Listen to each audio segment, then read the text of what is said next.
good restaurant where they like, use real ingredients that they themselves cut up by hand, not all this fucking mass manufactured bullshit that comes in fucking bags.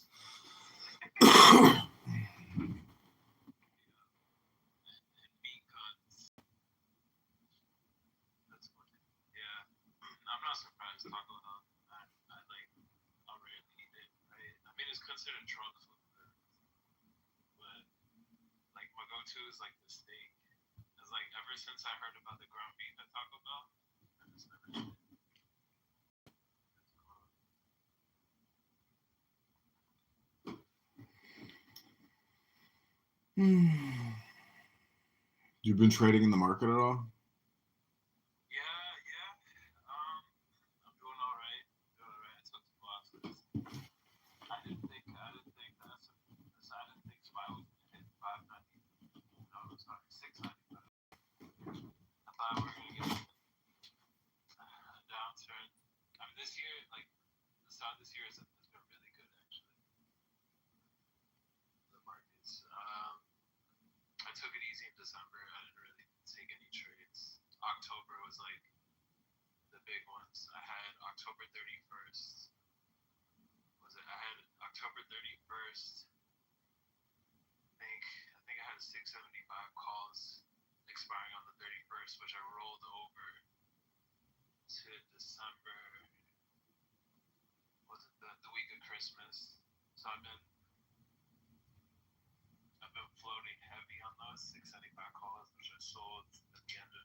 I've all pyramid agents and what they do for.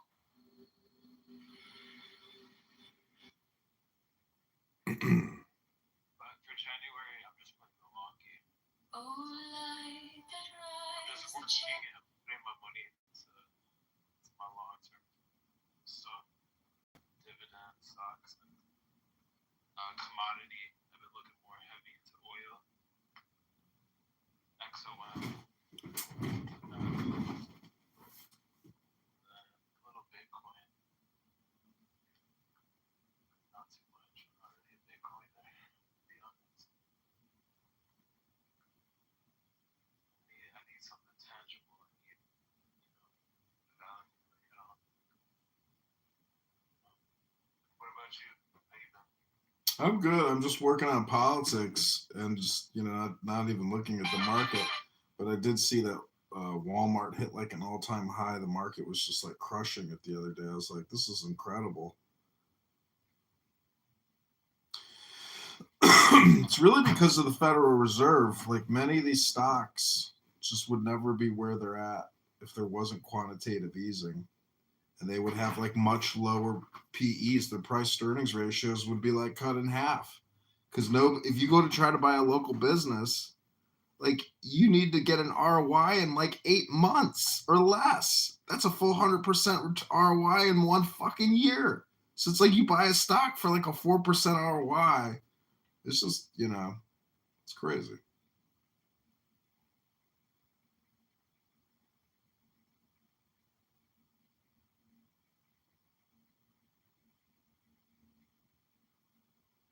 But I'm just like busy creating content. I filmed this Democrat debate today, and they're all so delusional. I'm black, I'm trans, I'm gay, I'll be the first gay trans black man in Congress. Vote for me because I'll be the first. It's like, huh? A lot of CRT, DEI, BLM, LGBTQ, it just never ends. These people are all so stupid. It's like, it's obviously you want the power and the money, but you don't really care about solutions or America. I mean, if anybody cared and they were running for office, they would say, yeah, we need to cut government by 80%.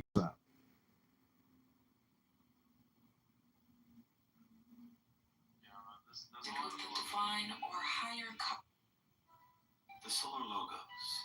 Most of us are familiar.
Will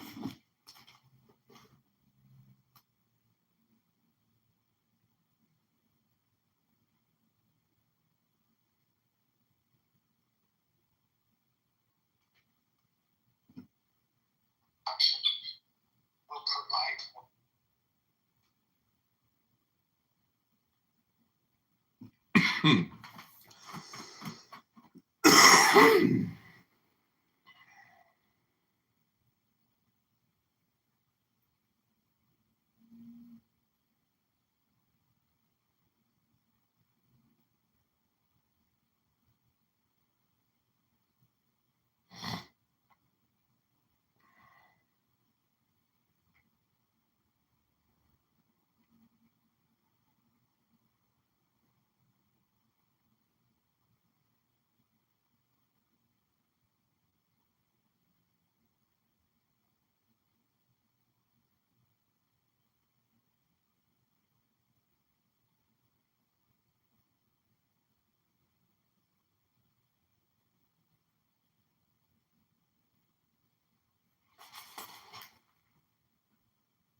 in our state. I passed 190 laws that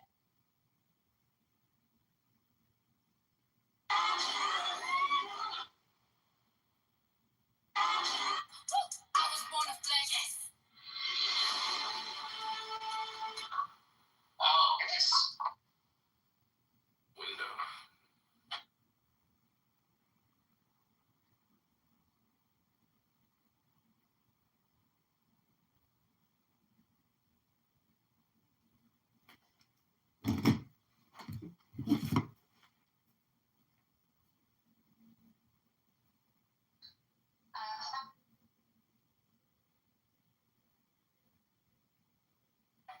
The regulation of social media.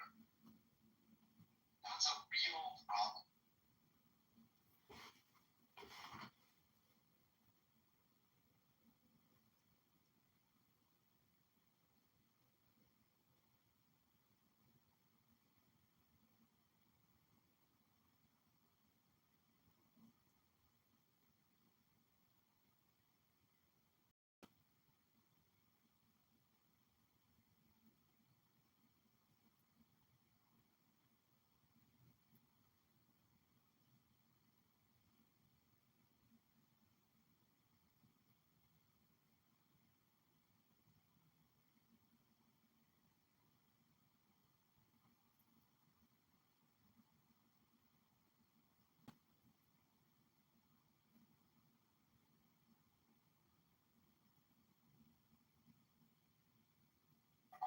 The regulations of housing for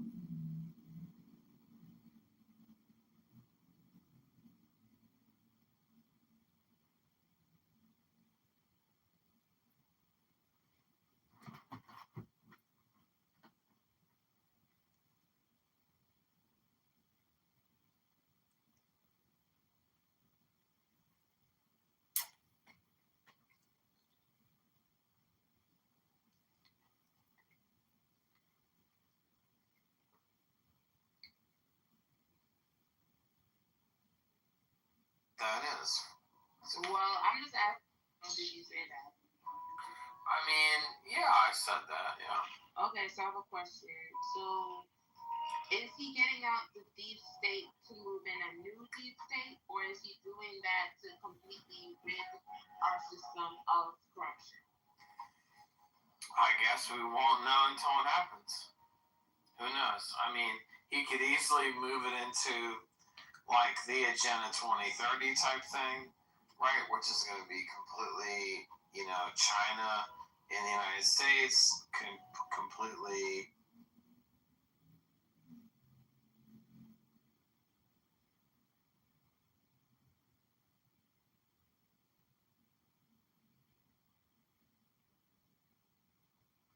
my position.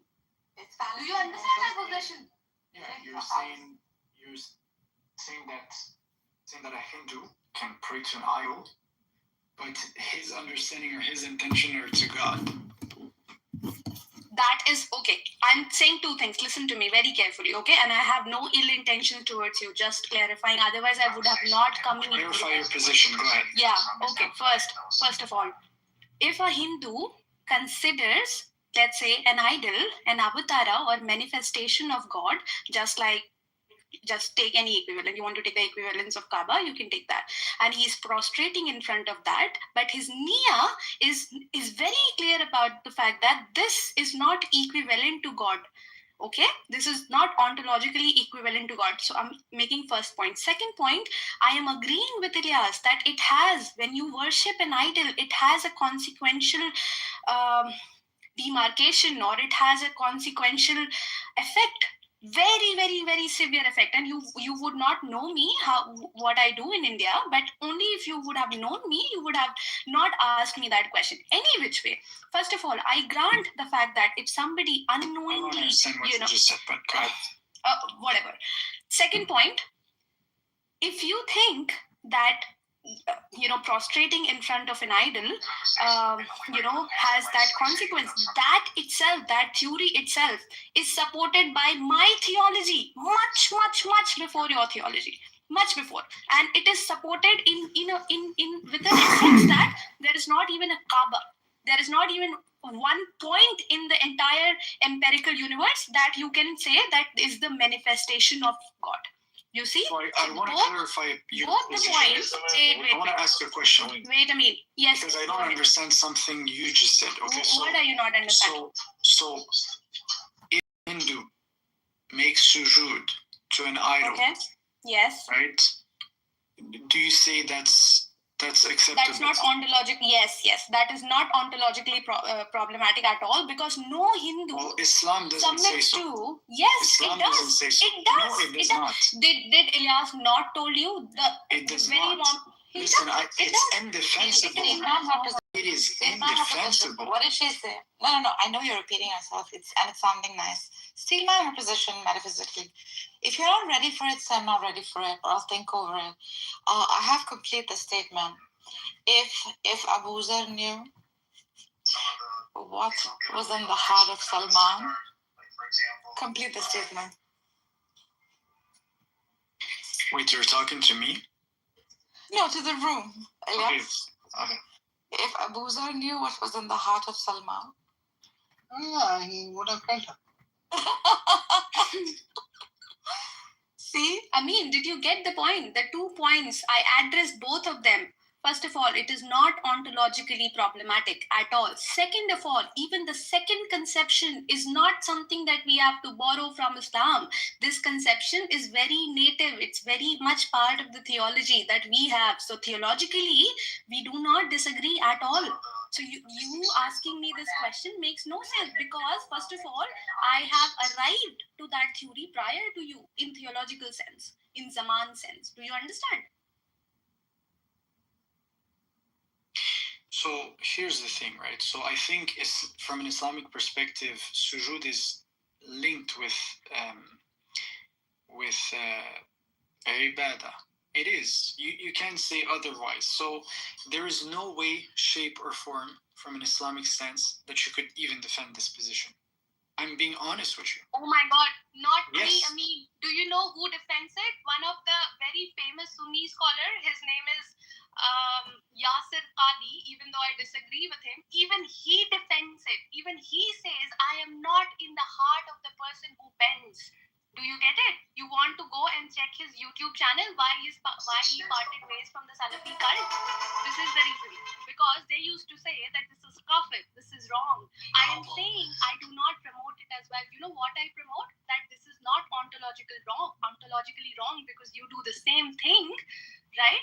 Second thing, the idea that you are pushing over me is very prior to my theology, is the crux of my theology. There is no form to Brahman. Do you know this? There is nothing empirically that you can say is Brahman, not even in the manifestation, that level of sanctity and purity. And you were asking me, oh, do you worship an idol? Yo. You should have. What's up? What up?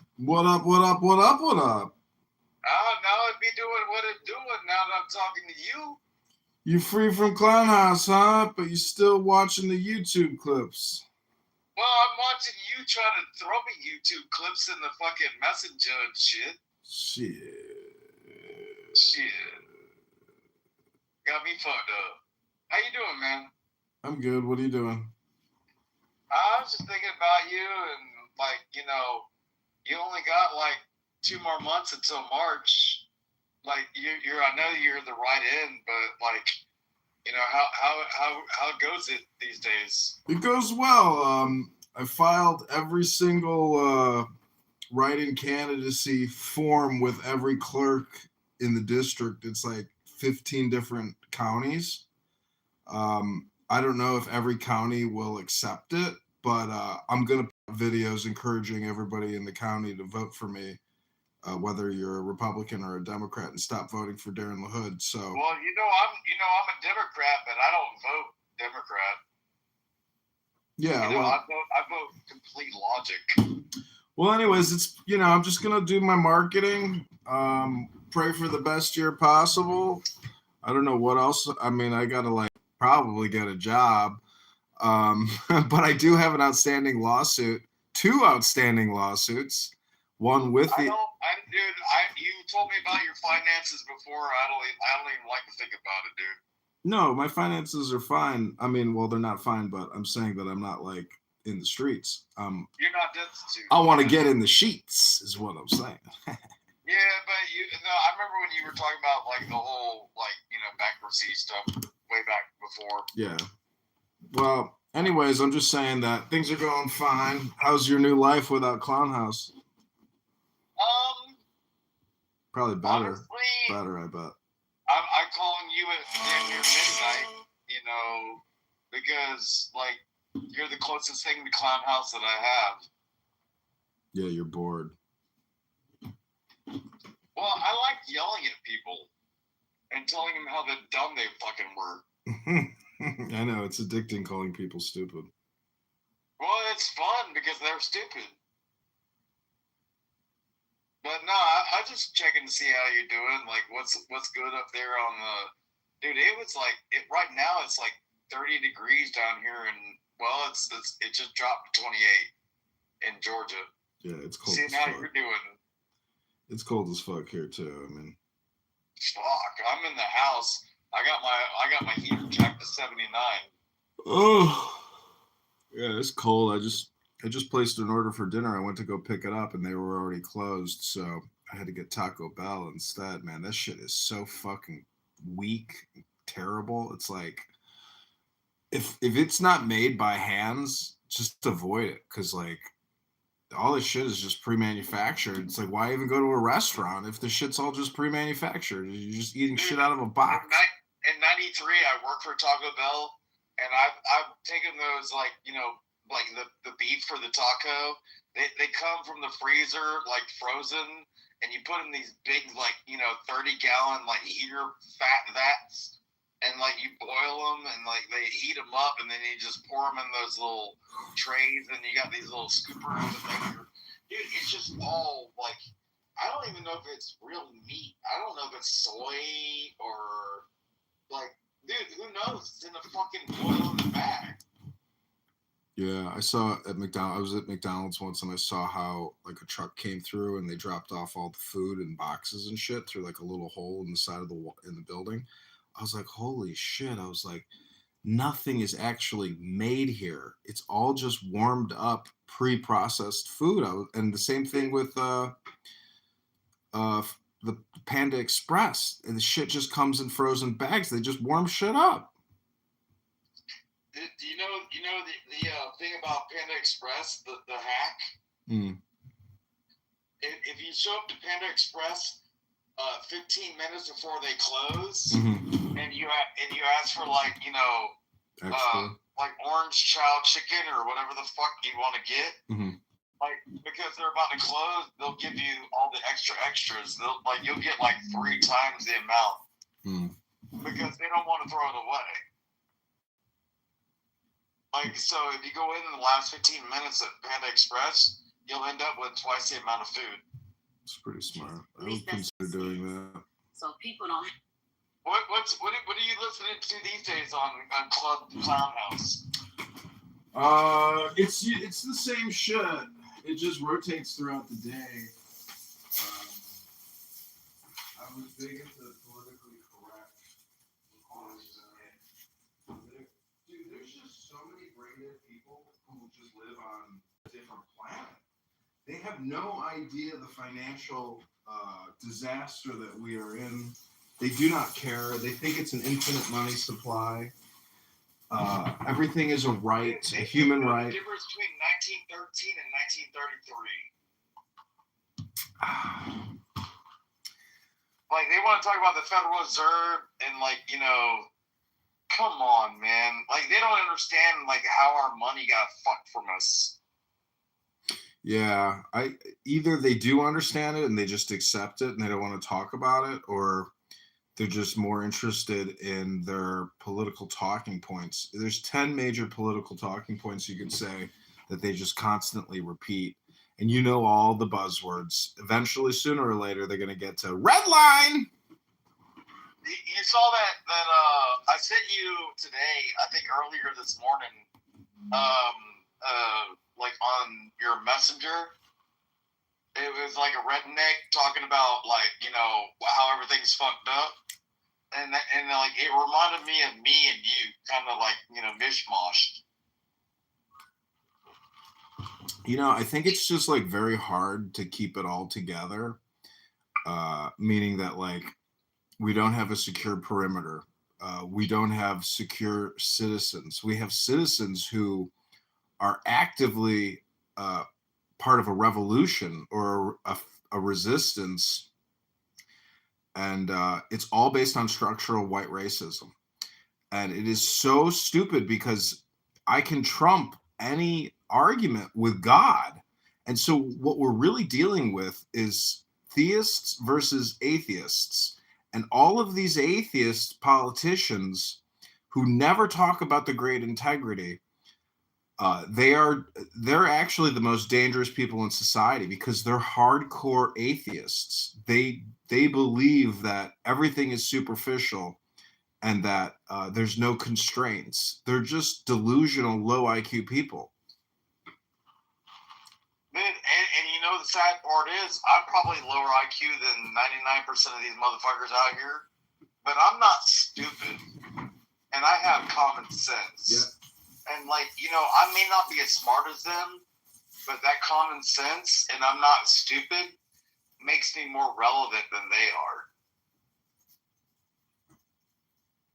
You feel what I'm saying, dude? Yeah. Like,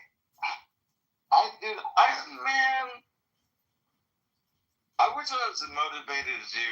Like, you know, in my own home, like, I always watch your photos and your pictures, and I see you, even when you're doing the kaleidoscope version of yourself as, you know, John Kitover. Yeah. That's kind of funny sometimes. And it, you won't even have, like volume. There's no, like, vocals to what you're doing. I know. Well, that's a mic. Like, mouthing and this shit. And that's like, a mic error. That's a mic error. That's not picking up the audio for some reason. Yeah. No, but dude, you know, no homo, no claws, none of that bullshit. Like, dude, I've always enjoyed, like, who the fuck you is. Thanks. Yeah, I mean, I've enjoyed our conversations. I value you. You know, I want the best for you, and I think you got a lot to give. You've given a lot already. So it's a, you know, pleasure to know you, and it's a pleasure to have had this Clubhouse experience with you because, you know, there's value in it in the sense that I've already heard and listened to and had every conversation that all of these nitwits will always keep having. Like, we've already experienced every conversation that could possibly happen. And so therefore we know that most of the people in power or the elected officials and even corporate officials for that matter, they're all superficial. And Did you see where I commented when you were in the Talking Apes the other day, and I was like, that's the TAs. Like, and then you gave me a thumbs up or a heart or something on the, like, comment. You knew right away. You recognized their voices, right? Yeah. Oh, yeah. Oh, fuck yeah. Dude, I've still got 2 more weeks until I'll get back home in February, but I told myself that I wouldn't do it in all of January for 26. Because, you know, they say that whatever you do in the first month of the year is what you're going to do all the rest of the year. And I don't want that to be my whole year. Well, that's like a little bit like saying New Year's Eve is a different day from every other day. It's not. Like, all depends on how you live your life. Like, how you move on the face of the earth is what it is. So even though I agree with you that like taking a break and a pause is a good thing, consistency is what's important. And that's why I say record what you're doing, because then it impacts your memory when you record, because when you go back to the video, it's just amazing how you've recorded everything you've ever done your whole life.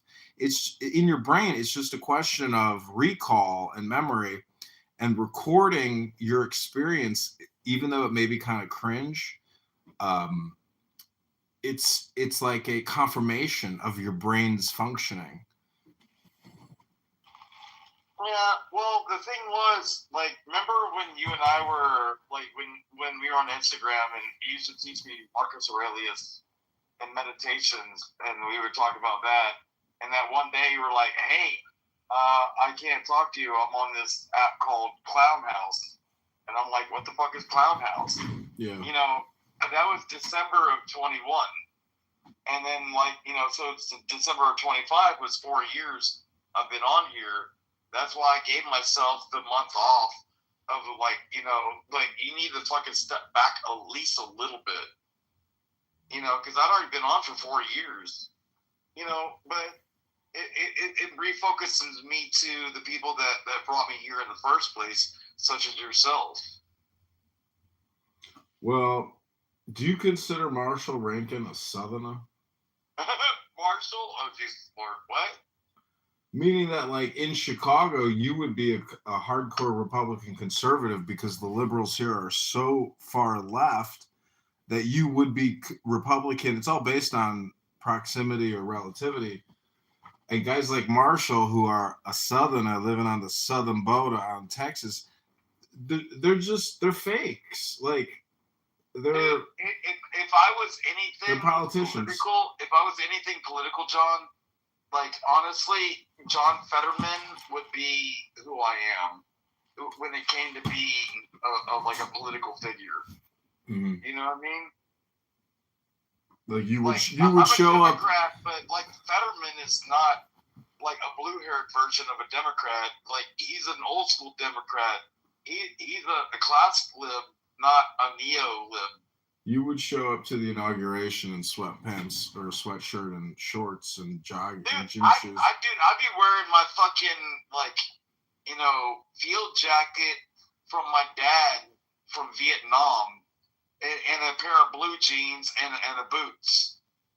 You know, like, I would shake the fucking president's hand wearing blue jeans and my dad's fucking field jacket from Vietnam. Like, you know, I don't try to pull people down, dude. But people want to pull me down nonstop on this app. Well, Yeah. That app, not this app. I'm talking to you straight. Yeah. It's true. People do. It is I would just call it like the killing fields. Do you know one of the did you know Lou? He passed on a week ago.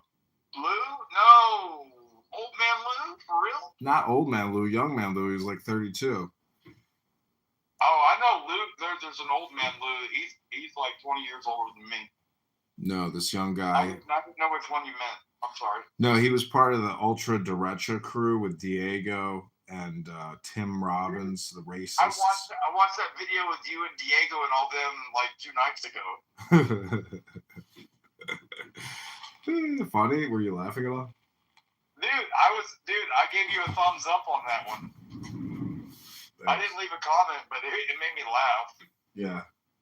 I just because they want to take themselves seriously, and the fact that they waste so much time and they say the N-word 1,000 times a night, you just can't take these people seriously. So the only other thing to do is to mock them, to roast them. And that's the real value, is making fun of these people who are just wasting their time. I mean, I got to go back to a book like All Communication is Hypnosis. And if we're sitting here hypnotizing each other, I don't want to get hypnotized on your low IQ shit. Like, I want to get hypnotized on a book.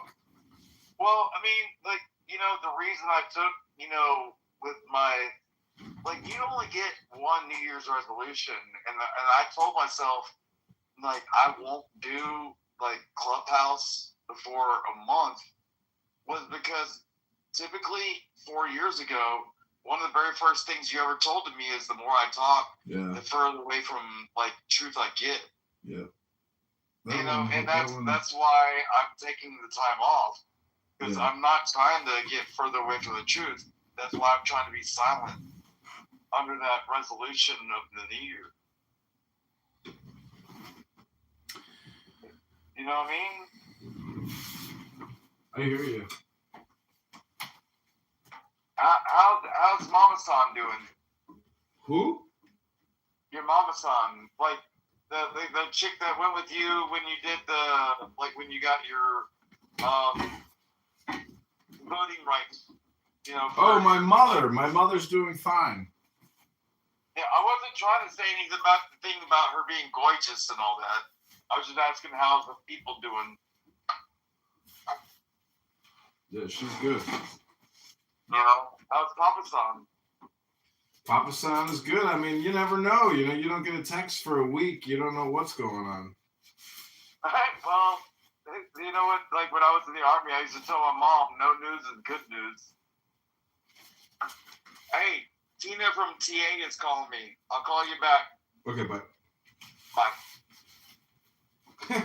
He's calling everybody from Clubhouse, but he's not on Clubhouse. The point of Clubhouse is you ain't gotta fucking call people. I was meaning to fix that. Thank you.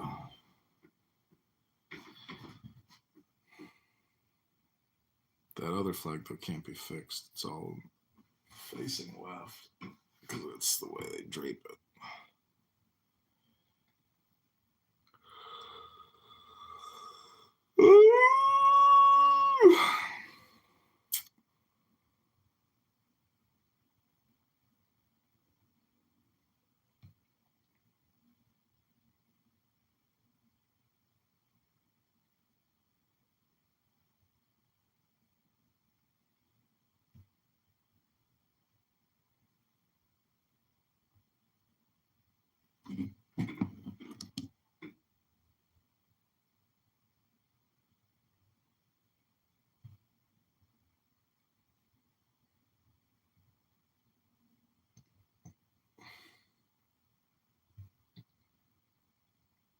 Dead, yeah, funerals, That's the only time we gather. Burying your family members, that's beautiful. You love that, yeah. That's the only time we gather. A good funeral. I don't mind.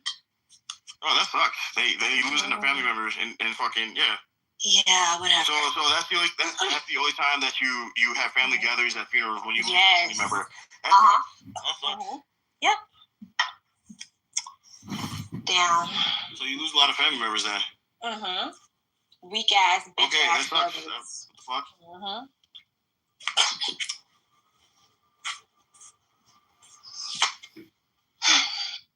It's crazy, man. Y'all both like each other. Y'all doing all Liked it? Come on now. Come on, don't piss me off. I don't like animals. Don't piss me off. I don't like animals. I don't fuck monkeys. That's bestiality. Hey, come on, Knuckles. You're being immature, man. Come on. I don't fuck dogs. He's speaking on his... That's bestiality. He is projecting his... If I had kids with her, my kid would be half human. John, he don't really feel that way. He really like... My kid would be half human. It's bestiality, please. You would never.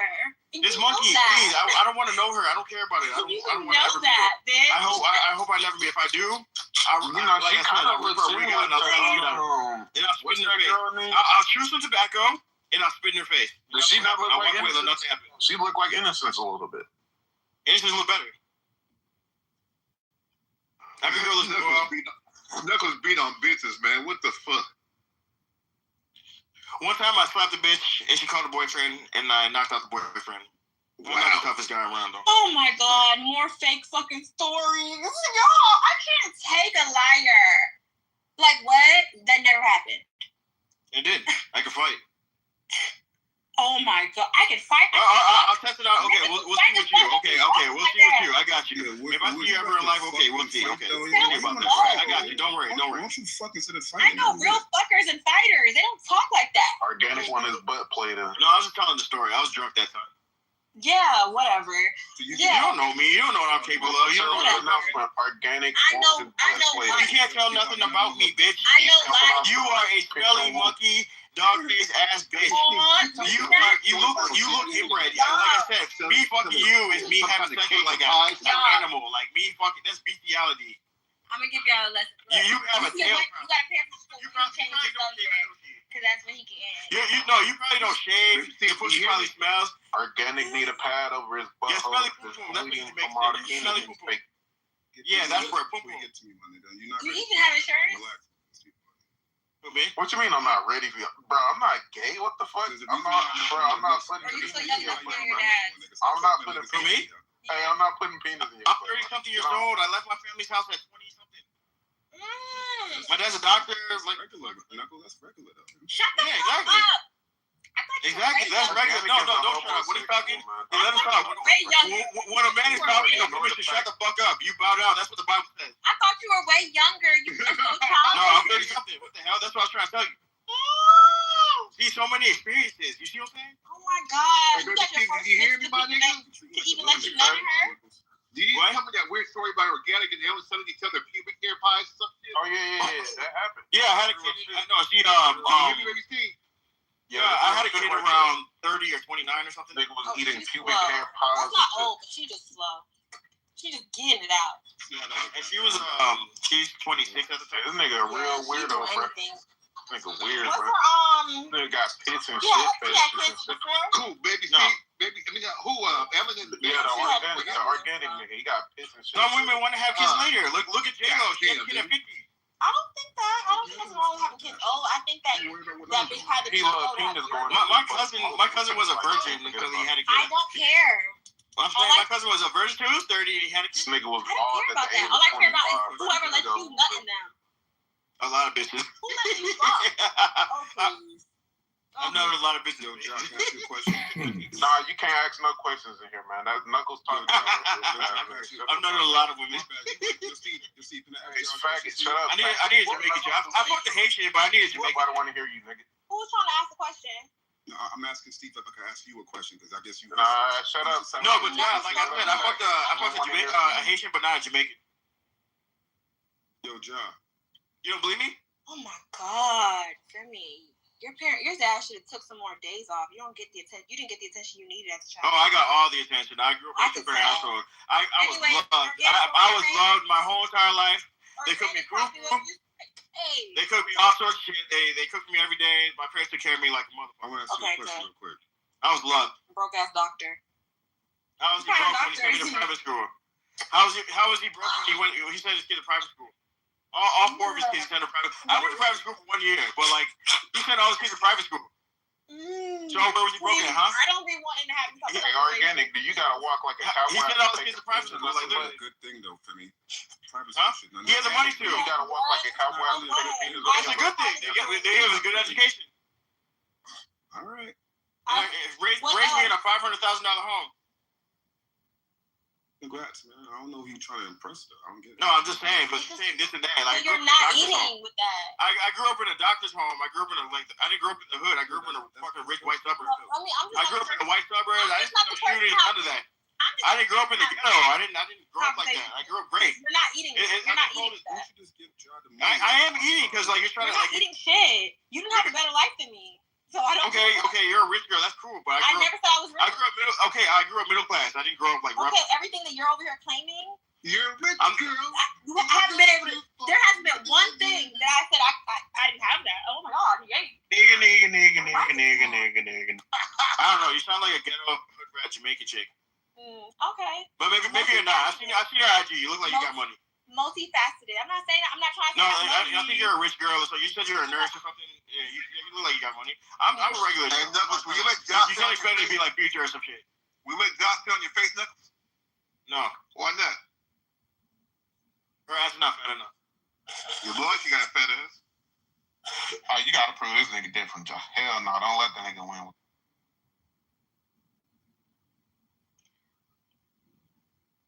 Her neck is like. Wait, I gotta see your IG again. Her neck is like. Really? You judge her by her neck? Her jawline is kind of like. I don't know. Her neck. Hold on. I gotta look at IG. Brother. My neck. She has like no, it's not her neck, but her jaw. You're getting creative, Doc. No, not her neck. No, because I remember seeing one picture of you. Like, it's your jawline. It's like you. It's like a chimpanzee. It's like Quagmire. You have a Quagmire jaw. Oh, brother. That's a good thing, bro. She has a Quagmire jaw with big lips, big monkey lips. That's a good thing. Oh, well, why the faggot talking, though? Shut the fuck up. Don't nobody want to hear from you, loose booty nigga. What? That's so graphic? Hold on, let me repeat it. Hey, shut the fuck up, you loose booty ass. John, who's that one girl from Transformers? The latest Transformer movie. You look kind of like her, but like a more deformed version. No, like you look just like her, but like, and she played a prostitute in the show, like with James Franco. Oh, God damn. I was watching her on HBO, like she was a prostitute getting beat up, and all of a sudden she's in the Transformers movie. But you look kind of like she was in a movie with Daniel Kaluuya, the Black Panther movie with what's the name? Oh, God damn. Y'all know who you talking about? Black Judas Messiah. Oh yeah, that chick. Yeah, she looks kind of like her, but more like deformed. You know what I'm saying? Oh, you mean that chubby chick? So she's not like she has a chubby face, but she has a skinny body. Like that's I not. know who you're talking about. I don't know her name. Yeah, she looks like she'll be fat, but she's not fat. She's just. Yeah, she was in that. Her jaw, like it's just big. That's how her jaw looks. I guess so, man. I do have a baby face. I can't remember her name. No, you have a big jaw. Like your jaw's big. No, I have a baby face. No, you have. I don't. You have a big jawline. I don't. You do. I don't. You look like her. Let me see Do her. you remember IG when I said that to you? I was like, you look like that girl. You're like, she's pretty. What's your IG? D-Thang. Oh. Do you remember it? Because you were talking about. Oh, you've been sitting in my requests. Oh no, we were talking. We were cool. I remember. We were cool for a little bit. But you have a Quagmire jaw. I don't. You do. I don't. That's like a monkey. You have like a monkey jaw. I don't. Your mother does. I'm trying to find a picture. Yeah, your mother. That's the best you can come up with your mother. Yeah, because I'm trying to mustache. I'm trying to figure out where. You have a fucking big ass jaw for sucking dick and chewing on rocks, bitch. I don't. Okay. You do. You have a big ass jawline. She's pretty. You can ask questions. Oh, who's this? Oh, I was wired. I'm not a fucking nurse, and I don't know who this bitch is, but I mean, I guess I can. She was in Transformers. I can see the similarity. I mean. Yeah, you look a lot like her, but she was in Transformers. No, not a lot, but she was my cousin or something. But yeah. Yeah, she played a prostitute in the show. Like, I have a more pudgy nose, and her nose. Yeah, you have a pudgy jaw, like a pudgy cheek. You know what I'm saying? You have big eyes and big lips. Well, I mean, obviously, like most black people, you make it look bad. Knuckles, which Transformers movie? Okay. The latest one, the one with like the gorilla in the I forgot. I know it was like a Puerto Rican dude and then the black dude outside and the fucking. I only saw half of that movie. The dude from Hamilton. Yeah, I know. Yeah. How did you even find my main page? We were talking. I mean, we just had. I'm not trying to holler at you, but we had a regular conversation. But you over here talking like. Oh shit. And you over here going to my main page. No, we were cool. I remember. Ass niggas. We were cool, but I don't care about you. Fuck you. Block me. Fuck you. You've been. Fuck you, you stupid hoe. Fuck you and your mother. Fuck your dead family members. Damn. I don't have any dead family. Fuck your kids who are gonna be born. Hey, favorite color. I hope you get hit by a train. I hope you get stabbed in the neck. I hope that when you're in a train station, they set you on fire, you stupid bitch. I mean, you think I would tell I'm gonna piss on you when I see you. I've been on TikTok. Clubhouse since 2020. You think I would tell you any of my business? That's cool. I don't care. Like, what are you talking about? Dead. I don't care. That was 3 years ago. Huh? Okay, even the other day you taking notes from my niggas. The actress name is Dominique Fishback. Oh no, you said Dominique Fishback. It pertains to what Baby Steve was talking about, because Dominique Fishback. About when he got shot and all that shit. Like, but you said something. Like, I heard you say something. I know, because you taking notes like the fan. I'm not taking notes. I just remember what a lot of people say. I remember what like a lot of people say on here. I'm not a fan. I remember when people say something. I remember like fucking my boy Antisocial. He said from Texas. I remember that. You're a fan. I don't care about you. Stop trying to be. I don't care about you. I'm not a fan. Would you let him hit? If I was a fan, I was a John, if I was a fan, I'll tell you I'm a fan. I'll be like, I love you, John. I would rather you step on. Did I say any of that right now? You won't. Did I say any of that? Did I say I love you? I worship you. You're my queen. Did I say any of that?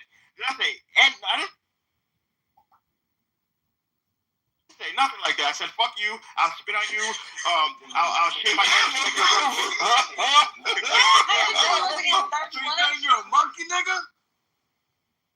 It doesn't make you a monkey. It does make you. I'm enjoying this. I don't care. You said you was 30 what? I'm old enough to be your daddy. 30 what? You 30 something. I'm your daddy's age, not what? He's 30. He's like 30. I'm the same age as your daddy. He's 35. Yes, I'm immature. Hooray! I'm a My little kid. daddy is. I'm a little child. Hooray! Hooray! I'm a little kid. Yeah. Yes, I'm a little kid. Hooray! Thank you. Don't compare I'm yourself. Peter Pan. I'll never grow up. But can your pockets grow? Can you work on that? Yeah, of course. Anybody can get rich. Anybody can get rich. What the fuck? Do it. I'm trying to. Oh, keep trying. I'm working. I have a plan. Okay. Buy properties. Oh, I didn't ask. But. Well, I'm just telling you. That's what I'm trying to do. My dad was in real estate. He made no money.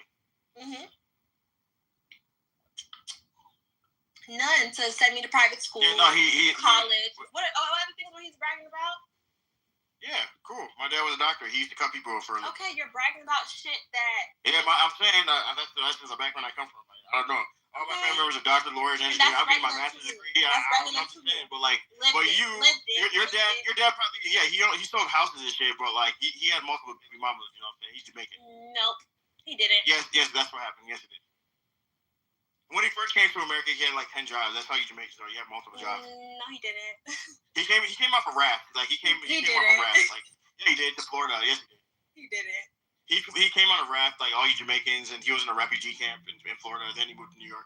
Never happened. Yeah, that's what happened. I'm sorry, we don't have this episode. Yes, it did. That's what happened. Your mother was selling pussy on the streets. Your mother was selling pussy. You know what I'm saying? Never. Take care of you, and yeah. Never. Yes, she was. She was a whore.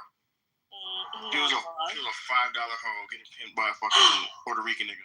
My father came from Your father's a household. Now slap the shit out of him. My father went Your to father. Harvard. My father. Your father's a that nigga in all aspects. He's not corny or fucking lame. Taking bucket baths. That stupid bitch. Yeah, you're just talking about. He's smoking that ganja. Yeah. And he has lice in his hair. And you're like talking. With his dreadlocks. You sound slow. Ooh, I sound slow. Imagine if we're face to face. I'm a slow nigga and I end up spitting on you. I'm drunk. We would never be face to face. Yeah, I can meet you. If I want to run up. We would never. I could catch you if I want to.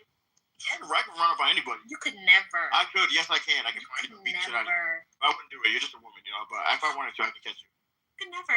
Everybody says that. A lot of people. Anybody could be found as long as you're in America. I'm not saying I can't be found. You can be doxxed. I could track you down. I'm not afraid of that. That's fine. I could fucking, if I saw you, I'll throw eggs at you, throw soda at you, or something like that. I don't have a problem being doxxed. I dox myself.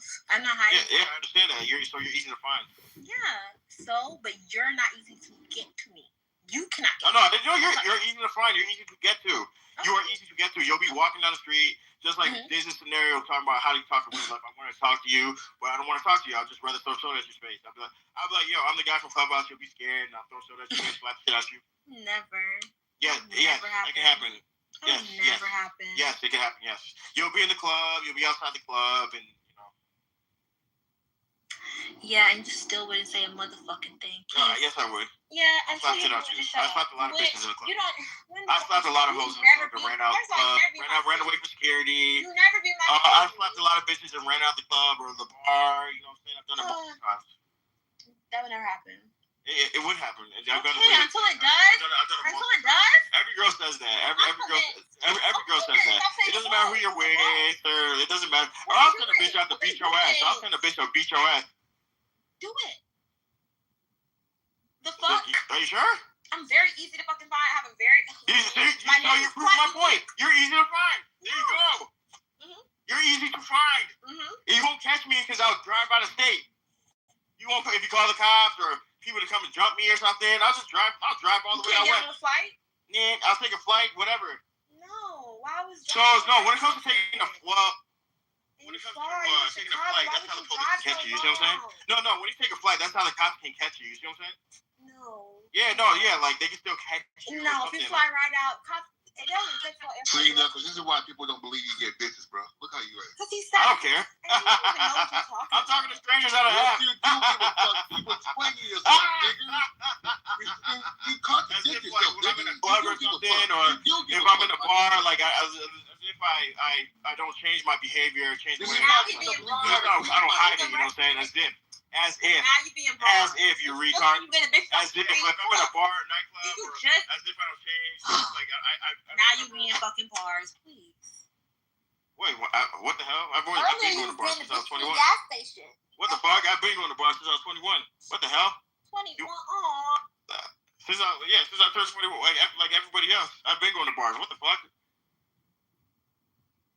The hell? Who doesn't go to a bar? But earlier I do. What the hell? You met. I know. I just used that as an example when I was talking about that. But like, why wouldn't I go to a bar? What the hell? I haven't been to a nightclub. I haven't been to a bar. What the fuck? I'm a regular Joe. I've been clubbing and all that shit. I've been to social events in Chicago, in Indiana. I've been everywhere. What the hell? I've been in Arizona, or fucking in LA, all that shit. I've been to house parties. That's not hard to go to. What the fuck?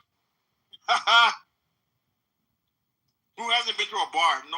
It's not like you're trying to convince yourself. That's not hard. Like, what the hell? That's not hard to go to. I have friends. That's not hard to go to. I used to go bar hopping with friends, obviously. I don't go to the bar anymore. Like, I grew out of that shit.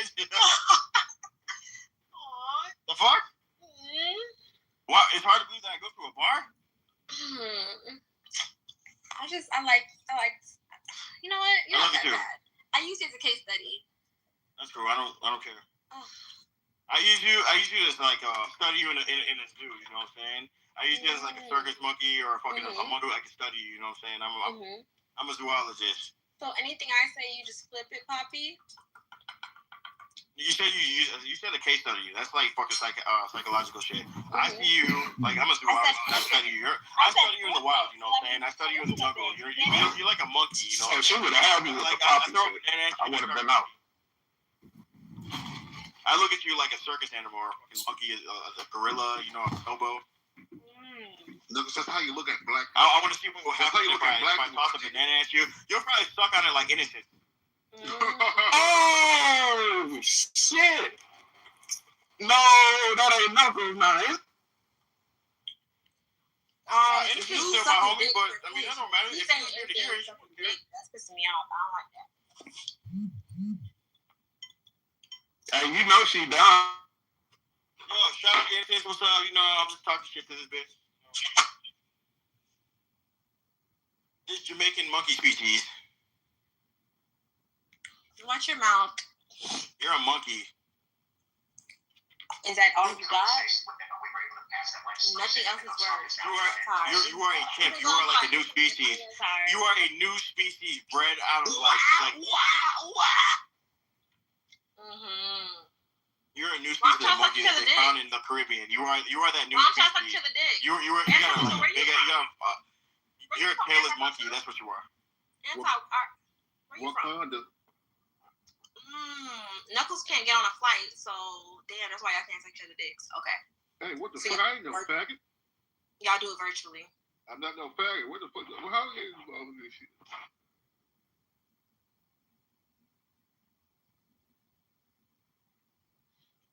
Y'all don't understand. Like, she's talking all this, but she looks like a monkey. Like literally, she's a big ass jaw. Bitch, man. Shut the fuck up. She looks like a fucking chimp. That's the most black nigga, man. Let me shut. It's most black women. I say most black people. Oh God.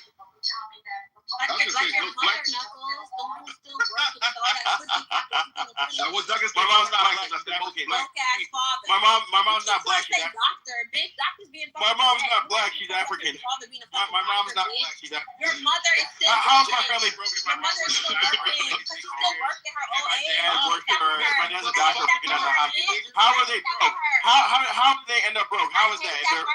My dad's a doctor and my mom's works for the IRS. That's broke. That's broke. Doctors don't mean shit when you got. I know, but they make good money. A doctor is starting to make. If you're a specialized doctor, you're starting out $250,000 a year. Okay, what does your father do? Family med. My dad's a doctor. He's a family med doctor. Orthopedic surgeon. Shut up. No, you're not. Orthopedic surgeon. He's specialized And retired. Any doctor starting out makes $250 grand a year. Any doctor, they have to pay a doctor a certain amount. That's what I grew up on. You start out making $250 grand a year. Any doctor, you have to make $250 grand a year. They have to pay you because you're cutting people open. You're cutting people open.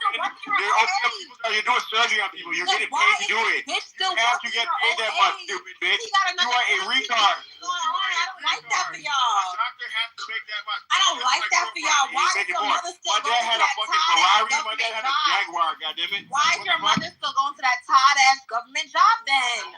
That job pays 6 figures. She needs. A job that pays 6 figures out there. She can't It retire yet. manages people. What are you talking? She's a boss. She can't retire yet. She can retire when she wants to. But She's she a wants to. It don't seem like it. She's a boss. She's working for me.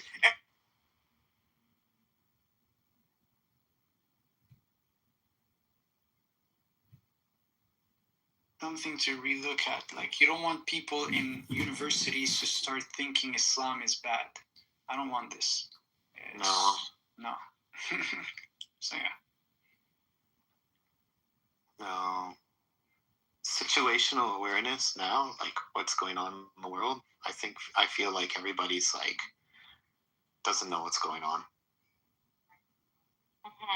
Yeah. Right now, just especially in Iran, and then a little bit in the States. I think in general, we really don't know the workings. We've gotten smart enough with pattern recognition, so we know like the gist of how like systems work, political systems, etc., etc. But we don't know the inside details anymore. As much as we have such easy access to so much information, so much visuals. Maybe it's faster than before, but we don't. Feels like it. It feels like it, but it's true that we can't really put a hand on what is going on, because we were talking about this on the other room about AI and what was the name? General AI, right? Where it could know you better than it could know your patterns better than you know them. Right? It's learning about you, how you think, and so on and so forth, and how social media could even be seen as a form of modern sorcery in a sense. Whereas it is. Hey, I mean, this is Black. Put me in your queue. Thank you, Black. Yeah, pumping massive emotions and just influencing people left and right, and it's crazy, man. See, what you fail to understand is people think that AI is alive, or it is, people are it's not. It's the way in which we interact with it, the way we respond to it. It's synthetic. So it's superficial, and it's actually mimicking us, meaning that most of us are all superficial. And so there's nothing new under the sun. It's a new form of spam or clickbait. That's all it is. Right. No, but it is a new form, and I agree with you 100%, Black. It is like a mirror, but it's slightly it slightly exaggerates our form, so it does bring out the worst in us. Yeah, and especially if there's if now government people, if the government is using it to understand better its people, it's interesting. It's bringing out the worst in us. Have you ever heard these losers? Don't debate me, debate ChatGPT. These people can't have original thoughts anymore because they're relying on a superficial text bot, which is biased and politically leaning left. So the books are our salvation, and if you think that only one book is your salvation, then you're a schmuck. Yeah. It's Black. You're right. It's the erasure of our ability to really concentrate, and then have we defer our learning systems to being referential. Like, what do you think of this? Doesn't matter what I think. Just let me refer you over here. how the long-term effects of that, I don't know. Right?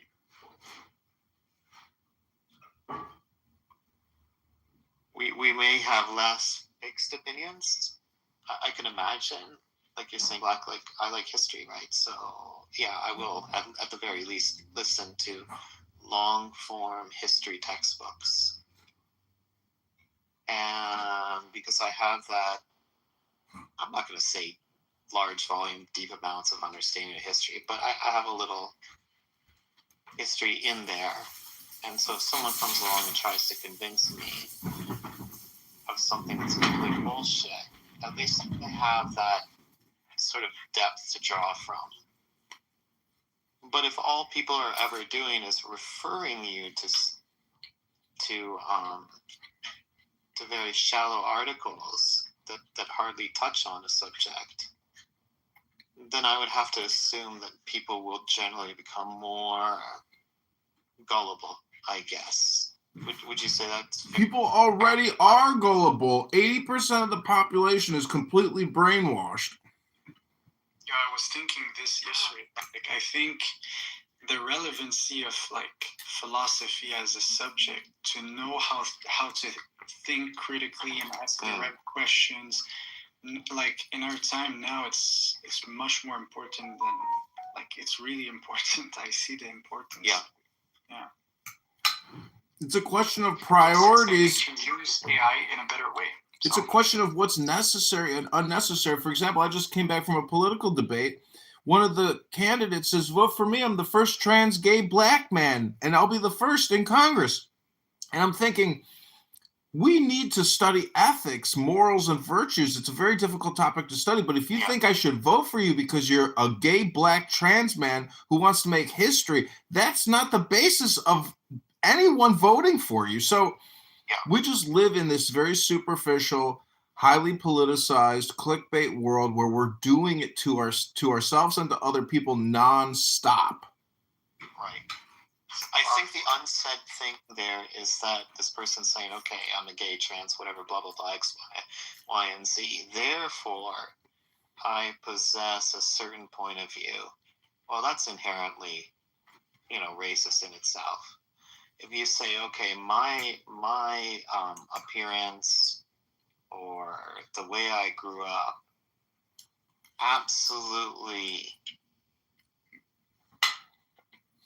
confirms who I am as an adult, well, then you're a very simple person, right? Because there's plenty of people that grew up, for example, maybe as, they might have been grown up as, I don't know, fucking Jehovah's Witnesses, right?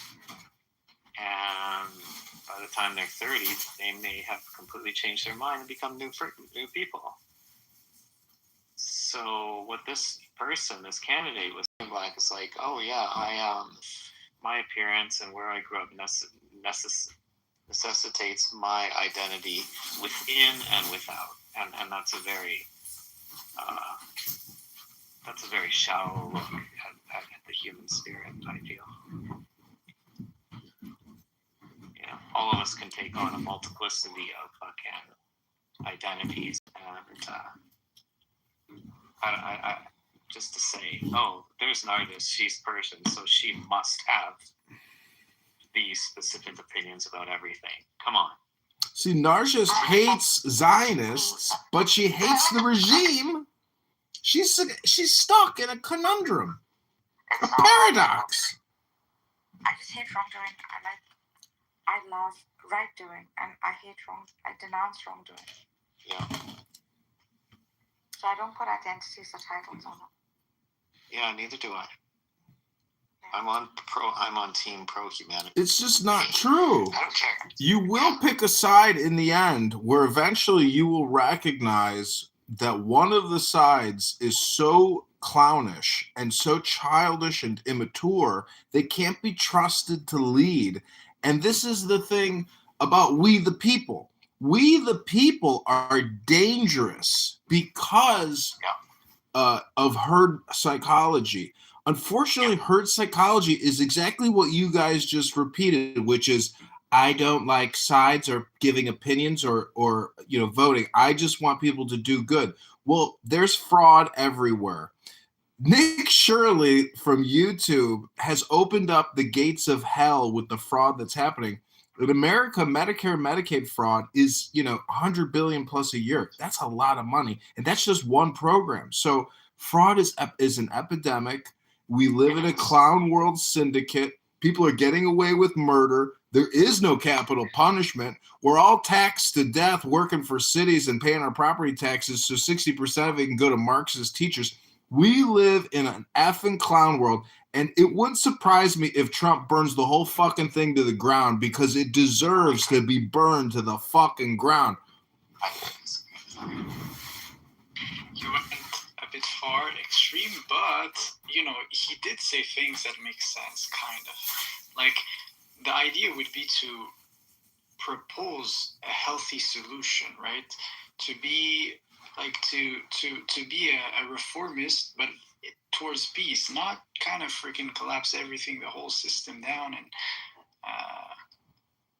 I know that's not what you said, but I'm just saying, like, if there was to approach, blood is not the way. Yeah, and there is an escape from that, Black. If you hold universal values, you can escape yourself from that crap. If you say to yourself, I don't care who's doing the killing. Yeah. If it's my side that's doing the killing, then I'm no longer on my side. If it's their side that's doing the killing, then they're wrong. If it's pretty simple. It's easy enough to be on Team Humanity, basically. Exactly. No way, Team Family. What you have to be willing. No, but what you have to be willing to do. And this is one of the hardest Team things. Humanity is an illusion. There's only the family and your country, and all of us are competing against each other and the world. And your delusion is that the family is to me, the family is the ultimate symbol. Why do you think they call it the nuclear family? It's a powerful symbol. It's the atom. Well, I get a lot of people. A lot of people think that way. A lot of people call it a nuclear family because it's small. Yeah, a lot of people think that way. That's your small mind thinks so. But what I'm saying is you have to... I'm sure he doesn't believe this for real. Personal responsibility. Ladies and gentlemen, it's personal responsibility at the personal, to the family, to the nation, to the world, meaning that we do live and die by borders, and we live in a global competition of communities, and these communities are willing to kill each other for supremacy, and it's an unfortunate fact. But if you don't live in reality, I'm just here to try to tell you, you can know the truth and have an accurate conversation that accurately diagnoses the environment, which is all these conversations are just disagreements over who's more accurate and who's less accurate. I think I'm pretty accurate, but I'm also a comedian. I'm also a philosopher, a magician, a politician, and, I just hope everybody has a great new year. But don't waste your time on this app. Read a book. Come on here and read a book. Don't just run your mouth all day long. Says the person on the app. This is the person on the app who reads effing books. I read a book with a meme. Precisely. I would grant him that what he said is based, kind of. Like, no, because there's the micro level for sure. No, he's realist. Like, there's the micro level and then society. So, no, I see what he's doing for sure. I agree. Well, that is how which is just nonsense. That is how the world works. That is how the world works. However, there is room for idealists, though, and I would also argue that the whole family and identity thing is very flux. Like, your ideas. Exactly. Yeah, it's malleable. It's malleable. Even people within very, very small, tight groups of folks, they have their disagreements amongst one another. So. You can live in a family and be a stranger and alien. Now, understanding how the world works realistically doesn't mean that you cannot see that you cannot act on the social level, even if you're bounded to your family level. I don't know how to say this, but yeah, I think that's how it you don't have to follow everything your mom says. Like, if your mom's like, hey, you have to marry a Muslim girl no matter what, blah, blah, blah, you might feel like, oh, yeah, I should. But, hey, you know what? This girl over here, she's a nice lady, and she's a good person and godly in her own way. And then, you know, your parents be like, oh, maybe she's okay. And little by little, you know, things change. But no, there's always room for disagreement. Yeah, none of us, like, neither my siblings nor I married within like Persia. None of us married Persian. I'm married to a Japanese, so. Yeah, my sister's married to a German. My brother to a Spanish girl. I married an American man. So, I mean, none of us. I mean, ultimately, each person has to do what's right for himself, and sometimes that coincides with what the family wants, and sometimes it doesn't. But that's part of the struggle of life, right? Yes. Hey, how's everybody doing? Alhamdulillah. Thanks. What about you? Alhamdulillah, I'm doing good. Man, what happened? What happened, man? What happened yesterday, man? Dude kept taking me out, man. Oh yeah. Was I still in the room, or I don't remember? Yeah, when he was in the room, remember how I kept trying to talk and kept taking me out for some reason? I'm like, at least explain to me, bro, what I'm doing wrong with that. Like, you know what I mean? Like, did I left no, or that's still the there? thing. The app does that sometimes has, and that means defense. If you could come back, then he didn't kick you out, obviously. no, he brought me, like, he took me to the audience. Why did you do that? I mean, and then he brought me back up. Remember. No, it wasn't him. I don't think it was. I don't know if it was him. But somebody brought me. We had a discussion. We had a discussion, me and you. Why would I do that? No, it wasn't. It wasn't you. I'm saying you was in the room. I didn't say it was you that did it. I said you was in the room. I remember I slept. So I had my phone and I just slept. Was I talking or not? Yeah, no, you was talking, but okay. So basically he took me down to the audience, and then who's he? What's his name? Well, you can't tell who takes you down to the audience. No, I'm saying like I was a mod, and who was with me? It was like 4 mods. You, some other guy. I think his name was D. It starts with a D, Dion or something. So, because I know there was a room open. I just slept. So yeah. Yeah, I don't know, but he took me down to the audience, and then I came back up, and as soon as I came back up, then everybody was talking. Then as soon as I started talking, he took me back down, and then I was like, nah, at least tell me what I did. I was writing over them, like, at least tell me what I did wrong, because everybody was speaking at the time. So, and then after that, he just kicked me out the whole room, and then I couldn't come back, and I just didn't understand, like, what did I did wrong? That's why I was asking you. I thought you like, what did I did wrong? You know what I mean? I wouldn't think about it. He might just have been having a bad day. Yeah. Have you read the 4 agreements, bro? It's not you. People are reacting to their own emotions. Yeah.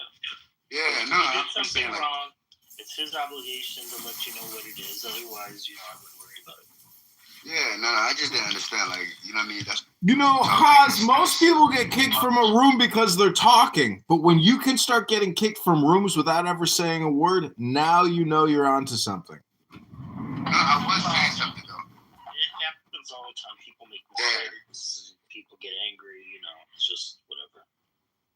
Yeah, I mean, that's why one thing, like, when I come on this app, like, I don't take, like, me personally, I don't take anything personally. The only person I remember that I dropped yesterday was Euro, unfortunately. We had a Euro's a skull on his own right. When did you drop me? I don't remember you dropping. I think I did. No? No, well, maybe. I don't remember. No, you just lied to Euro, that's all. Yeah, I didn't lie. No, we had a back and forth, and then we had a back and forth, and I left because you were abusing your mod privileges, and so I left. So I just wanted to drop you down because you didn't let me finish my sentence, and then I wanted to bring you back, and then you left. You talked so many times without any interruption from me, and what happened was every time I spoke, I was getting interrupted by 3 or 4 people each and every time. So I finally said, look, if you guys don't want me to talk, I'll just leave. And that's what I did. And I'd already heard your point like probably 4 or 5 times. You just kept repeating it. It was repetitive, but yeah, exactly. Anyways, man, I'm sorry if I hope we're on good term. It didn't affect me. That's why I left, because I didn't want to hear it again. And then I came back when I knew you were finished, because you wanted to let the room know you were right or whatever you were trying to do. And I didn't have any issue. No, I didn't actually. And I didn't. It's just we were having some. Who were you talking What was to? the topic?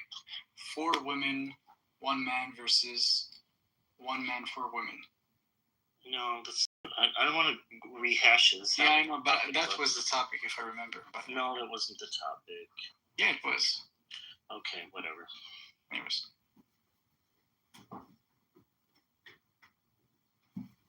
The point was so Arjus both offered alternative explanations to me. They said, hey, let's just, because there's a misunderstanding between the two of you.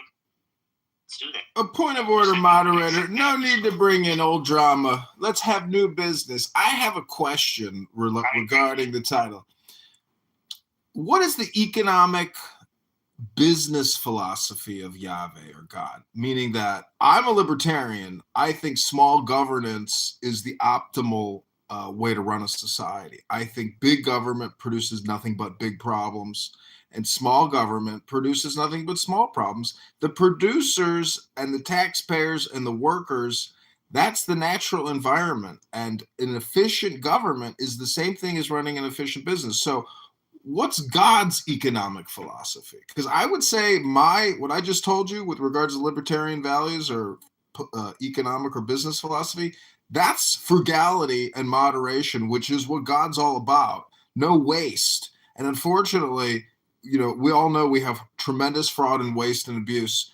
But I'm just saying, who here thinks that God is also, practices frugality and moderation?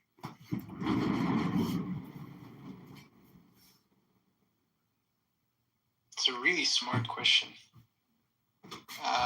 Did you say economy?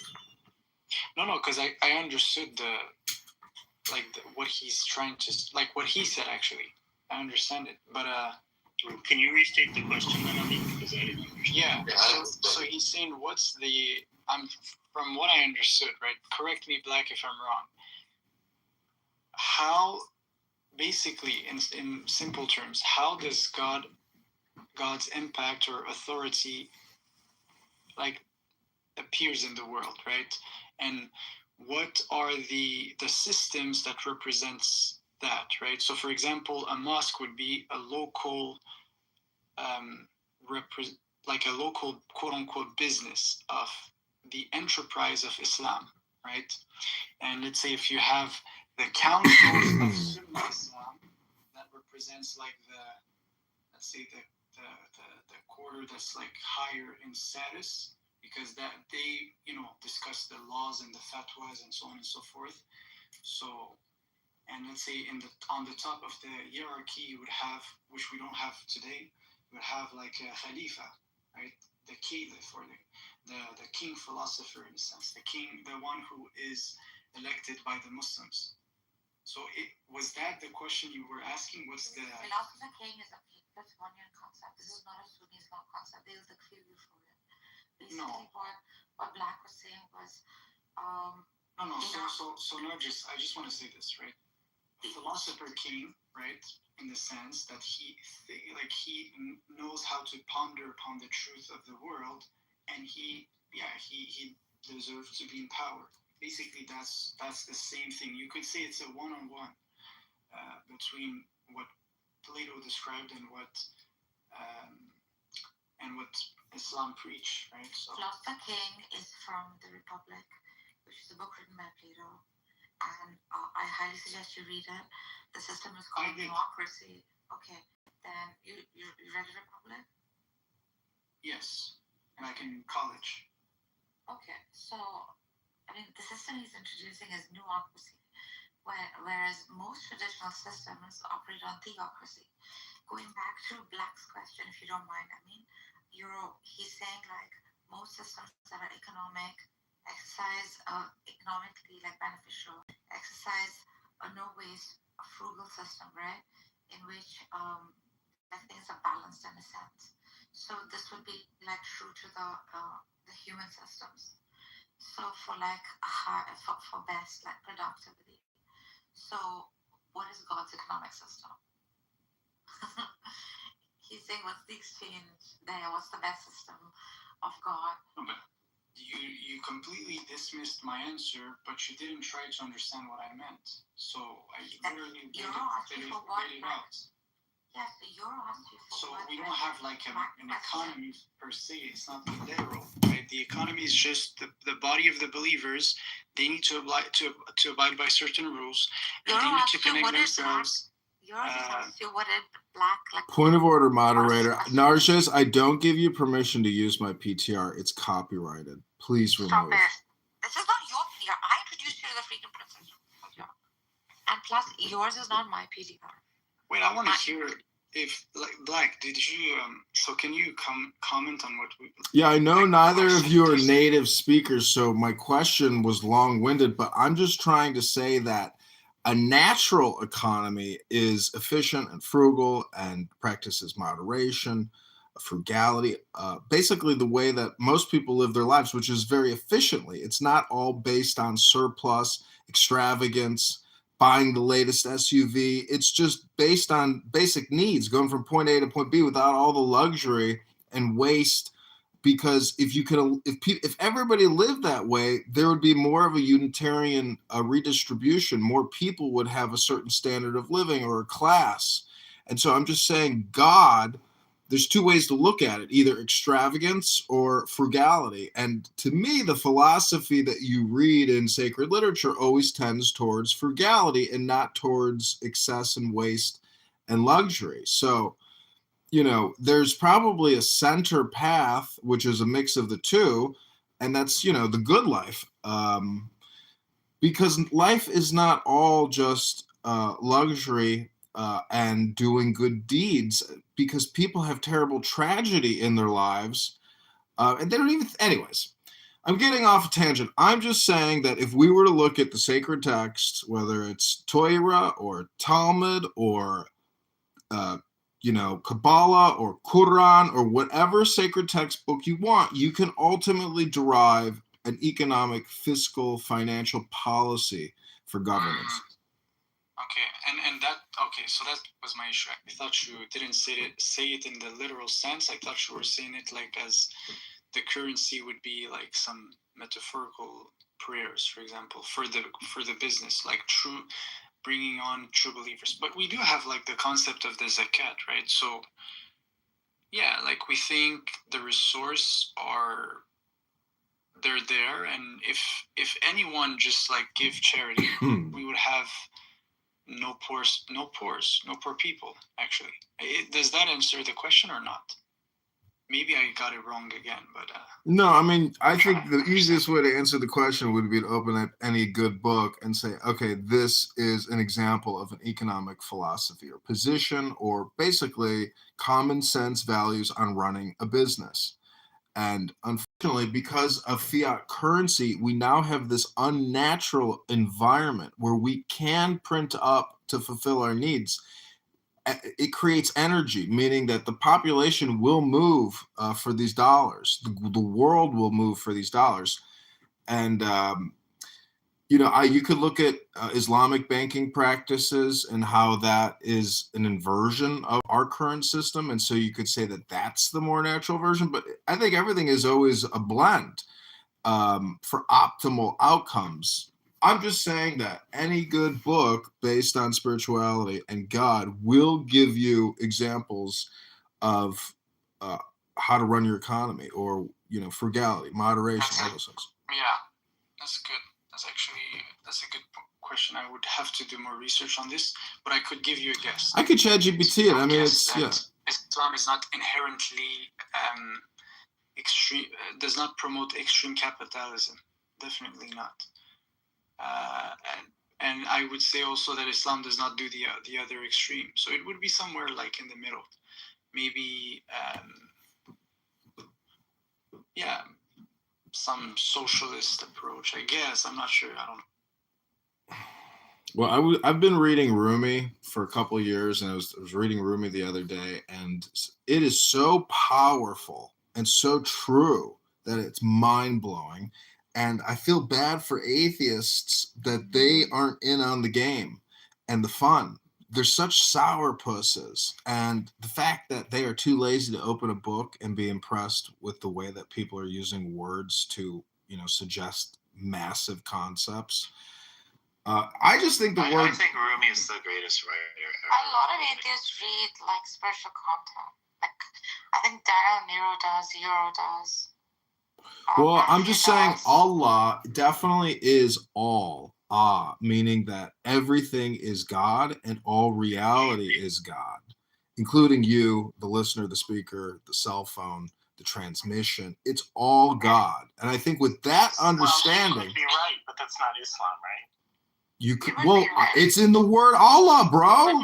It's all. It is an esoteric spiritualism. Islam doesn't say we're all God. Not we are all God. All is God. That everything, the material world, and the absence or the void in between all objects. I understand what you're saying. That's the one. Problem with what you're saying, it's just not Islam. Are you sure? Look, talk to Amin. Ask this Muslim. Ask Narjes, this Muslim. Ask any Muslim. Actually, yeah, we don't have to. Just let me say this right. I would have to agree with you right there. So, it's such an idiot. I mean, let me just explain. You know why? Because you are doing a Dawah campaign. It's not a Dawah campaign. Because if you read Rumi's work, you'll understand what John is saying. John's basically saying that it exists within Islam, perhaps not the dogmatic, conservative, traditional Islam. In fact, this concept would exist in all esoteric systems and mysticism for any religion. So, I mean, shut your mouth. Nargis, so there is a limit. There's a limit. Nobody can. And Allah has nothing to do with the English word all. Nobody that's can. how he's understand. No, that was like a poetic way to say that. But Nargis, a Muslim, no matter what the rank, say or utter with his mouth, I am Allah or An al-Haq, like Al-Hallaq, for example. He will not say that this. Was a very true statement Hallaq said. No. And he was killed. This is why you don't know the history of like Sufi or Ibn Arabi. Point of order, moderator. Point of order. You have to look at this from the perspective of your neighbor. And the fact is, you're going to have conflict with your neighbor. But if you have the understanding of Allah, you're going to say all, and then psychologically and intelligently, there will be no conflict. This is a way to prevent conflict. It is the all concept. And people call me Concept Johnny because I'm always putting forth these big concepts. But this is what, to me, the books are saying in the messaging. If you don't get the big idea, that's a you problem. But it's still an all problem. Hey, Johnny boy. You got it. He's a very good comedian. He is, but anyways, man. Yeah, Mama, can you have us? Yeah, but like from a metaphysical perspective, God would be the all-encompassing, right? So reality is within God, but Allah, He is Akbar. He is transcendent, greater. So you cannot be a pharaoh on earth. You cannot walk the earth and say, I am God. You said reality is in God. The telephone is God. But you'll have to understand what I mean, right? So nothing is independent from God. Right? So God is all-encompassing, meaning He has control over all things. But nothing is like God, right? God is other. Laysa kamithlihi shay. Exactly. I mean, this is like a failure to communicate or have language barrier differences. I'm talking about enlightenment or awakening to new concepts, not realities.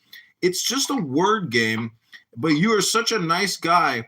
The truth and the big message is it's all personality development to be a nice person, because nice people are the winners in life. angry people, their lives are miserable. John, actually, I agree with a lot of what you're saying. It's just when you start saying all stuff. It is. Okay. Well, that's where you lose me. You know what? My friend on this app is a professor in linguistics in Toronto. And this is exactly how he would understand concepts through linguistics in any language. And I bet you anything, like he's thought about this before. Yeah.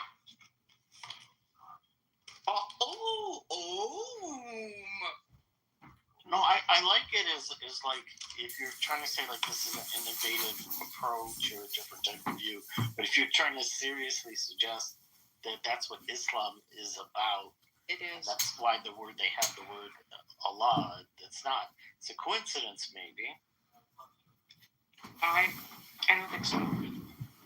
Yeah, but if I was when the Arabs came up with Allah, they said, well, we know that English someday is going to have this word all. And so Euro, you don't probably know me, but I'm actually tri-racial and a tri-religionist. I'll try anything at least once, as long as it's legal, of course. I'm trisexual. But I would just like 60 seconds of your time to read you some Rumi, because then we can all come to a consensus about what I'm saying. Please do it, man. It is your time. Okay, give me a number 1 through 100. I'll go to that page. You tell me your number.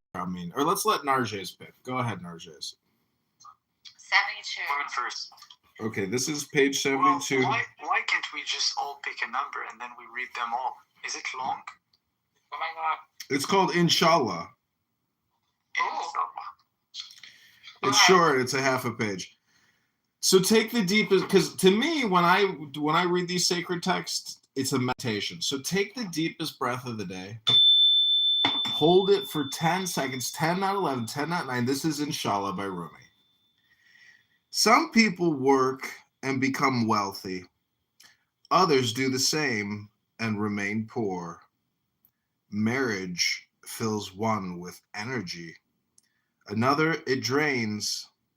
Don't trust ways, they change. A means flails about like a donkey's tail. Always add the gratitude clause, if God wills. Then proceed. You may be leading a donkey. No, a goat. No, who can tell? We sit in a dark pit and think we're home. We pass around delicacies, poisoned bait. You think this is preachy double talk? Those who do not breathe the God-willing phrase live in a collective blindness. Rubbing their eyes in the dark, they ask, who's there? Hello?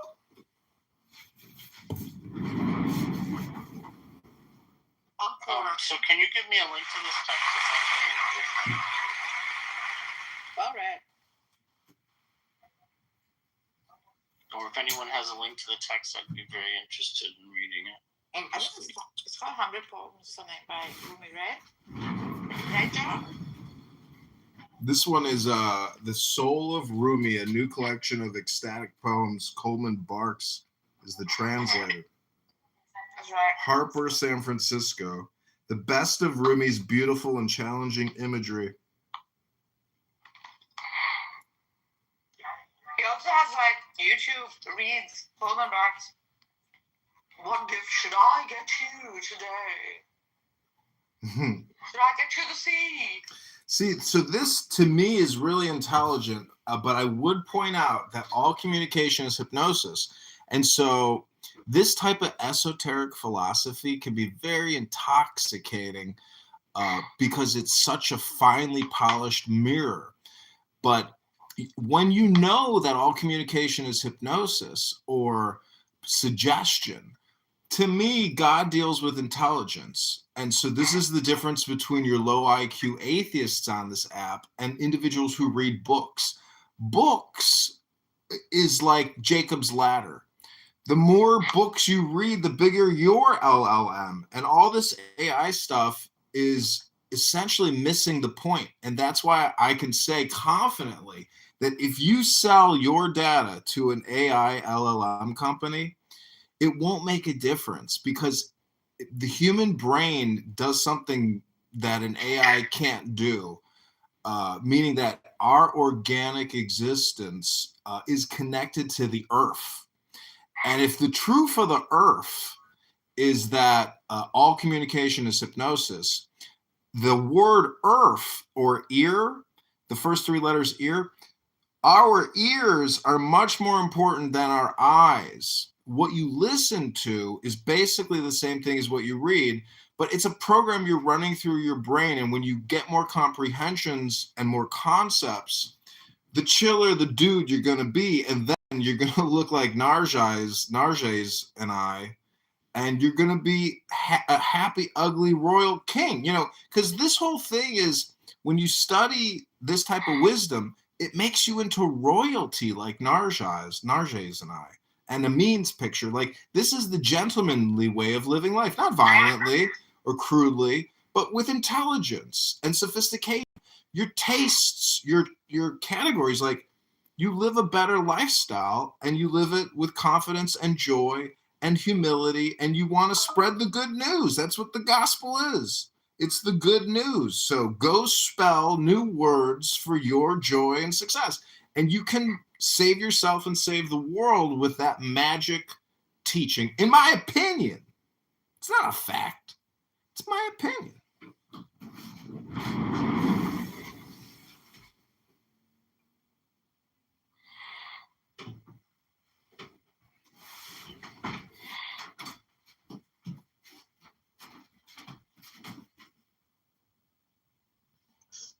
Kitover was removed from the ballot. Only 266 signatures. It was alleged the candidate committed one crime, and the board even voted to forward the petitions to the Attorney General and State's Attorney. Well, thank you for reading that, Daniel. As a matter of fact, I took more work today. I sent out 15 letters to 15 clerks in all the counties. I'm an official write-in candidate. There's been no charges, no indictment, no communication. It's just a little blurb on this fat, disgusting pig's website. And, you know, I recorded liberal, Marxist, communist, socialist, populists today saying how they want to arrest Kristi Noem, Secretary Hegseth, Marco Rubio, Donald Trump. These people are complaining about what should be happening to them. So we live in an upside-down society, and I just want to quote Napoleon when he said, "A man who wants to save his nation breaks no law." And I didn't do any fraud. I paid people, circulators, to go out and get me signatures so I can run for Congress. I didn't break any laws. Maybe some of my circulators did, but I didn't. Well, you haven't been indicted yet, so there's no allegations. So, Black, you said you recorded these people saying this stuff. Where were these people saying these things? At a debate today. They're running for Congress in the 9th District. At a debate at this physical debate somewhere?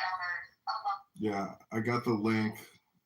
I mean, everybody films it. There's lots of people there filming it. It's basically content for libs of TikTok. Was it an online debate, or was it someplace you were physically?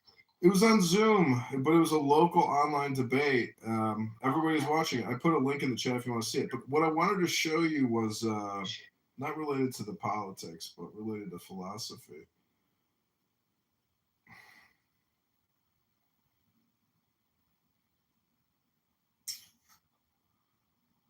Well, anyways, the only way I can explain enlightenment very easily is with the first Zen poem ever written, which says, "Stop thinking, end your problems," or "The more you think, the more you speak, the further from the truth you're going to get." We are all individually the truth. And we definitely somehow came out of this planet. And our words, in my opinion, indicate that we're probably already in the Garden of Eden. But it's our perspective or relative thinking that makes it otherwise. Is spot on. Yeah, we're probably. I'm just saying, like, we're on the same page. The way you said it it's spot on. Like, props. Yeah. I mean, I don't have to read the Quran. I've read parts of it. I don't find it to be all that entertaining or mystical. But I do view it as a magical book because it has such... Huh? How don't you see it that way? Because true power is in the material world. And so you can use the Quran to manipulate people and become a teacher. Teachers are often...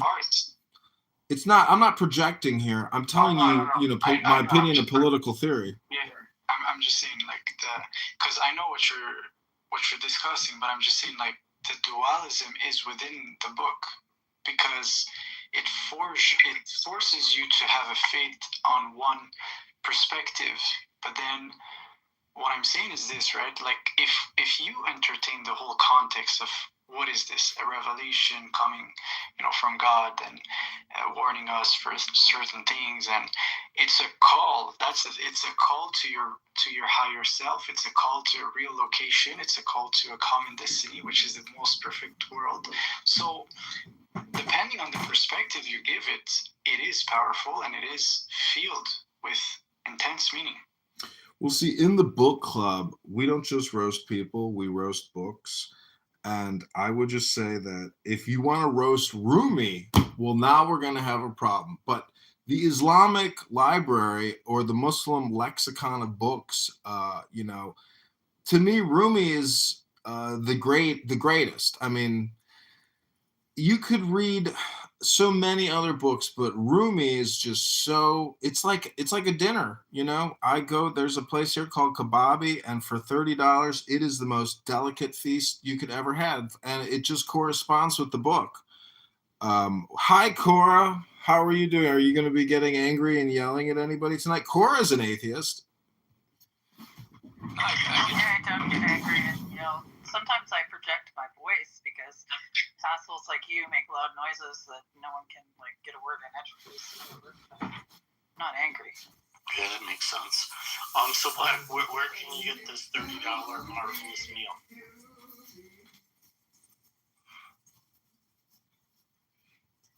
We lost him. Oh well. Yeah, that would be John Kitover.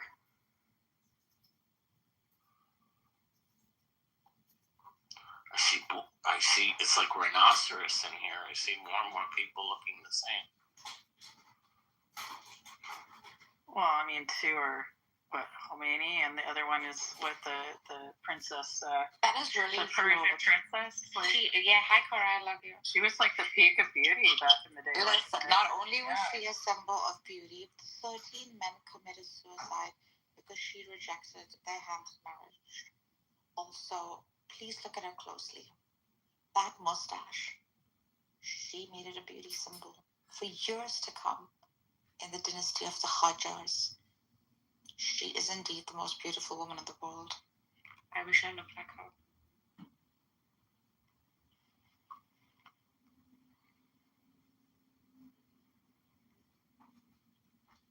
Yeah, she was the man. I kind of want to go back to the Greek and Armenian sort of monochromatic too.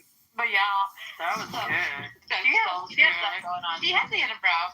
Yeah. Yeah, so most Persian paint, I think either was popular prior to her or she made it popular, believe it or not, which is also, by the way, Frida Kahlo's freaking look. Oh, yeah. Right? Yeah, I like the facial hair. There's actually there's women on YouTube that do historic beauty tutorials. They're great. Yeah, those are so good. And so those different eras. My kid and I used to do it. She used to paint it for me on my face during the pandemic. Used to watch the videos and be these personalities. She would say, "Mommy." Point of order, moderator. We have a title in this room. Point of order, moderator. I mean, I'm wondering if you could explain to Cora, give her a summation of kind of what we've talked about in the past. No, I want to help her. I think she might like it. Maybe she'll be interested. She's in a room with the title. Not content for your YouTube channel, so maybe just chill. I'm sorry, I was just asking a question. What's the question? And if you have a YouTube channel, tell me, I'll follow. Yeah, just search John Kitover on YouTube. I got about 50 accounts with 100,000 videos. What I was trying to say is Cora here is an atheist, and I was just wondering if the God conversation we just had for an hour, if you fought, maybe it would be, you know, beneficial to Cora, and she would find it enlightening. I don't want Cora to fight. I just want Cora to practice. I think, yeah, Nargis has a pretty good understanding that my sort of like, I don't even say atheist, I say I'm a post-theist most of the time, but my atheism is pretty much almost equivalent to a perennialist theist. Yeah. She's well versed with the Easterns too. Of course. A very unusual way that you refer to atheist Black. I don't know what's going on. So I'm talking about the truth of the earth. I'm just saying, it's about beautiful question. I don't know why we're. It's about consciousness. Well, I mean, listen, I don't know if you know this yet, but technically Clubhouse is hell or a killing field.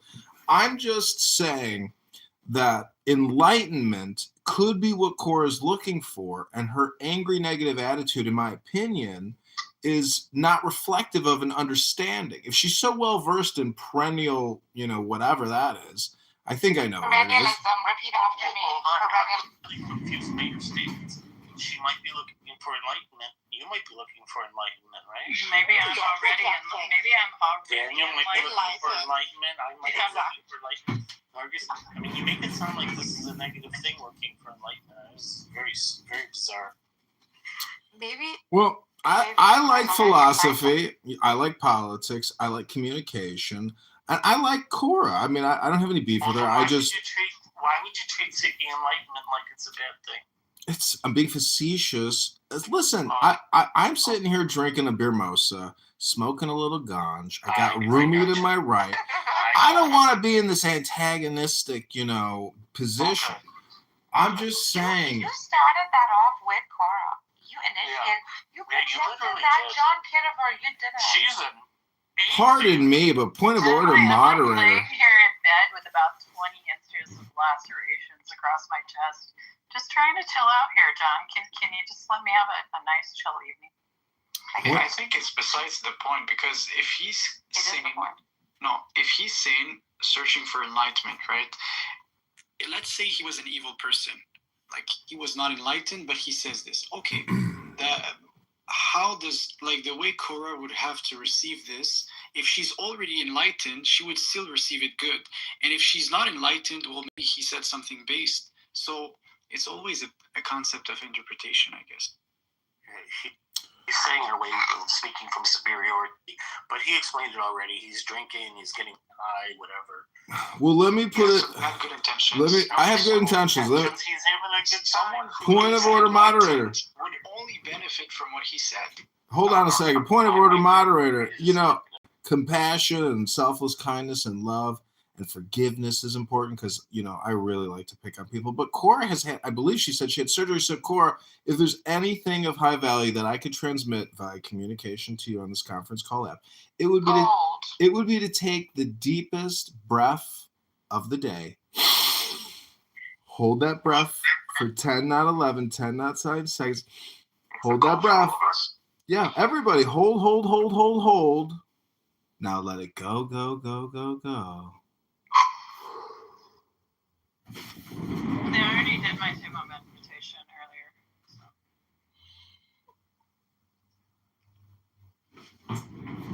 She don't lie.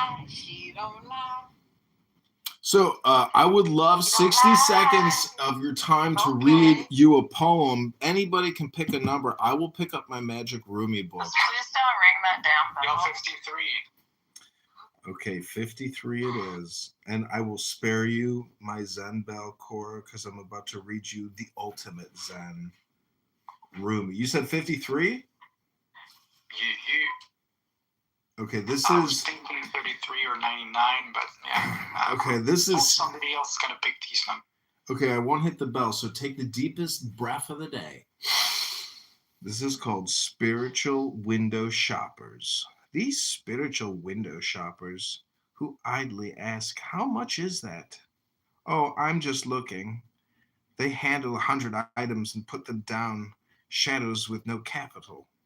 One has spent his love in 2 eyes wet with weeping, but these walk into a shop, and their whole lives pass suddenly in that moment, in that shop. Where did you go? Nowhere. What did you have to eat? Nothing much. Even if you don't know what you want, buy something to be part of the general exchange. Start a huge, foolish project like Noah. It makes absolutely no difference what people think of you. The clear bead at the center changes everything. There are no edges to my loving now. You've heard it said there's a window that opens from one mind to another, but if there's no wall, there's no need for fitting the window or the latch.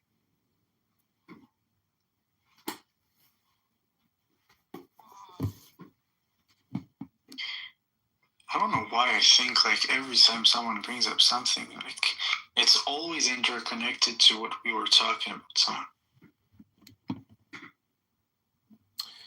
Well, you could say somebody did spoke about like, was it you? You said like no one can have a one-to-one understanding of someone else.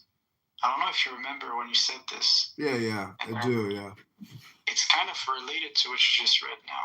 Not unless you have all of their memories and experiences, and then also eat them at some point. Yeah, because nobody unless you eat somebody, you'll never fully understand them. It's true, but you might have difficulty finding somebody that wants to eat you. What I'm saying is, comedy and laughter, it really enlightens you because it lightens up the mood. But with regards to what I just read, I think, I called Narja stupid the other day, and then I was like, oh, that was kind of mean. I could just say she's a fool. But what my point about that is that nobody is stupid, because if you pick up Rumi and you can read me a chapter and you can have that enlightenment aha moment, that eureka, you can prove you're not stupid, but you are a fool. And so the more Rumi you read, the more you put it into your consciousness, and then you start applying it to things in your real world, that's when the magic happens. So there is something about intelligence, Rumi, and I'm telling you, these Persians over there aren't stupid, and the Chinese over there aren't stupid. They have these books. They read these books. They read Lao Tzu. They read Confucius. Those books are so intelligent. It's undeniable, because when you compare it to our generalized conversations on this app, I would just rather listen to audiobooks all the time. Well, why aren't you doing that?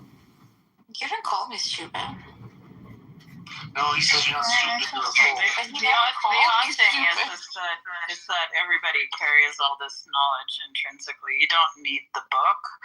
The book is just, a tool that maybe you encounter at some point. But if you just spend enough time, with your own thoughts, you'll come to the same conclusion. Oh, yeah. Okay. Point of order, moderator. Cora just said that. Point of order. Cora just said, let me just repeat what Cora just, I've read these books.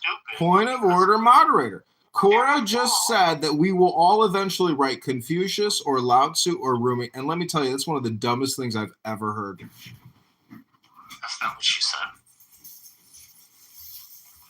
Yeah, you might have called me stupid to be calling Cora dumb. No, he said a fool.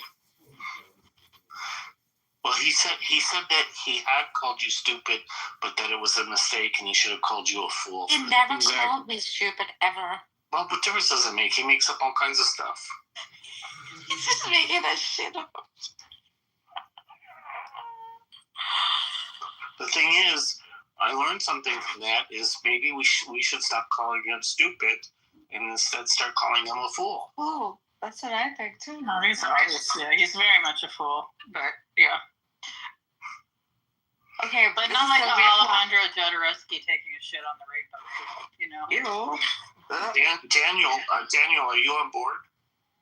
Daniel is on board, but he doesn't talk to John Kitover. Well, he talks to him occasionally. Because of the fraud issue. Yeah, only because of the fraud issue. But I do agree with John. I think it's a little unfair in the sense that at this point it's only an allegation. It was apparently referred to the Attorney General for investigation. So until we hear what the Attorney General decides to indict, I mean, it's... Listen, I'm fully transparent. I can share with you their audit. I can share with you all their legal paperwork. I can show you everything they've ever communicated to me and everything I've ever communicated to them. And you'll just throw your hands up in the air and say, I don't know. This is insane. Like, it's so much information, and for them to bring charges and it would have to go to a jury, it would, to me, it would like, Wait, what are we talking about here? I'm running for Congress as a write-in candidate. Somebody's calling you out on that bullshit? Okay. Yeah. More than calling him out, his petition. It was disqualified. This is from okay, it'll be good. the I Board mean, of like Elections. anybody that spent like 2 seconds looking into John, like, he's a dude that lives in his mom's basement and does pull-ups. He's obviously some sort of somatic narcissist. He's smart, but, he's got some sort of barrier to actually, like, doing something with himself that's, like, Smart is kind of the truly productive, Wait, So, point of order, moderator. I'd like to respond to what Cora said. Cora, I do love you because you gave me one of the funniest stories I've ever heard in my life. It wasn't tragic. It was pathetic, but it was so funny. And you are funny. And I loved the story. And I was glad I listened to it. And I cherish that memory. So thank you, Cora. When you raise the point of order, you're supposed to actually state the point of order. But Cora, I'm not sure about the word smart. And the second thing I guess I would say is that the issue at play that Daniel was pointing out was a petition that was apparently thrown out. They rejected my package, and you were trying to get a lot of women have rejected my package in my life. Let me just say, I went out on a date with a girl once, and I'm sitting at this amazing restaurant. I've seen John. He is an attractive man. He's a very attractive man. That women reject him despite the fact that he's so attractive says something. It's all because of his package. That does say something. And in any event, apparently, according to this... All I'm trying to say is everyone falls in love at first sight. If you sit down at a nice dinner with a beautiful person, you'll fall in love. That's just life. I've asked you twice, where's this $30 dinner that's so good? Oh, yeah, there's a place near me called... what is it called? Kebabia? Oh, Kebabi in Chicago. It's probably the best restaurant in Chicago. Is it better than the various pizza places there? All the fancy New York, all the fancy steakhouses, lobster houses, all those places, like, there's nothing like Persian food. Nothing. I mean... That's right, baby. There's nothing like it. Indian food's probably number... He likes Persian women. In fact, when John Kitover speaks Farsi, oh my God, it's just like any normal Persian. Yeah, can you talk? He speaks Farsi? Do you think maybe he is Farsi? He's dated my family is from Isfahan, and my mother makes good fasanjoon. I used to date a girl named anyways, the point is watermelon, feta cheese, and almonds, the good life, natural food. I just went to... I like cracked black pepper on my watermelon.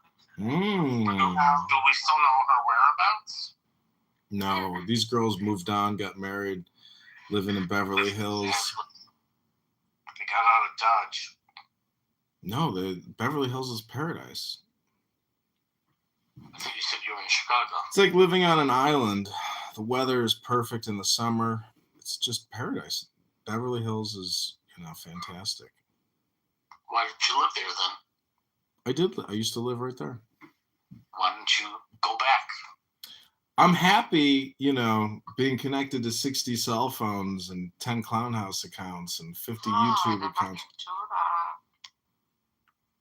Why would you want to have 60 cell phones? Have you seen his videos? Like, he's surrounded. It's like a freaking cell phone store. They're at every angle, that behind him, in front of him, to his side. Why? I don't know. I'm also live streaming other rooms in my yoga studio. Why?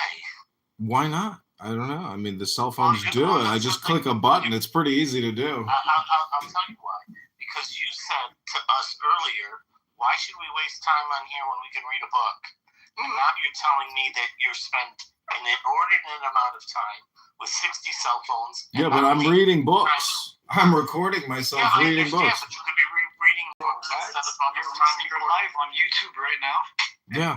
I can see a room. You can with, just like, Google me. My name is John Kitover, candidate congressman for the 16th District of Illinois. Right in candidacy. Subscribe. But you realize recording rooms is against terms of service. Oh. Are you a lawyer, a judge, or a corporation? Who am I speaking with, Mr. Pizza Euro? You want to be a politician. Mr. Pizza Euro. You're not even American. You're a Canadian. You don't even know my laws in Illinois. You don't even know the laws in Illinois. Show me the law in Illinois. Show it to me. Show it to me. Show me the law in Illinois. Show me the law. Show me the law. You willingly break the law and you don't care. I said, show me the law. Don't tell me I'm breaking no law. Show me the law. Hello? Hello?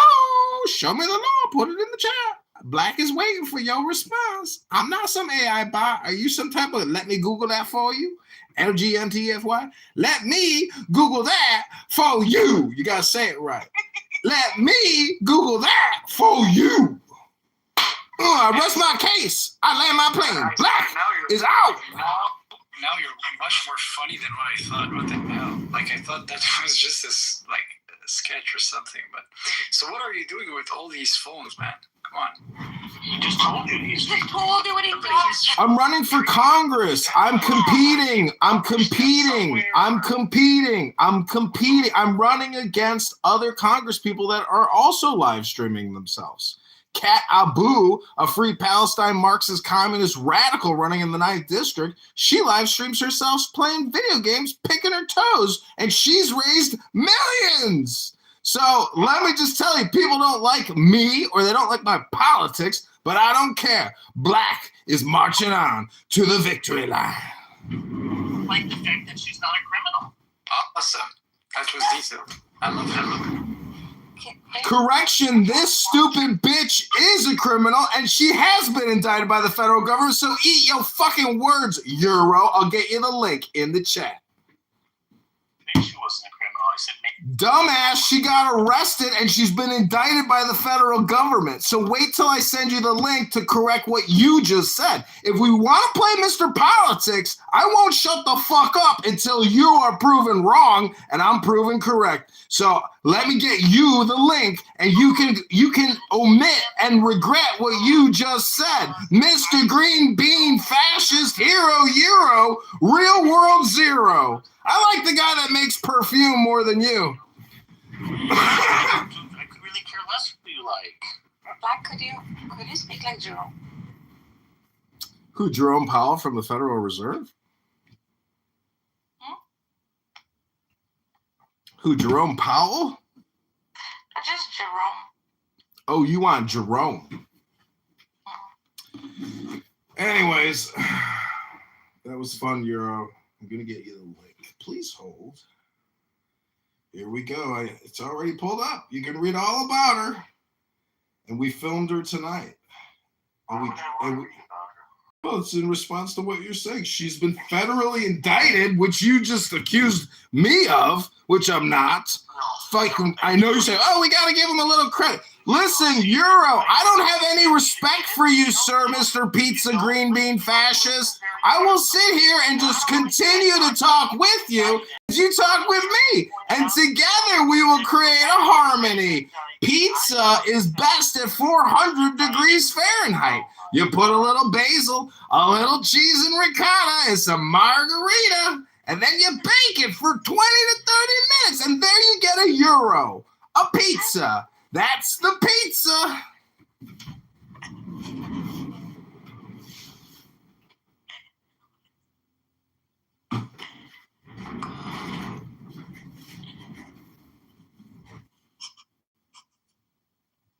So we are in a room called Only Canceled Heretics May Change. God, Yahweh, Allah, Elohim, Allah? Question mark? We got two Allah. Whoa, we got an Allah, not just an Allah. Didn't notice that. Trick. That's a good little trick you got there. Allah.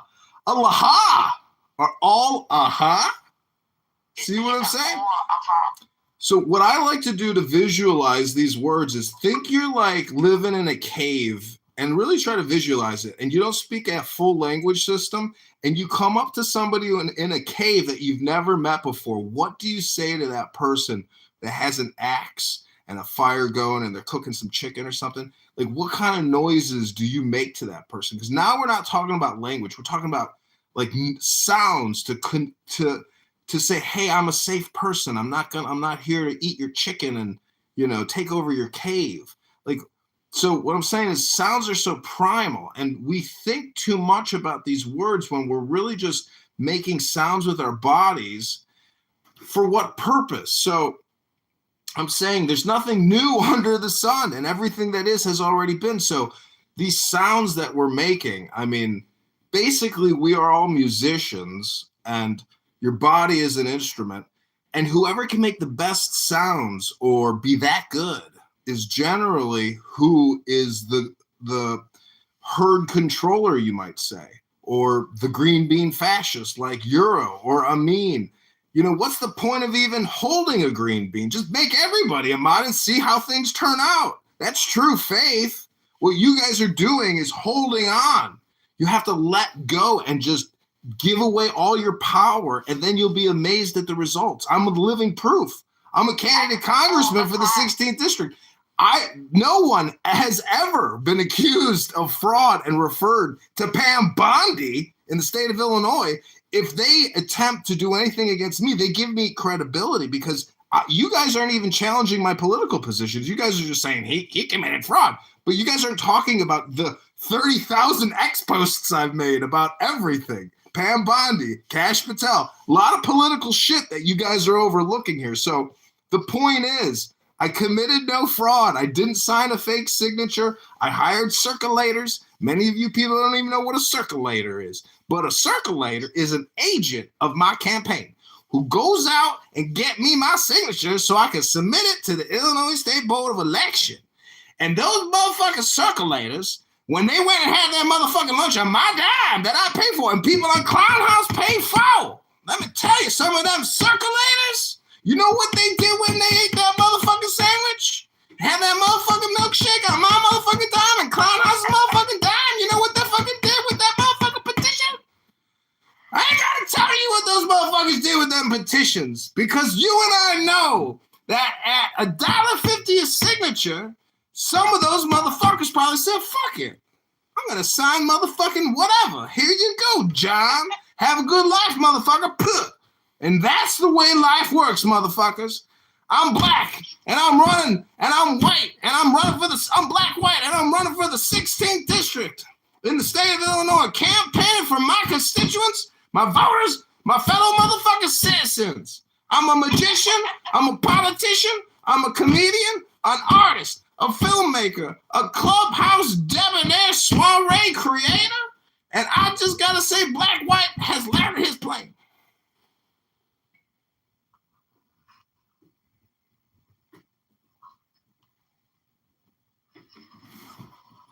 Well, why you just sound like a priest? He's so good.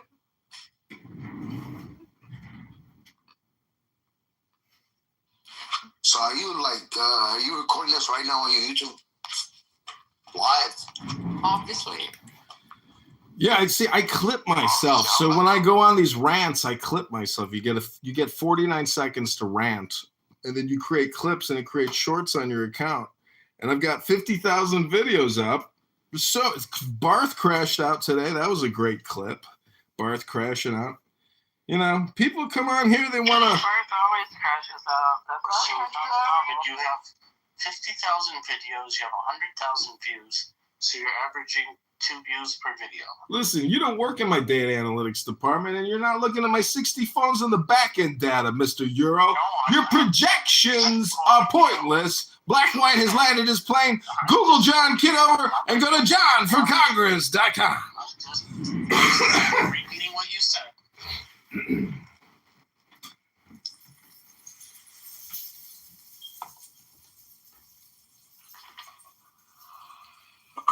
You get paid for this shit?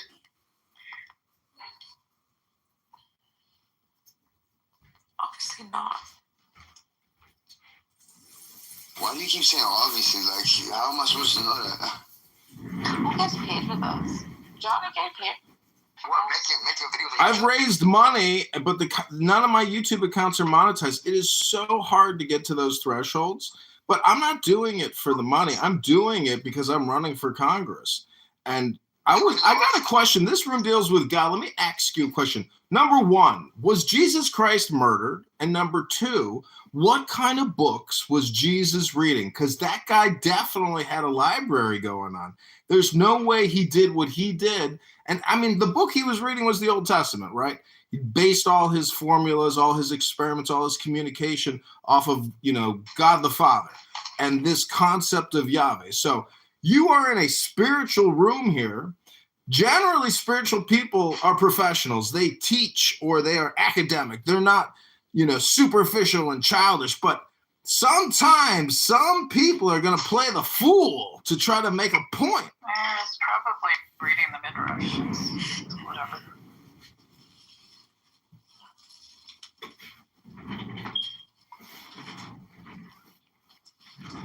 Interesting question. Well, the odd thing is he never wrote anything down, so there you have it.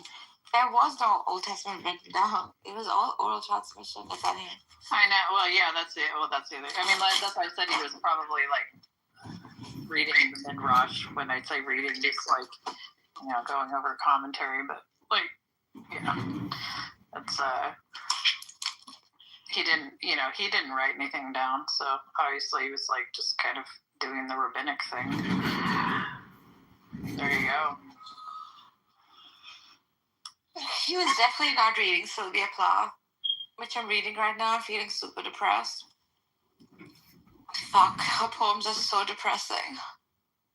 Oh my god, the apartment that I'm renting in Spokane has a gas oven in it, and that's immediately. Oh my god, don't get near it, please. Stay away from the gas oven, Sylvia. Oh, she's such a good writer. She's so deeply melancholic. She's so depressing, like in a beautiful way. Hey, did you guys know that ICE were trained by the IDF? Okay. ICE were trained by the devil. And the devil was trained by the Zionists. Yeah. Hey, Haz, let's do a quick diagnostic here, Haz. What is 100 times 300? What is 100 times 300? Not just, I want to ask you something. What's up, bro? Last time you were 30,000? Last time you were like not singing, but some sort of like recitations, and you had like a classical like harp music, and you were like talking about Daniel. I just want to know like what were you referencing there, because I really like that like vibe. Which one? I read a lot to Daniel. It's like harp, and you're like, Daniel, you're this and that. Daniel, you're this and that. Oh, the poem. Mikhail. Could have been like Rumi, maybe. Or could have been Charles Bukowski. She might have been reading Rabbi Menachem Schneerson or Rabbi Nachman. You know, the followers of the Rebbe, they say Ribono Shel Olam is very useful to say. Oh, I know what you're talking about. Oh, God damn it. It was a song. It's Leonard Cohen's. Do you remember? Right now. My oh my. Yeah, that's right. My oh my by Leonard Cohen. Here, Mikhail, watch that video. That's a radical Marxist Democrat in a bikini. I mean, in a short skirt at today's 9th Congressional District debate. Sorry to interrupt. No problem. Where did you apologize for interrupting? In every room. Ribono Shel Olam, I apologize all the time. I say I'm sorry. What are you talking about? I make atonement. Very nice man. I haven't hit a bell yet once because Cora doesn't want to listen to a bell. She's got something against bells.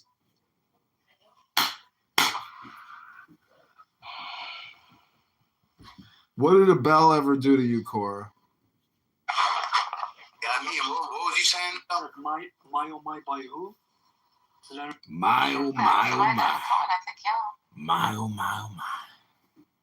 You know, I was just thinking, what's the most productive discussion we could have right now? Well, you got to start it with a breathing exercise. You know, I mean, I've done a lot of Toastmasters, a lot of public speaking. I'm a stand-up comedian. I'm a politician. I'm a rhetorician. What I'm trying to say is you got to have an opening statement, which is an attention grabber. To me, the perfect attention grabber is always going to be, stand up, everybody. Take the deepest breath of the day. Hold it for 10 seconds. 10, not 11. 10, not 9. Hold, hold, hold, hold, hold, hold, hold, hold, hold. Now let it go, go, go, go, go, go. Yeah, so I got a question, right? Can you hear sound? What's actually doing it? Shit, wow. I was close to pass out. Did you hear me? No, just kidding. Can you hear sound in space? Yeah, of course. You can hear sound anywhere there's a medium for the sound waves to travel through. Exactly. So in space, do you can hear sound? Yeah, space isn't a complete vacuum, so yeah. Yeah, but if you look it up, they'll tell you that you can't hear. You cannot hear anything in space. That's what she just said. It's unlikely that you would hear anything in space. Because that's not what she said. Not many things are making that kind of noise to travel through that medium. But you can hear things in space. It's just like sometimes you have to have listening devices. You know, we're constantly receiving transmissions, you know. Yeah, but the human brain cannot, the human ear cannot hear anything in space. Are there waves within the audible range? Probably not. Yes, you're correct. Yeah. But then that's when I had basically asked you a question. What, maybe the tardigrades are doing something. But wait, so it depends where you're located at, right? So if, for example, whatever explodes, right, just besides you and you're in space, you're saying you will not hear it? That's correct. You won't hear it. Wow, I'm impressed. If that's the case, I'm impressed. Yeah, if you've ever watched some really good science fiction films, they show that. They show you very close to an explosion. You don't hear a thing. Yep. Shit. That's because sound waves need a medium to propagate in. Yep. Unlike light wave. Yeah, but I always thought space noise would be like something really scary, like some big vibration or. No, it's like. Exactly. It's just the cosmic microwave background. So wait, so that's how space sounds like, but we would hear that, no? No, you wouldn't hear that inside the spacecraft or whatever you're in.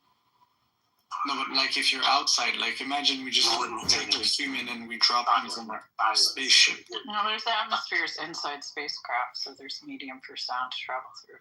No, but he's saying outside. So outside. Outside. It's just that the medium is so that you're playing that is Justin, you're playing the Sambi. Anyway, the medium is so dispersed that you're just not going to pick up on it. Yeah. But if you had some sort of explosion that basically created like a gas cloud around it, you're going to hear the sound within that gas cloud. Because then there's a medium for the sound waves to travel.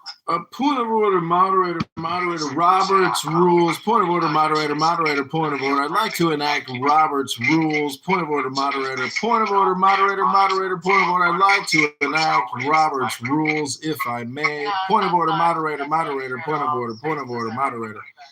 Point of order, moderator, point of order, moderator. I'd like to enact Robert's rules, if I may. Space isn't a complete vacuum, no.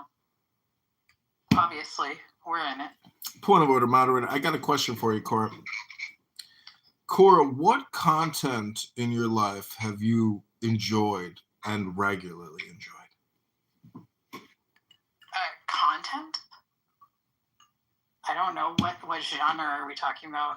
I mean, I got books at home. I read books, yeah. You got any books? I don't limit myself to like one particular type of media. Can I answer that? I did porn. What? Can confirm. Yes. They got midget wrestling coming to town next week. Maybe I'll check it out, ladies. So nobody could hear you screaming in space. People come on here, they scream, nobody's listening to them. Screaming in space. Point of order, moderator. We are in a holy room here discussing the GOD.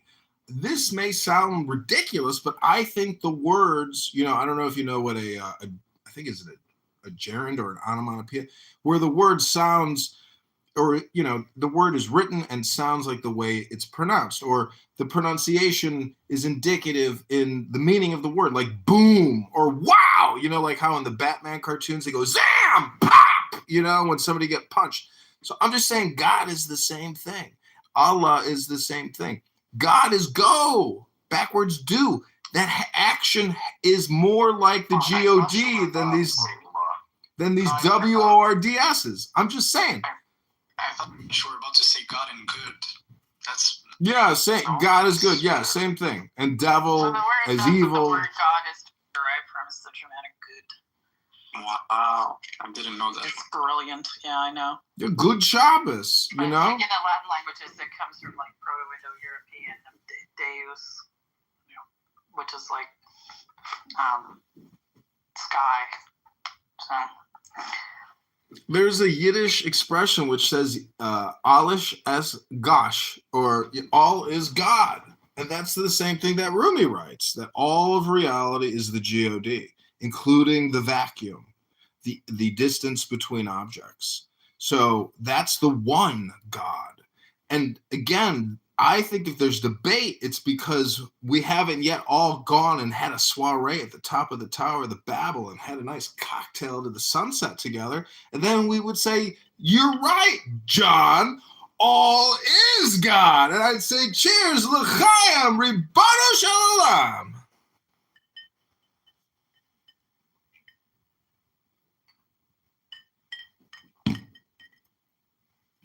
So you got to use your imagination. I would be interested to know, Cora. So for you, God is not personal God, correct? No. Why is that? It's a concept of the monad. That's all. That's right. So can you tell me why is that?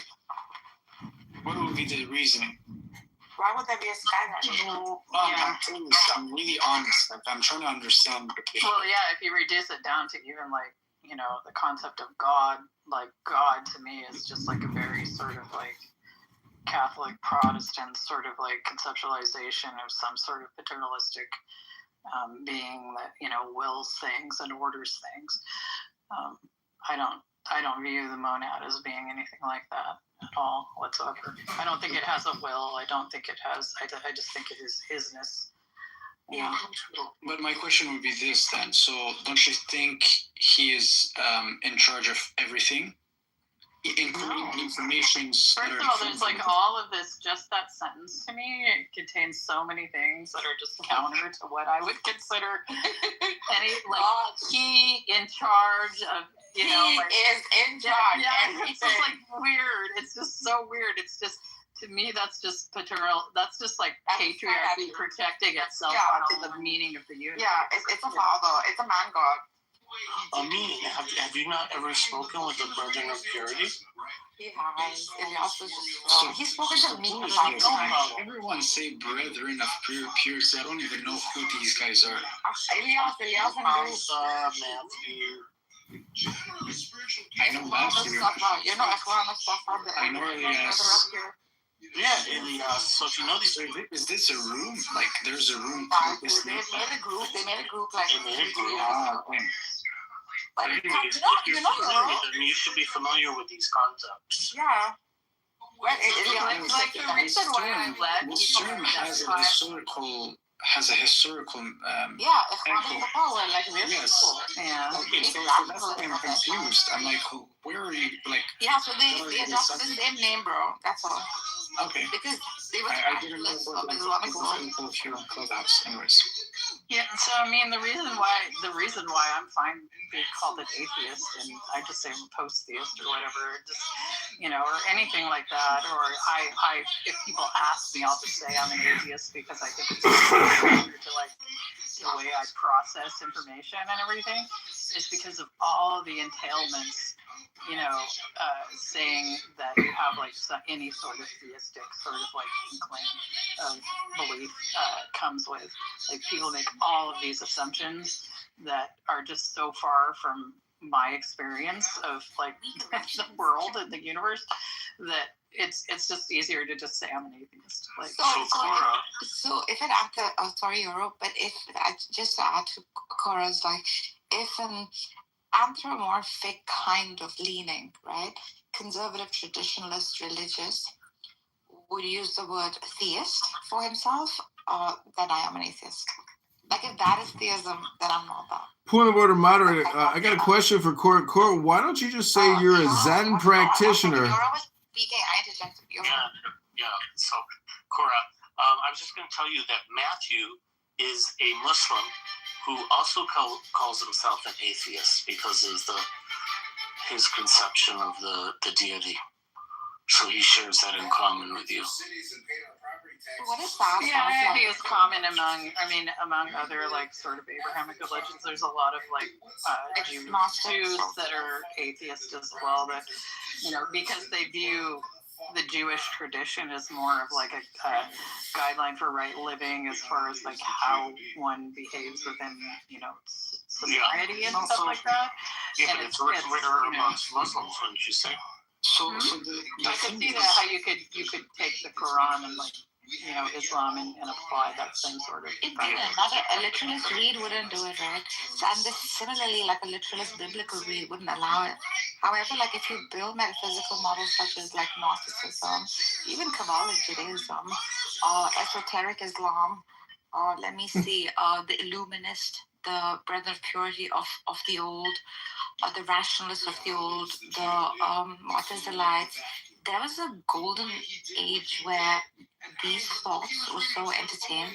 In fact, metaphysical models were built very close to the Advaita Vedantic structure, which, by the way, all this originates from, which Rosa was talking about just a few minutes ago, like the Neti, which means this is not, something like that.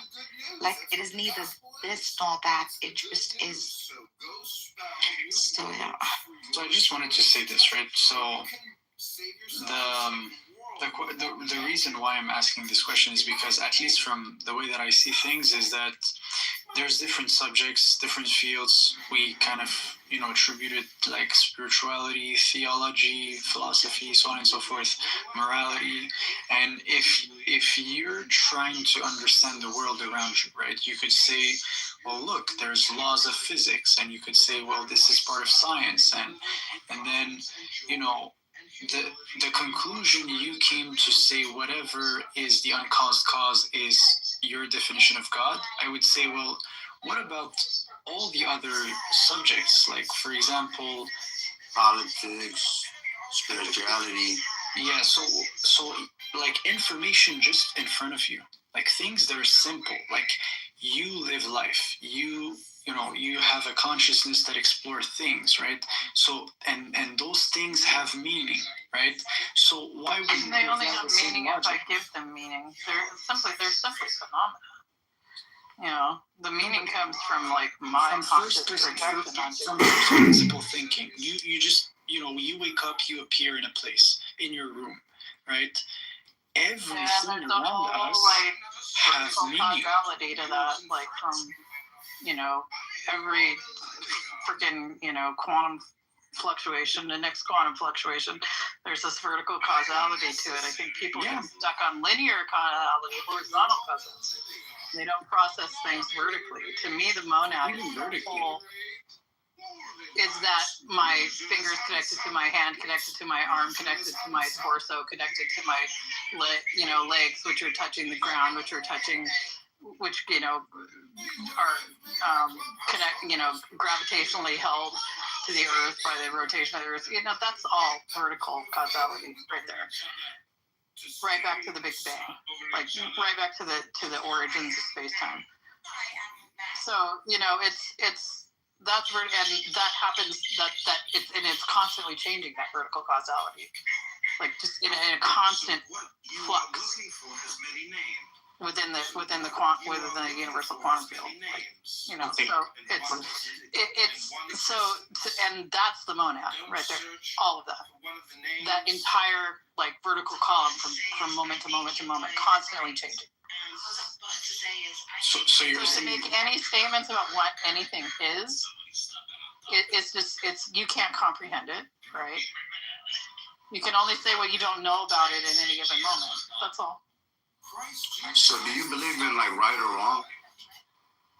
Morality is subjective, and there is a right or wrong thing to do, right, subjectively for you in any given moment based on the situation. Yes, but there's no objective morality. No.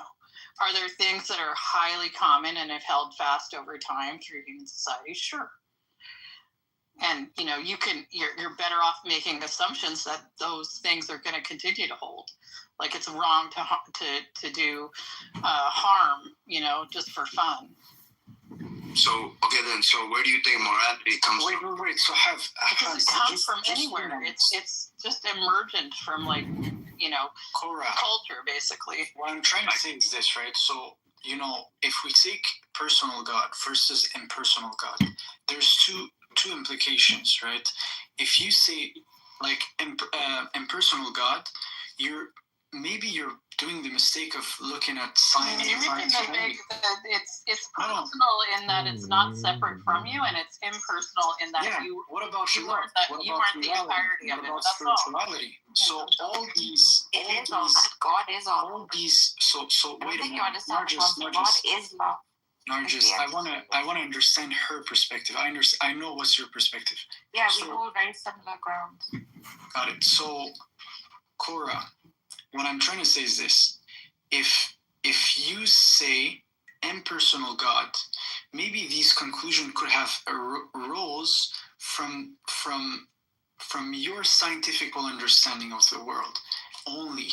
But then what I'm saying is that you by me having even proposing the idea of having a personal God, I'm implying other subject to take account of, like morality, like spirituality, you know, these concepts. Have you seen love or meaningful love in your life? That's a question.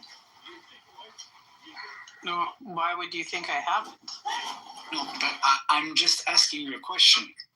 But that's the thing. Why would you even need to question that? So no, because okay. So maybe you say yes, maybe no. I don't know you.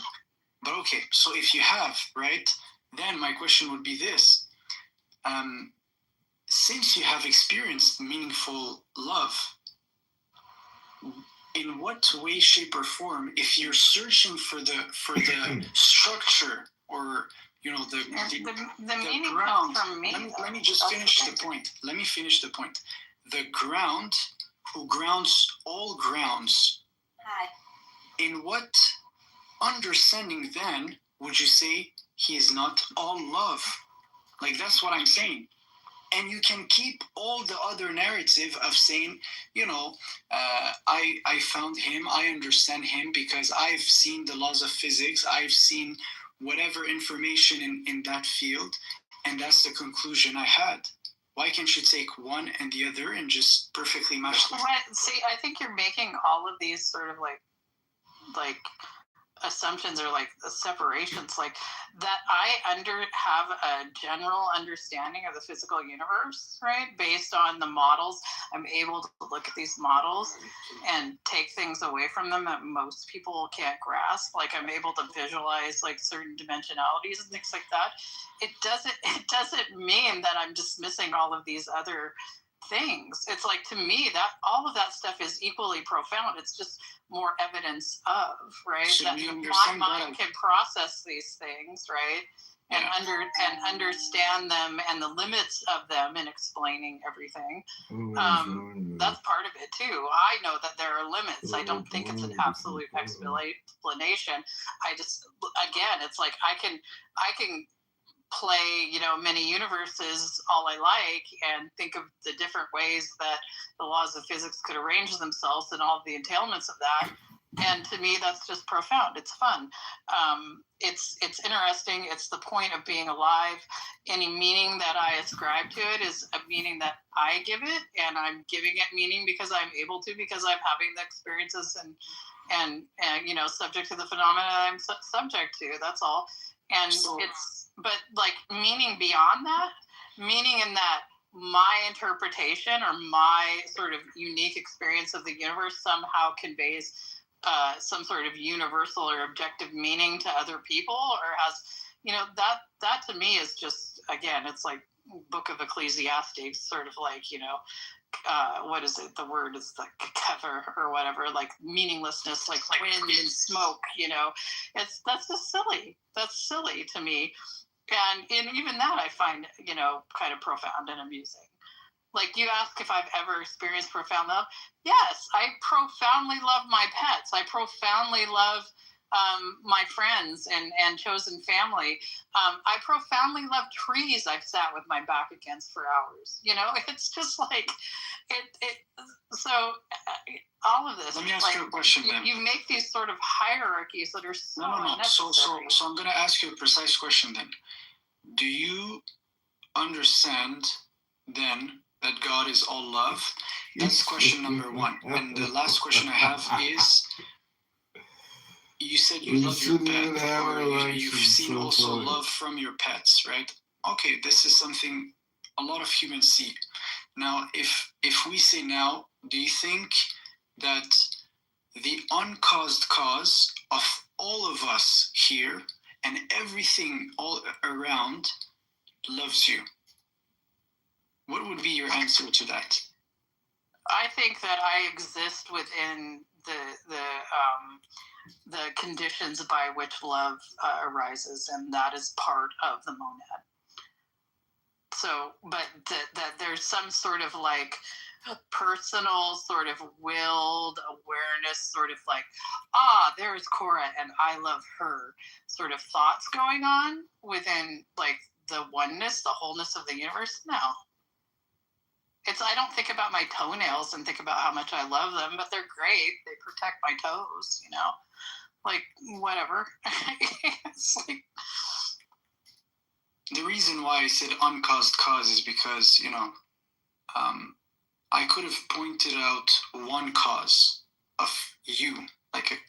If she doesn't take causation, right? So what if there are philosophers who don't take causation, like.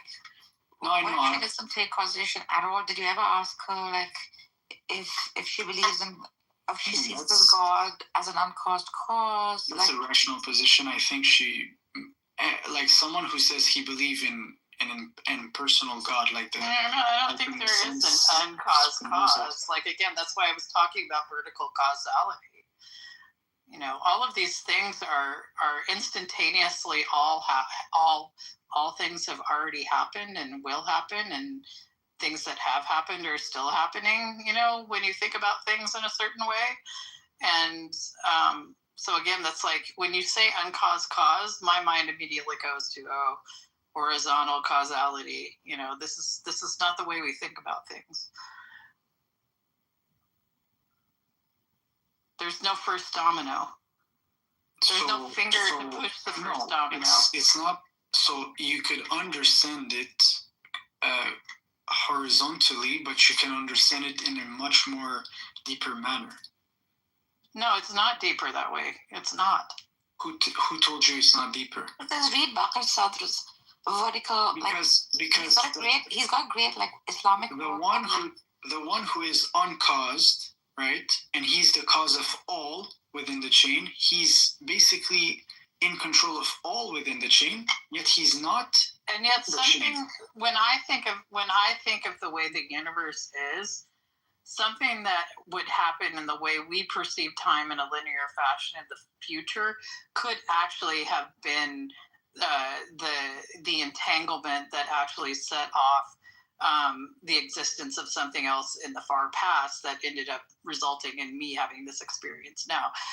I don't see it that way. I just see this like chain of vertical causality from moment to moment, right? And whether something happens before or after in the horizontal chain to result in this particular vertical, alignment, that's generally the way I view it. There is no, it didn't have to happen. It didn't have to happen. There are things that are happening in the future are causing what's happening to me right now in what will be the past of that, right? And vice versa. So it's all entangled together. And yet you are the being that you are today in T1, 2, I am being. T4, so yeah, okay. Yeah. So what I'm saying to you is this, is actually it's a really deep concept, but when it comes to living it, now there's a different way to see it, right? So before us, there's an infinity causality change. Behind us, under us, above us, you could see it from an infinity of angles altogether, right? So, and then when I'm describing, there's a weird echo. Can you just? Oh, sorry. It's for some reason my mic is being ultra sensitive lately. I don't know why. Yeah. Thanks.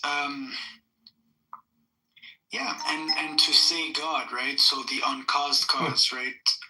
The reason why I framed it that way is because, I could have pointed a cause, like for example, the love of your mother towards you, right? And I could have pointed out to maybe two causes, right? Down a certain way, like down the birth way, right? Kind of, how can I say this? Down the road of that cause, that type of cause, right? So, but I didn't. I'm talking of the uncaused cause. That includes, he's the cause of me, he's the cause of everyone in the room, he's the cause of everything in the whole universe, simultaneously at all time, at all moments, past, present, future. So when you think of this, would you say that he loves you? That's the question I'm saying. I would not add a pronoun. I would not add that level of specificity of where the love is going. Like, to me, that's just odd. He loves you in the sense, let me give you an example. He loves you in the sense that you're present here and that, you're maybe I'm just present here because something else is meant to happen that requires my presence. It doesn't mean anything in particular loves me or made me because it loves me. That's. Would you say love is a union in some sort? No. Why not? A union? Yes, like two people, when they love each other, they become one flesh. Well, I mean, if you want to talk about like eros, sure, but that's a different thing. That's a wholly human sort of like phenomena, right? What if I say God loves you enough that He unified all your cells all together right now, and you have billions and zillions of information. You contain billions and zillions of information right now, and there's I don't think there's that kind of intent behind it. I think, I exist because there is. That's all. And at some point, I won't exist. Hopefully, fingers crossed, unless there's some sort of quantum immortality where I just continue on in timeline, only in the timelines where I remain alive and conscious. Anyway, so it's okay. Yeah. So the reason I'm saying this is because maybe the one who you refer as God has attributes like. I don't refer to anything as God. That's living. The point. I'm a post-theist. Let's entertain it. Like the living, the one who is, as you mentioned, right?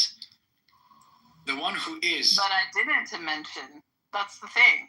Wishes this for is us. The idea is like this is why it's like I'm a post-theist. The idea of talking about things under terms of that there is an entity, right? That we could call a god or Allah or anything like that is absurd to me. But I know. But can you entertain it at least? So here's an entertainment. I've been entertaining it my whole life. That's the thing. That's the thing. It's like everybody's like, oh, could you entertain? Maybe some people need to just stop and maybe entertain the other way around. Maybe you need to shave off the attributes a little bit. No. Maybe you need to soften the edges out a little bit so that you come to the core of just isness instead of being yes. Maybe I'm a fool and I'm speaking out of maybe you're just reading a script. No, I wallahi I'm not.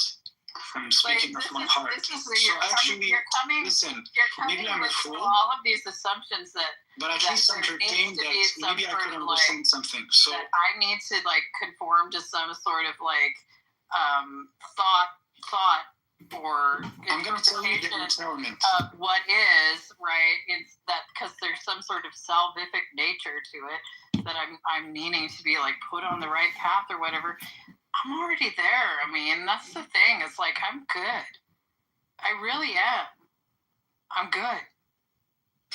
So I don't know. Have you ever stopped to think that when you have these people that are utterly at peace and they have a good understanding, and I'm not angry about anything. I'm not whatever. I am able to just be in the world, right, and be content, right, and I don't let things really ruffle me. I'm not attached to anything being a certain way. Have you ever stopped to consider that what you're doing right now is actually quite harmful? How is You're trying to direct me away from this place of being very good and in tune and one with things. So how is it harmful if actually that's the thing, right? If I had bad intention towards you, I would understand how that could be harmful. I'm not saying you have bad intention. I'm just saying that you're not being very mindful of where like observant of someone's demeanor, the way they interact with the world, where they're calm, where they're at peace, all these things that you say that through your God belief you're trying to attain. I'm already there, right? So it's what are you trying to accomplish? This is, I don't know what your intent. I don't think your intent is to do what what the ultimate thing is that would happen, but you're basically telling me I need to go backwards in my experiential thinking. It's odd to me. It's odd to me. I agree. So what I'm saying is this, right? I could be doing I could be having a marathon right now. I could be really tired. I could be really on the point of collapse. But maybe I perceive something, right? Maybe there's a direction, right? Who knows? I could be a fool. I could say this direction is it's a dead end, and that would be me being a fool. But maybe even though I appear tired, maybe I'm going somewhere, right? What I'm trying to say is this, right? There is a claim from believers. What is it? Is that there is paradise. There is a world that exists in the same way there's a world right now that exists, but it's in its highest resolution form, in a sense, right? It's like whatever is the perfect combination of any scenarios that you could think of, it is at its best position right now. So wouldn't you even entertain the idea of looking at this ideal world and this ideal self you could be in, and wishing to come towards this location? Everything is ideal. The only thing that makes it not ideal is the way that you are ascribing meaning to it. Meaning to things that don't really have meaning, or necessity of things that aren't really necessary. Just like relax and fucking enjoy the ride.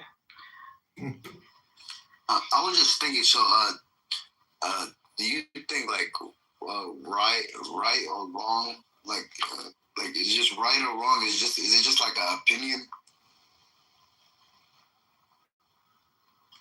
Yeah, right and wrong is completely subjective. Yeah, Marcus Aurelius said that life is opinion, universe is transformation. So if it's that case, then murder. So what's wrong about murder? Well, for me, murder, if it's me getting murdered, that's obviously not optimal. It's pretty wrong, right? I'm sure that the antisocial, like psychopathic, say like it's a serial killer or whatever, they think it's really super right. That's what I mean by it being subjective, right? They're self-actualizing through their murderous activity. Who am I to say that that's wrong for them, right? No, it's right for them. It's wrong for me. It's subjective. No, I'm just saying, like in a general perspective. Now you get murdered, but just murder in general. I have a question. Unjustified killing is generally antisocial. Yes, it doesn't benefit a lot of people.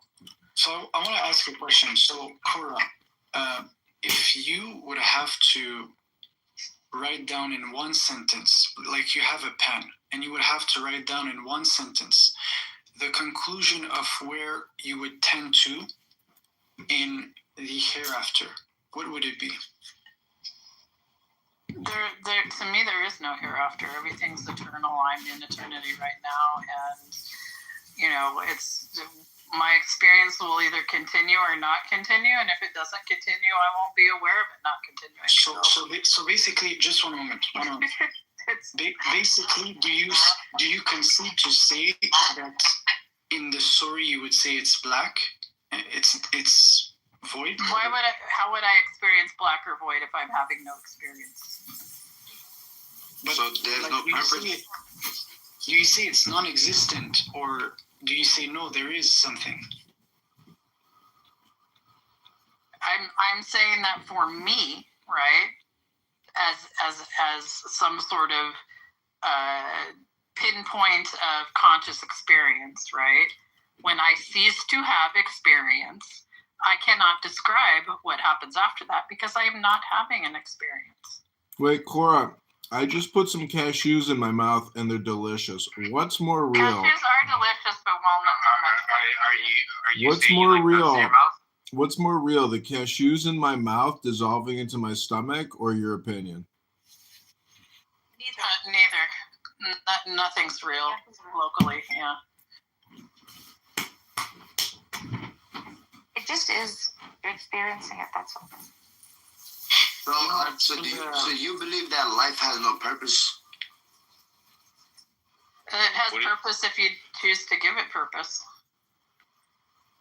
Yeah, but at the end of the day, if you're just living and dying, there's no intrinsic purpose. You have no intrinsic identity.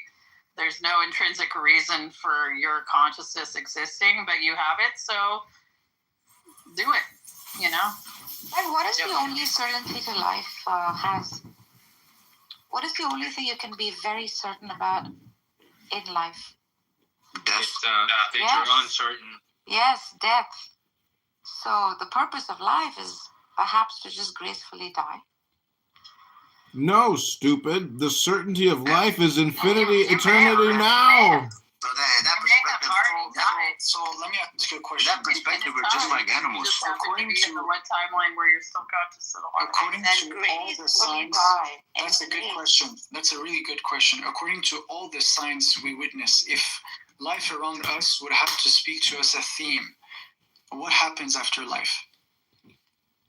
Whenever you see death, what do you see? What happens after life is non-life. There's birth. Not necessarily. So this is no. We'll have to be honest with the narrative. Honesty is what we witness right now. So whenever we go to sleep, I wouldn't say there's birth. I would say that there's rebirth. Transformation. So far, if I have to say what's my experience, whenever I went to sleep, I woke up. So if we take like a day, one day. But did you ever have a wet dream, sir? Let me just say this. If we take one day as a microcosm of an entire life, right? And we take one sleep as a microcosm of death, I have witnessed a cycle of sleep and arousal. That's my experience. Well, I don't think that's quite the same. Like, I was just unconscious for 5 hours, like literally unconscious. I lacked consciousness. The last thing I remember is a woman leaning over me and putting something in my IV, and the next thing I remember is a nurse coming to me and saying, "Hey, are you ready to sit up?" And literally 5 hours of my quote life passed with zero consciousness. Zero. Right? I was just got out of the hospital? Yeah, I just had surgery. Oh, well, I hope everything goes well. Oh no, I'm 1 week post-op at this point. But anyway, so it's like, was I dead for 5 hours? I mean, from like the sort of like way that people interpret what living is, sure. I was having zero experience for 5 hours. Now, was my physical body experiencing things? Sure, but I completely lacked consciousness for 5 hours. What I'm trying to say is this, right? And that's who you are, right? So yeah, but I could have not woken up, and there might be infinite numbers of universes where I didn't wake up. So, but I wouldn't be able to describe those because in those universes I'm still unconscious, right? I'm only conscious in here where I'm talking to you right now. What I'm saying is that I think that if we take the signs around us, like whatever circle of seasons, whether it's any dualism or whether it's our own experience of waking up and sleeping, waking up and sleeping, waking up and sleeping. I think it would be even rational to say that after the final sleep, there will be a final rising. Now, rational, or your body could just decompose. But isn't this what I'm saying is this, for everything that you observe though? Isn't that like this analogous? Like, you'll see leaves falling down in fall, right? And you can pick up one of those leaves, you can put it in a book, right? So that it never decomposes and gets back into the earth. Yet in spring, new leaves will form, and that fall, they'll fall again, right? So, like, if you're talking about birth as a continuation of consciousness or something like beyond, like, the parts that make up us, like the atoms, I wouldn't be able to make that observation or derive that conclusion, right? It would seem that like life continues, but without like the identity of what I perceive to be me in like another body. Correct. Right, and Like a transformation. to me, it's Yeah. necessarily You need to dualistic. decode. It's like this idea that your consciousness is that separate from your body that it could be like, reinserted into a completely different, like, organic form and have the same, awareness or the same thread pulling through it. It's, to me, that's just odd. Like everything about my consciousness is rooted in the fact that I have the DNA I have the experiences I have from the point at which my neurology was able to start recording, memory and experience. That's that, right, is the limits to what identity I can start assembling for myself. And even that identity, isn't intrinsic to me. Like a million things could have happened differently, and the I that I am right now would be completely different.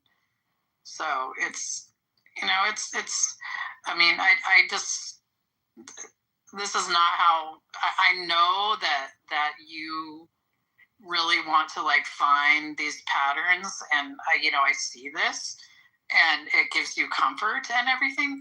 But for me, I've let go of all of that, and believe me, on this side of that, it's actually quite a lot more peaceful and comforting. Okay, interesting. So the only question was, just to make sure it was said correctly, was what make us sure that after the final sleep, there will not be a final rising? The reason why I love this question is because if we're being honest with all the signs, or if we would have to be interpreters, because that's what a human is, we interpret reality around us. And if we have to pay attention to anything in life, whether it's the plants, whether it's the seasons, we see this appearing again and again. We sleep, we wake up. We sleep, we wake up. We sleep, we wake up. So what tells you that after the final sleep, there will not be a final rising? For me, it's the logical continuity. It's the logical conclusion based on signs we observe. And tell me, even from a scientific perspective, where did you got that information is completely lost, or that energy is completely lost? I didn't say anything of the sort. I understand. But now I'm just, your understanding of what I'm saying to you is this: maybe as if it there is together in some sort of something like to see as a conscious synthesis. formation, and won't let go of that consciousness. That's not the way energy behaves. I'm just saying, maybe there's a synthesis of all of that, right? You could literally have, like you spoke of vertical thinking. I think that's vertical thinking. Vertical causality. That's what I said. Yeah, you vertically think of causality in a different way, right? Vertical thinking as a whole.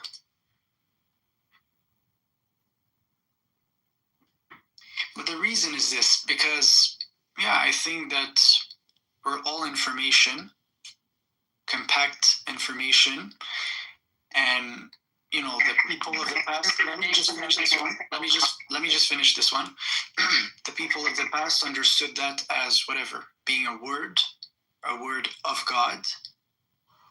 We trust that, this word of God is improved till eternity, like just till eternity. Would you want to? I thought it was perfect. Would you want to collapse that information? I thought it was perfect. So what's to improve? I mean, if it's perfect, how can you improve on perfect? What I'm saying is more like, it was made good, right? I agree. It was made good. But then you have free will, and, you live life, and then your body decays, right? Because of whatever actions you perform. But what I'm saying is, in the end, do you grant that God is forgiving and He's going to forgive you? That's the question. I don't need to be forgiven for anything. I just what's the look, the way that I look at it, right, from what you're describing, there is a God, and He's a good God, And so he grants you something that there's no way for you to deserve, right? And that is life, right? And he gives you a time upon this earth, right? And then you're like, wow, God is good, God is great, right? But then there's like something that comes along and says, well, obviously God is going to give me like eternity as well, right? It's like if you give somebody who is like begging for money $5, the person could think you're a great person, could think that you're a compassionate person. Let's say you give them $100, right? You're a great compassionate person. You can appreciate it. You can value that. But then like, it's not, it doesn't make sense for him to say, this person's great. He's really nice. I'm pretty sure he's going to give me a house and a car, and my financial problems are going to be done, right?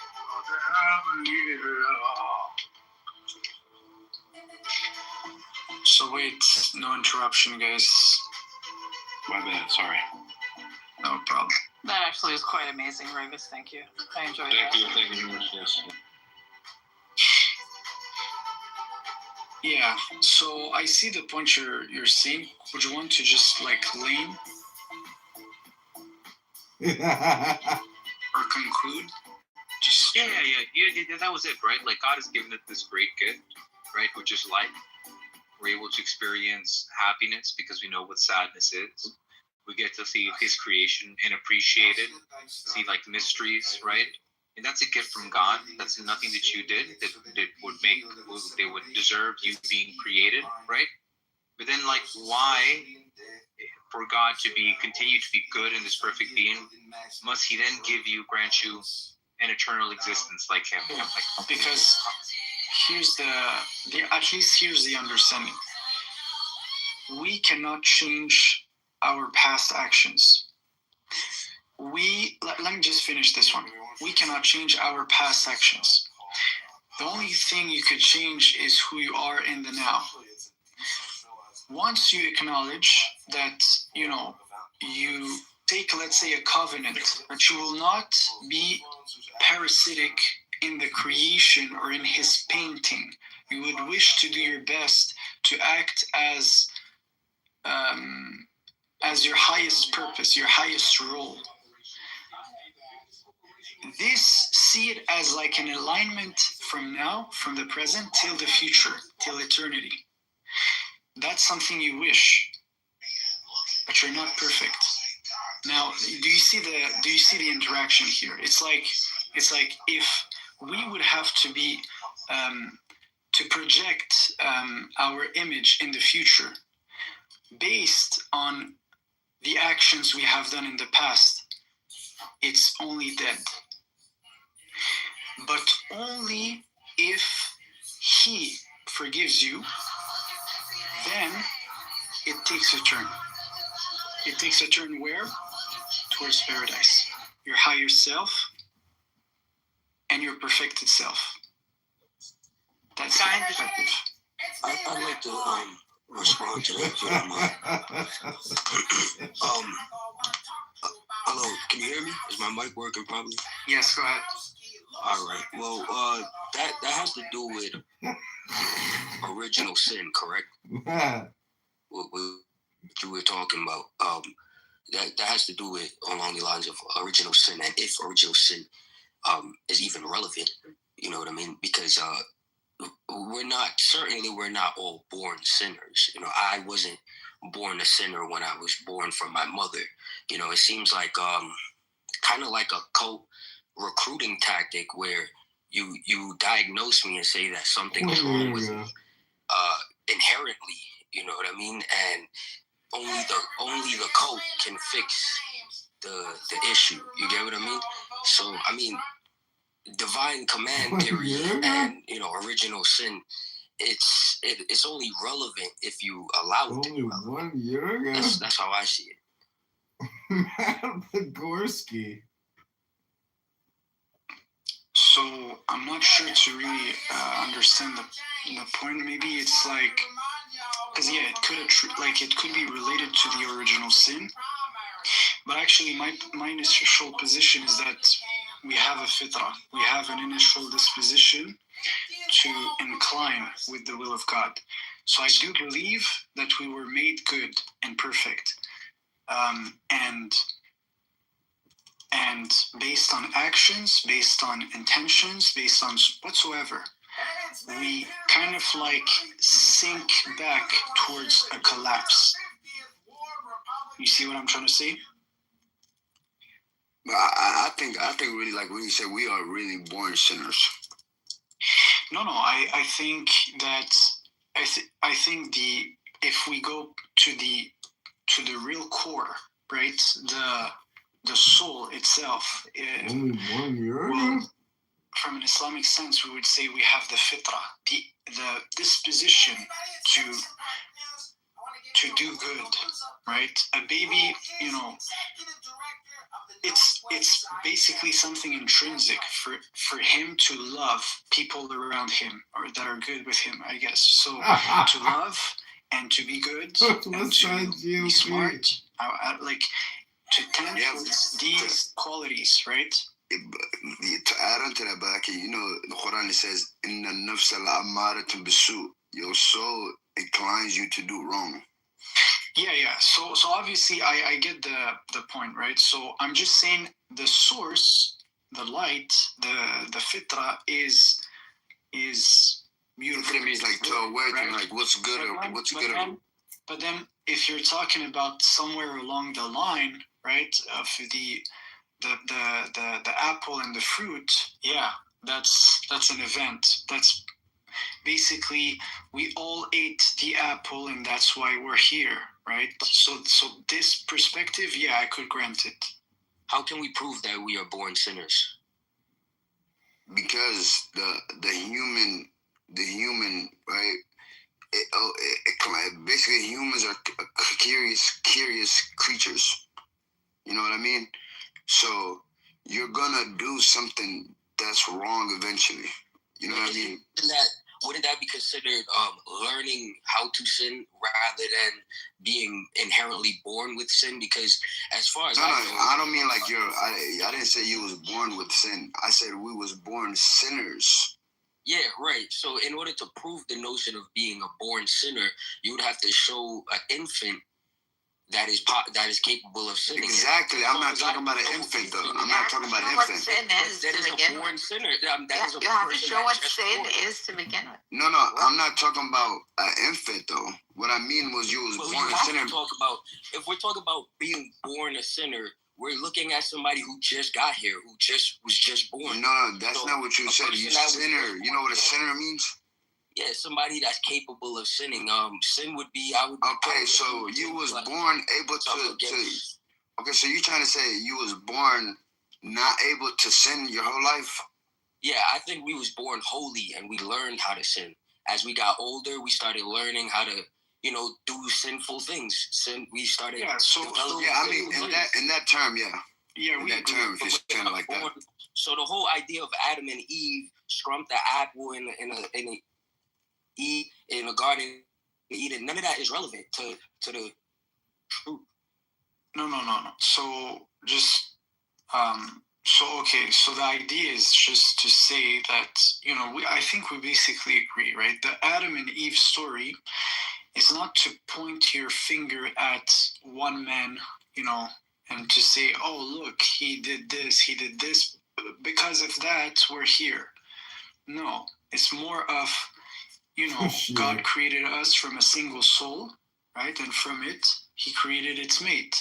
So now it's our story, it's our narrative, right? So everyone who will, in a sense, walk the earth will fall in temptation in some way, shape, or form, or will sin, will do something contradictory. Will do something contradictory to what he knows at one point. Perfectly said. Exactly. So I just want to say that we're kind of like in the forgiveness process, right? Adam's story is sealed. Jesus' story is sealed. Anybody's stories who from the past is already sealed. Now it's our turn. We must do the best. We must perfect the earth, right? Be fruitful on the earth, and you should whatever. What are the other things to do? Like be how can I say this? Like reflect correctly the light of God, the attributes of God, right, on the earth. That's the whole understanding, basically. So to be good, to not do evil things, to not corrupt the earth, the perfection, the art of God, and eventually, what is known to the narrative is every soul will taste death. But then, after everything we have perceived, will we just say that's the end? Obviously not. There is somewhere out there the perfect combination, and you wish to be there. That's the ultimate destination, basically, right? So that's understood as paradise. And apparently we came from there. This was one according to the narrative. It's a going back, actually. So wouldn't that make us, holy? Originally, we would be holy beings. We're capable of being holy, but that don't just make us holy. The source, yeah. So the source is holy. Then we are originally holy entities. We learned how to sin. We learned to develop the wrong taste for life. You know what I mean? But I'm going to tell you this. It's interesting the way you say it, because you say learn to, right? Which is interesting because according to the whole narrative of Adam and Eve, when they ate the apple, they learn evil, in a sense, because it was in the realm of the heavens, or in this perfect story, or in this perfect narrative, there's no such thing as going against the will of God. It's not even a concept of being a rebellious spirit, right? But they didn't learn; they was deceived. Yeah. But what I'm saying is this, right? That in a sense, the ascension to this location, or this narrative, or this story, implies to purify the eternal, to remove from the heart this knowledge of evil. You need to forget evil, basically. I'm not saying this from a naive sense. Like, I'm not trying to be naive. Like, I'm just saying, look, evil should be removed from the soul, basically. And it's the only way. Where are you getting all this from? Like, what are you sourcing this to? So actually, that's the tazkiyat an-nafs. That's the whole concept. That's how we understand it, right? So it's to pure. The verse from the Quran is قَدْ أَفْلَحَ مَنْ تَزَكَّى وَذَكَرَ اسْمَ رَبِّهِ فَصَلَّى. Right. So they have succeeded. The ones who have purified themselves and have remembered the name of their Lord and prayed. Right? What does this have to do with Adam and Eve? Because that's our story again. So they were not real people? No, they were real people. This is, for us Muslim, we say the Quran is a revelation of the future, or it's a revelation from God, right? So we take this information seriously. So, like, they physically existed? Of course. Of course. Where? Do we have any historical record of Adam, Eve? Her name is not even taken in the Quran. So I'm just going to say one thing, right? When it comes to the Adam story, what's beautiful about it is that at least it's an inclusive. I'll ask you a question. So if you want proof, what type of proof are you looking for? Do we have any historical record of these two people? Probably not. And his wife, whoever that is. Yes, it's not there in the Quran. Probably not. Okay. From the Bible. Let me just one moment. Probably not. But you would have to put your trust. It's a faith claim, right? For you this have to narrative. say that this person existed. No, you would have to put your trust. I would say that's my perspective, right? The Is it a faith claim? Do you have faith Let me that this tell you. person existed? I have faith and I would say I'm sure to a knowledge. It's a knowledge for me. For me, when I read the Quran, it's knowledge. It's only knowledge. Okay, that's not my question. So let me Is tell this you. a faith claim? No, you tell me. I'm asking you a question. No, it's a knowledge claim. Where can you point at where this particular physical I know for a fact that the last and final prophet of God existed. So have we lost this historical place or wherever these the physical Adam and his wife, because there's no name given to her, were on earth? Is there any particular place that they landed from the heavens? They flew down or dropped? Well, that's the thing, right? Maybe I'm gonna say this like as a maybe you dropped. Let's listen. You're being of certainty. No. And I don't think you should use words like maybe. Let me say this. Maybe you dropped from the stars. I don't know. Okay, what I'm saying is this: is that the concept of paradise is that it is from the seventh heaven, which is a universe greater than the lowest heaven. And according to the Quran, we're living right now in the lowest heaven, whatever that means. So no, what does that mean? So Adam. Either you're saying you don't know what the lowest heaven means. Listen, you're making a claim of certainty. This is a knowledge claim. So you have to tell me very certainly about all of these details. I'm certain. Otherwise, you're a liar. No. I'm certain with the information I'm transmitting to you. Why? Because I'm certain that the Quran for me is a revelation from God. There is no doubt about it in my heart and understanding. So I'm addressing your questions based on what I know. Otherwise, I would be lying to you. Yeah, you are lying because I'm asking for a certain place where you can point and tell me where this physical I'm just saying Adam and his wife. I'm trying my best to bring you information. What is the information? Seventh heaven. I don't know exactly how to get there, but that's the answer. If you want to investigate this on your own, you're a researcher, whatever. When you say seventh heaven, what do you mean by seventh heaven? I'm answering you based on the Quran. And for me, the Quran is what? You said seventh heaven is the way to get to that.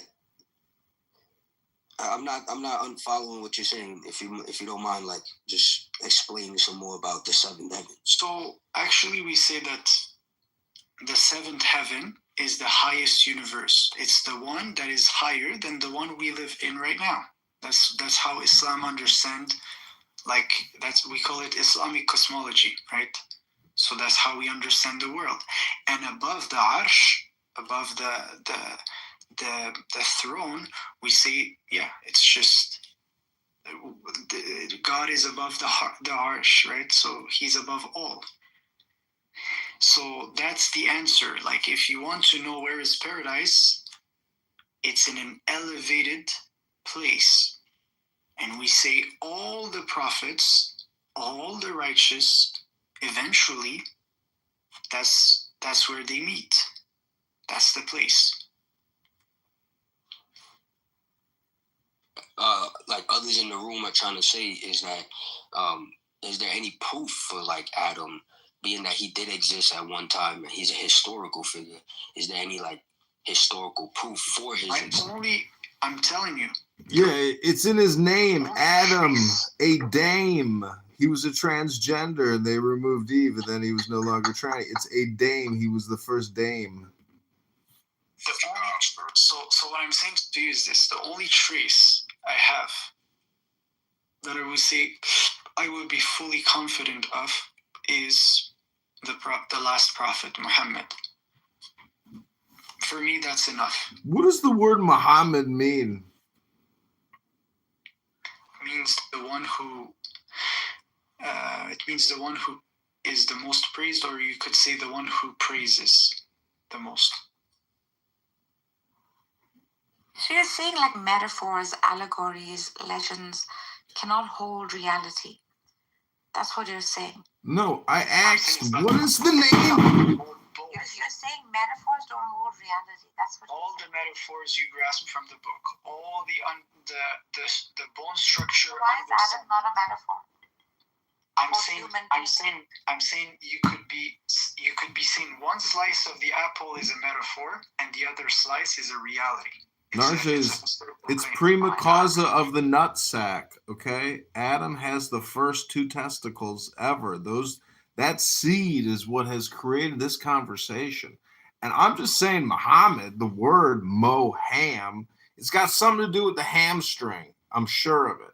We don't eat the hamstring, but we got to stretch the hamstring, and we got to breathe. Why do you think Muslims do their own chiropractic exercise when they go down and they pray? That's a yoga pose. So I'm just saying this whole thing is interconnected with a biological philosophy as well.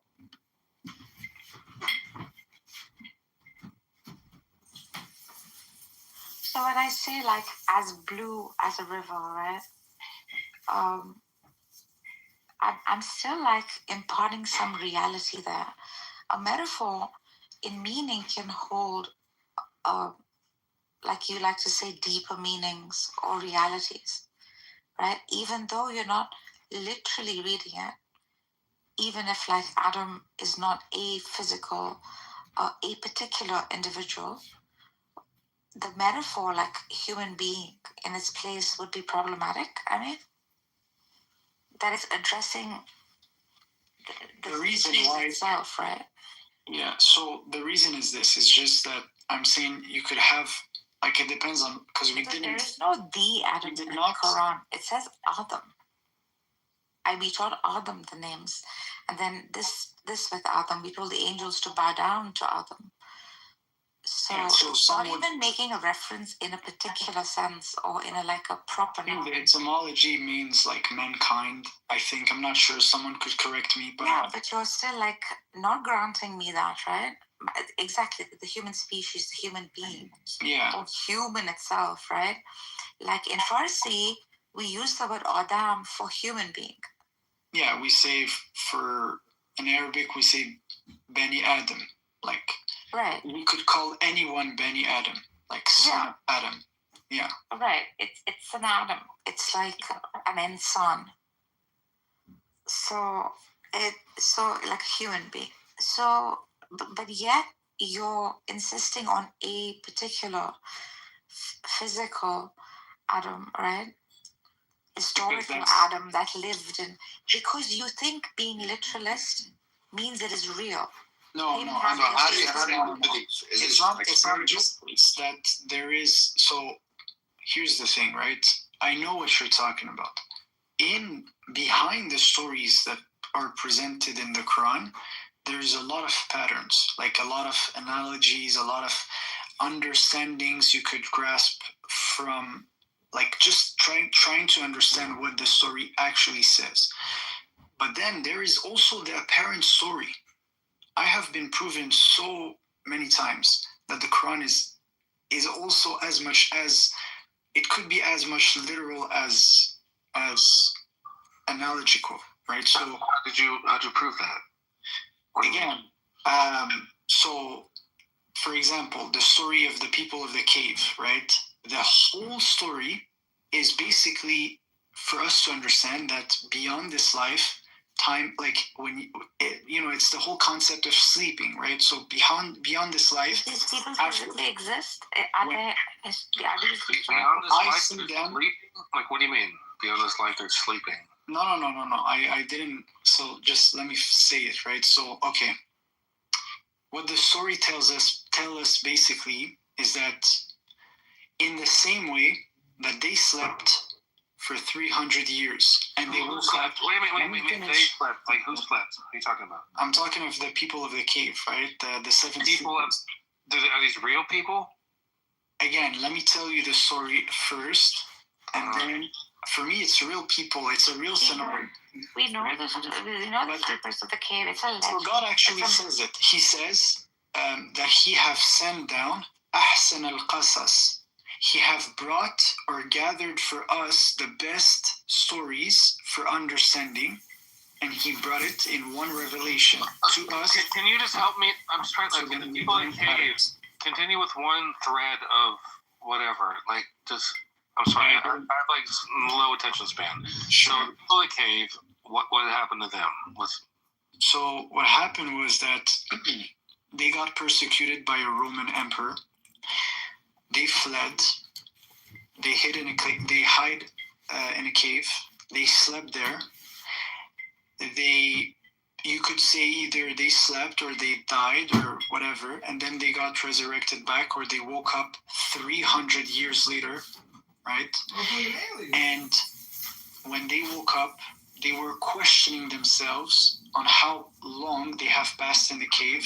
And basically, hold on a second. This is Let me finish, right? And then because I mean, you're gonna go to some other random nonsensical place after this. So, like, I need to. Why do you think so? 300 years they were dead and they came back. Like, what? Why do you? What's the reason? This is from the movie Aliens. This is one of those spaceship pods that you could live in, you know, and I just want to know, travel to the outer rims of the galaxy. Just chill out. I want to understand. Like, why do you think that they were dead for 300 years and they came back? Like, what? It's in the movie Aliens with Sigourney Weaver. John, shut the fuck up, dude. Can you explain? So again, I'm just saying, as someone who studied the Quran, yes, I would say that there's an understanding behind this, right? That time is relative. What do you mean understanding behind it? Let me compress it for you. I'm gonna simplify it for you. Years, dude. I'm gonna just simplify it for you. If you don't want to see the story literally, no issues. I'm gonna literally. I'm not any. Anything. I'm gonna bring you a slice of at least what you could grasp as an understanding for sure. I know you have to dumb yourself down so I can understand you. I know that's really what you think is going on. Here's the slice. The slice is time is relative. Time is relative. So time's relative to what? Do the maximum with your time. All right. What? But then if you want to push the understanding, you could say, well, let me grant that the story might have been historical, right? And you entertain at least that it was. What are you talking about? Point of order, moderator. Point of order, moderator. Point of order. I'm opening up the Jewish Complaint Department. It's a nonprofit I started. I'd like to take Roivas's complaint. Cora, he makes sense. Cora. Does he make sense? He's like a kid that's like trying to talk about the plot line of The Very Hungry Caterpillar, and he's just saying, but there was green and red, and therefore the world is green and red. Yeah, it's like bullshit generator, right? It's like nonsense, it's right? weird. You know, it's, I mean, do you know that you make no fucking sense? Do you know that you're like an unintelligent person? You could argue aware of that? You could argue this, man, but again, it's not. I could argue it. I am like positive. Apart from assumption, what's your evidence? Well, do you have like a life accomplishment? Do you have like something you've done that makes any sense in your actions? I could, right? I could. Like what? That's beside the point. That's beside the point. I know that most of you losers don't do shit with anything, but I mean, like what do you do in your real life? I mean, like what's? That's beside the point. That's the actual point. I can do the same thing with you, Dargit. It's not going to turn out very well. So, like, I mean, like tell me. Nobody cares. You're just a mean person. I know that like all of you are like dipshits, right? I mean, were you like a gas station? Like what's going on? Okay. So I think you're starting to crash out for some reason. I need you to make some kind of sense. Like, stop being a stupid person and make sense. Can you do that? Can you not be stupid? I could make sense. Maybe not for Is you. that possible for you? I know Nargis I loves could make sense. stupid I men do make like sense, you, actually. but I don't get it. I don't. I do make sense, but not for you. What's the attraction? I'm not trying to please you, Rovius. Do you know this? Who are you trying to please? I know Nargis loves stupid men like you. She's like loves the dumb shit that comes out of your mouth. She thinks it's really profound because she's not very smart. But like, unfortunately, I am intelligent. So try to sell yourself to someone like me. Okay. You know, So try to show like why are you here on this fucking planet? Why? Why? Because I have a purpose. And I have What's the purpose? Sure. What's the purpose? Okay, what is it? Okay. Well, I just told you, achieve paradise. To impress Nargis, who likes stupid men like you, or like, do you have an actual purpose? Or, yeah. Serve God is my best purpose. God is your best purpose. Like, why does God need you to do If what? only you understood the deepness Why of does the God need you? of this sentence. Do you understand what it means? Why do you think God even knows who you are? Because I exist right now. And okay, what's your purpose? What's going on? Yeah, so if you understood the sentence I said, I don't understand. Right, so explain it to me. You could expand, right? So I'm not as smart as Nargis is, so yeah, I need you to explain this to me. So you'll have to understand. Right. You'll have to understand first who is God. Research this. Who is God? If I say God is the all good, I don't know. Dude. Let me finish. Don't interrupt. If I say God is the all good, the all living, the most gracious, the most merciful, so on and so forth. And I say that I serve God. What does that mean? You serve an imaginary being that makes no sense, is what that means. All right. Well, let me tell you and this. you impress Nargis because she loves stupid men because she has her IQ's in the gutter. I know, right? So go ahead. Bro, why do you keep talking about her? Because she's an arrogant, stupid woman, and I just don't like people like that. You sound like the only person who's no, so make it sound make like sense. a pure hater. Make it make sense, dude. Come on. I do make sense. I'm reasonably intelligent, I think, right, Cora? Sure. I don't know, like maybe I'm. Sure, you sound a bit like a fool people, right? too, but I mean, other than getting Nargis all wrong, yeah, you're pretty smart. I don't think Nargis is smart, but I guess I should say that because she's a woman. I need to like put the kid gloves on, right, with women because they're fucking inferior. But like whatever, okay. I mean, well, she's smart enough not to insult her. She's not intelligent. Okay, so I mean, continue. Like what? Explain this God thing to me. Go ahead, dude. Okay, so I told you, God is the most merciful, the most loving. Like,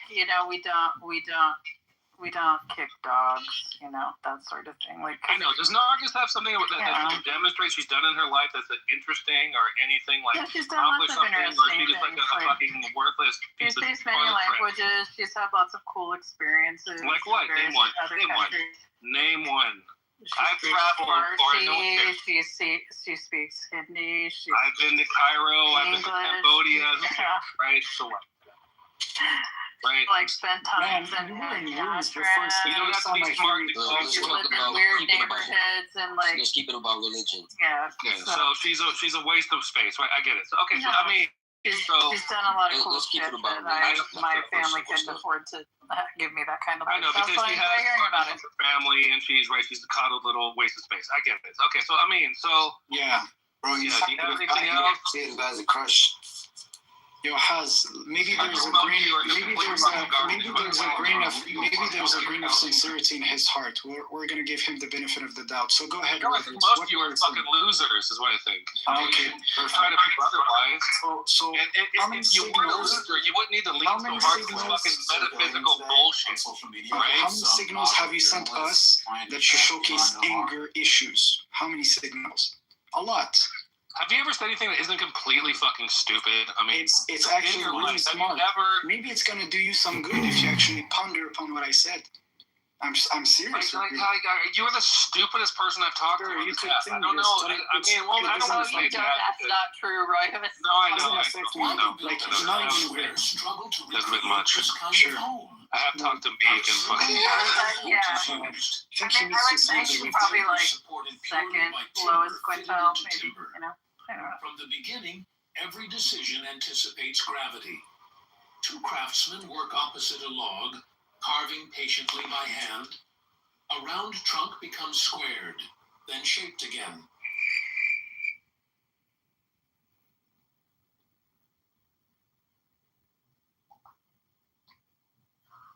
Send my love from Rotterdam down there. Yeah, I could do that. See, I would just say that somebody like Roivas failed to get the big picture message in the book, and he's his own worst enemy, but maybe that's just his... Hey! I'm here! And I'm alive! Talk to me!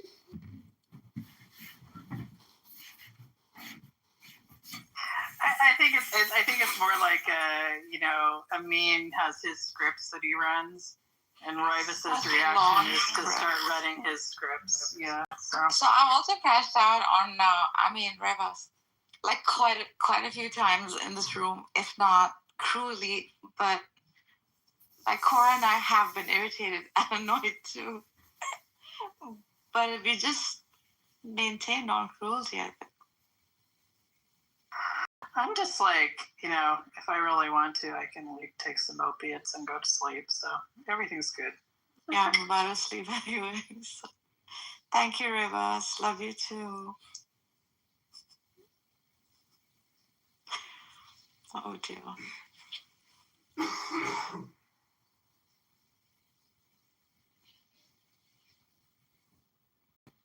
The thing is that there's like, it's like he's like two men worth of man, so you have to like account for all of that too. I don't care. Just so angry all the time.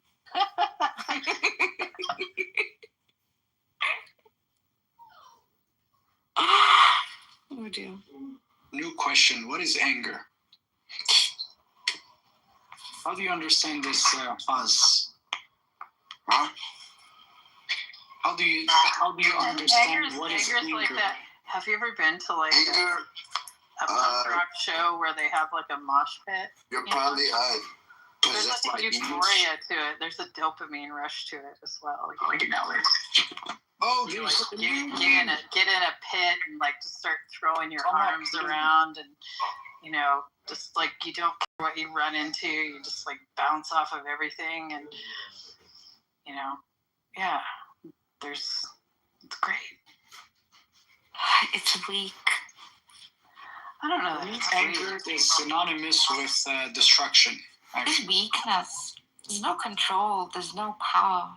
I think most destruction is actually quite calculated and not has anything to do with anger at all. Yeah, I agree.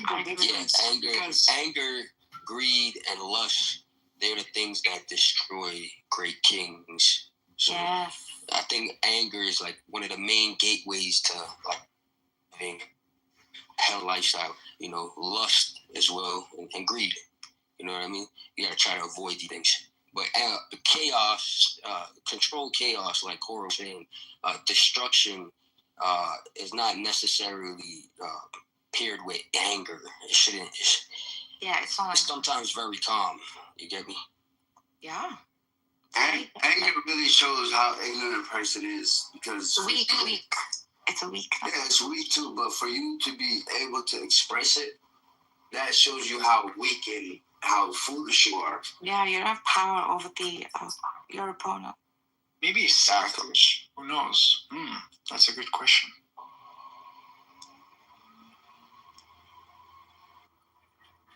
Non-reaction to anger is power.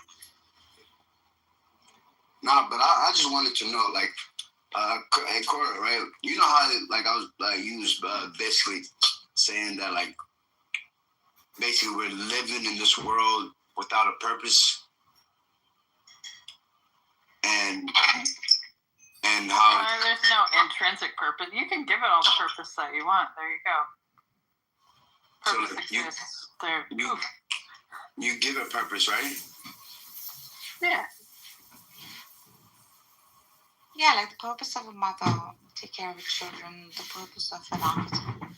But in religion, ladies and gentlemen, there's a thing called the divine will. And the will of the Lord is obviously the law. And the joy of the law is strength.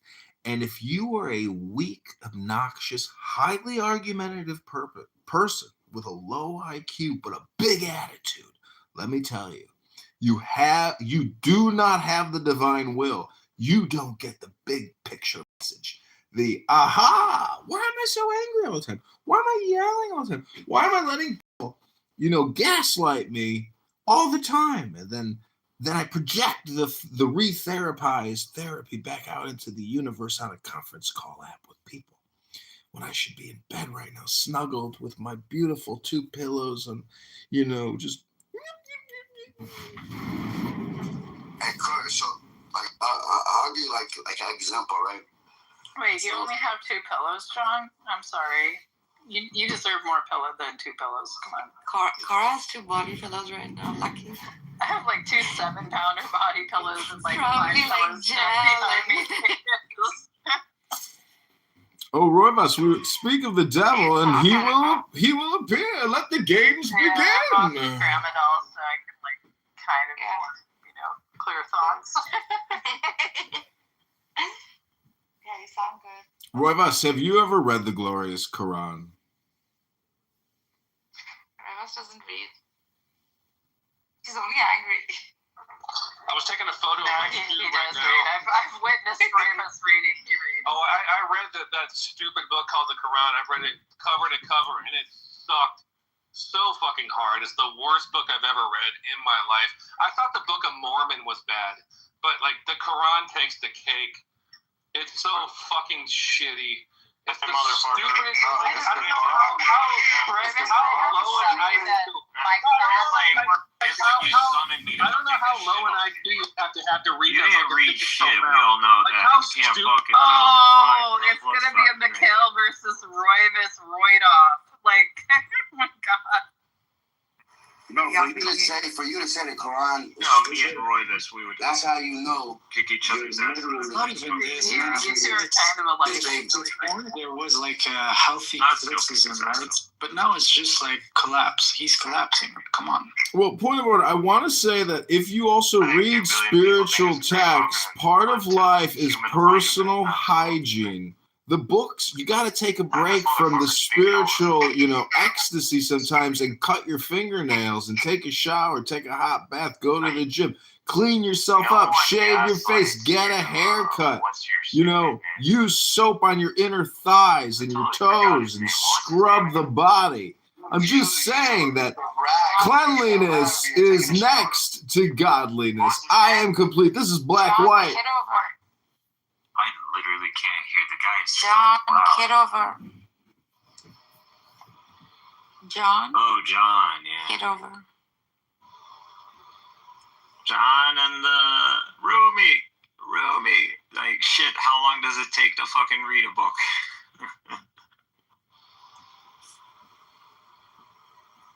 Yo, John is a G, man.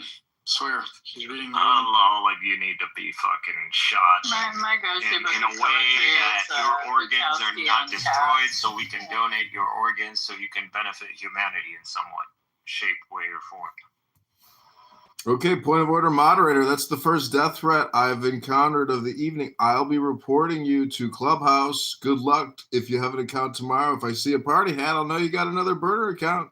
God bless and Allahu Akbar to you too.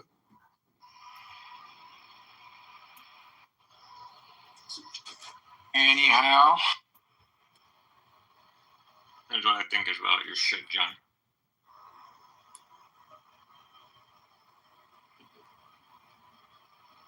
Now that we spoke about anger, what is love? Baby, don't hurt me. Backwards, it spells evil. So obviously, it's the opposite of evil. It's joy. It's peace. It's tranquility. It's pleasure. It's security. It's law. It's justice. It's strength. Strength is love. Love of the law. Love of the law is the joy of the earth. He likes it when I do it. He literally likes it when I do it. He likes it. No? Okay, fine. Strength is the joy of the world.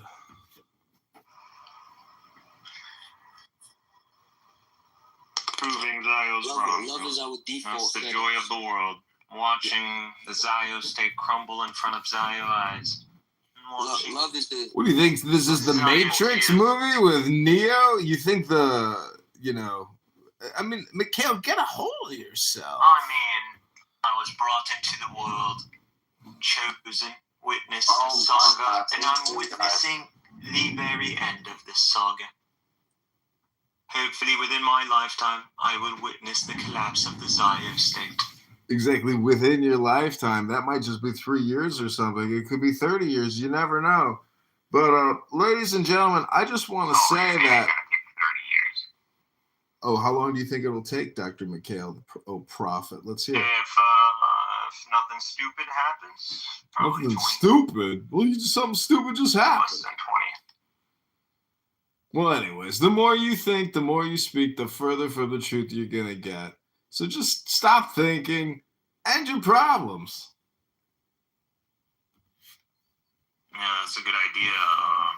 I'll say the max. Consider that one. 10 years. Wake me up before you go. I'm so confused. Your helmet make me a nigga and damn. I don't care what you talking about. Big heart.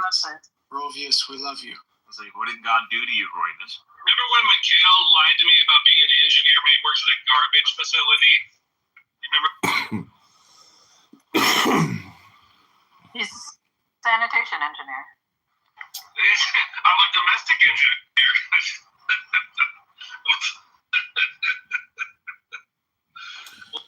Why do they lie to me? Like, what do they think they're gonna gain from like bullshitting me? I don't understand. Point of order, moderator, I don't point of understand order. either, Roivus. Why would he even care to lie to you? Because you want to impress me. Why do you want to impress me so hard? I don't know. Maybe I want to get between your legs. You're just a piece of shit. Like, just admit it. Maybe I just want your butthole. Maybe I just want your butthole. Right? Just kind of a loser, like no fucking purpose in this life. You don't be do shit. loser in the balls. You have no career. You have nothing of interest to offer anyone. That's because But you you're want to just lie to me killing it right now. You're just contributing to the greatness why? to mankind. Well, compared to you, of course I am. Mm-hmm. I've actually accomplished things, you fucking piece of shit. You fucking faggot. Like wasting your time on things. No, in real life, yeah. Point of order, moderator, point of order. Roivas is using the F word now, and I just want to say that. This is the way I went from metaphysics 0 to metaphysics he pumps himself up. Is your mind so polluted by the shitty I told you?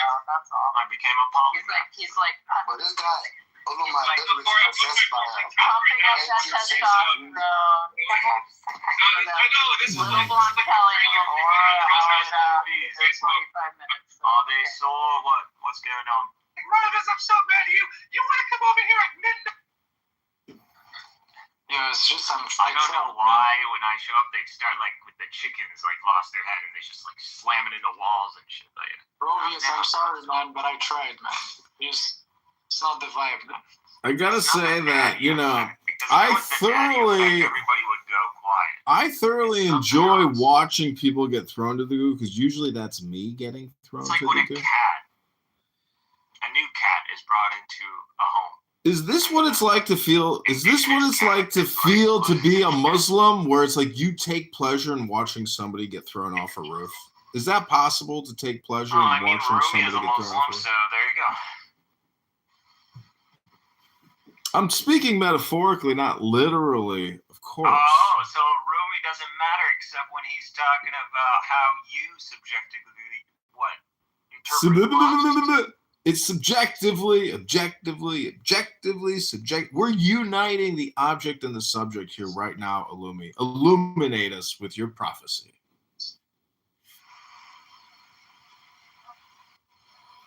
What?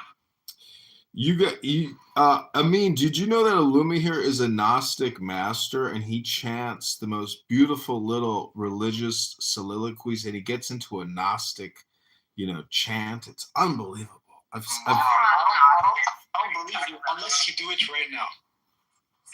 Any news? Sing Anybody to got us. some news? Anybody want to tell me something? Hey, I mean, news today. Yo, what's up, my G? What's up, my brother, man? I was trying to give this this analogy, right? So, like, if you have a tool, right, you can use it however you want. But, like, cause you know how I was asking Corey about purpose, and yeah, that's why I brought this up. So, if you have a tool, you can use it however you want, but its real purpose comes from whoever made it, not from how you personally feel. Because she was saying like about purpose of basically the world not having really a purpose. You know what I mean? God is the one. You basically made yourself. So let me finish. Like your identity is your collective memory. That's a bold claim, Corey. No, let me just finish though. So if God is the one, right, who made you, right? So he knows what's the real purpose. So personally, how you feel about it really doesn't matter. You get what I'm saying? City manufacturer, he didn't supply like a user manual. Like if that was like, you know, if there's like a certain way the tool has to be used, you know, should have supplied a user manual. That's actually smart and genius, actually. It did. They call it revelation. Do you make or do you create That's what your they call purpose? revelation. True. That should have been the answer. Purpose. True. No. So Illumi, here's the thing. I meant it in the real sense. Like, the real sense. Did Cora mean it in the fake sense then? I never understand. Maybe it was a metaphor. And I want to blame French because I don't know what. Okay, here's the distinction. There's a metaphor, there's a metaphorical sense, and there's a real sense. So if I say I create like really good, can you have a conversation? Let me explain. I create things. Let us listen from the my woman. You have a woman scientific speaking French. That's where you just shut one up. moment. Just one moment. My The only scientific thing mind that will say that is- nothing can be really created, right? So I say it in a metaphorical sense. That's it. Sure, exactly. Like so for example, like a hammer, right? A hammer is a tool. So I don't know. you can use that hammer however you want, right? But only the person who made it, like the person who made the hammer, like you made it to you know what I mean, to fix up for a nail, right? To hit a nail. But then you can use it however you want. But the person who made it knows its real purpose. You know what I mean? You can use it you can use it to hit people, you know what I mean? You can use it to assault somebody. But only the person who made that hammer knows its real purpose. You get what I'm saying? I agree with you, man.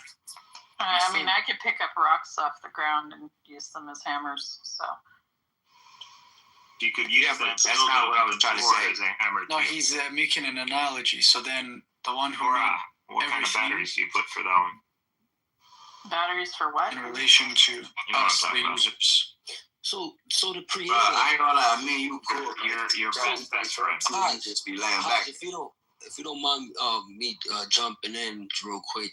Who uses what batteries anymore? It's all really, fucking USB chargers and shit. Whoa. Bro, can we let him finish? Like, so. Well, it's the weight, Cora. So Haas, real quick. So you was talking about the analogy with the hammer, right?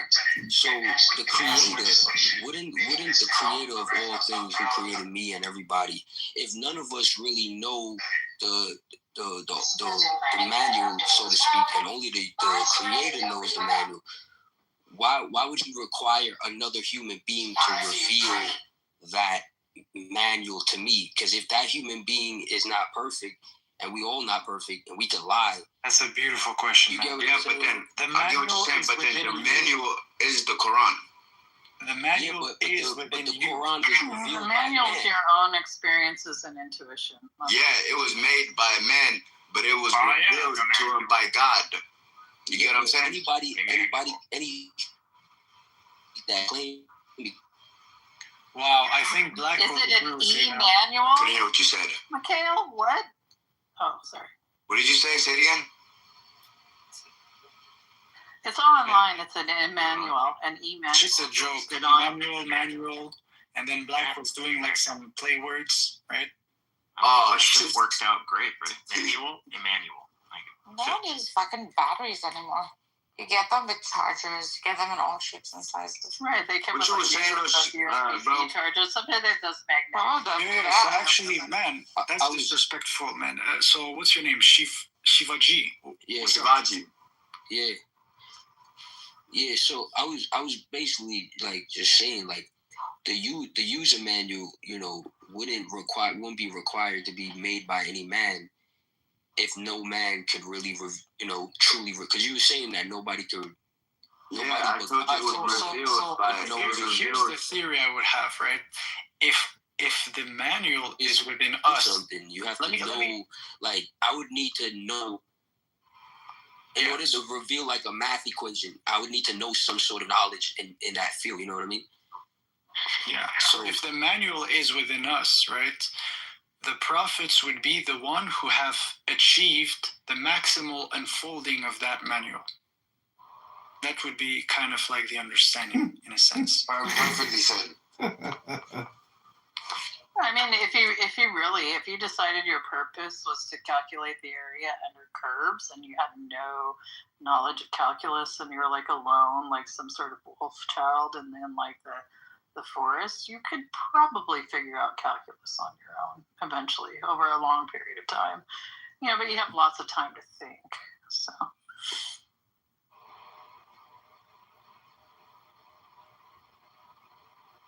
Is it just about talking? Like, do people just want to talk, or is it like they really don't know? Like, you could find answers for questions in like less than 5 seconds.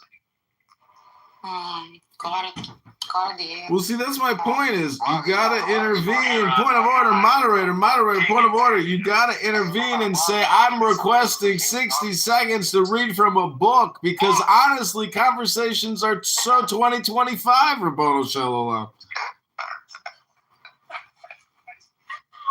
Oh my god. The falafel wrap with like the french fries and the pickles in it. I want those too. I want some Falafel wrap. Yeah. So good. It's kind of late, Cora. Dude, I'm on like fucking surgery recovery time. I eat when I want to eat. Who's selling falafel at like 3 a.m.? Why not? I guess I gotta take that question back. Yeah. Out in Portland, there's like food trucks that are open like until after the bars closed here. I don't even know. I know you're East Coast. That's all. I don't know why. That's it. I'm not on the East Coast. I'm in Oregon. I've told you this over and over again. Oh. Yeah, you gotta understand, this guy is not the same person every time you meet him. There's always a different personality.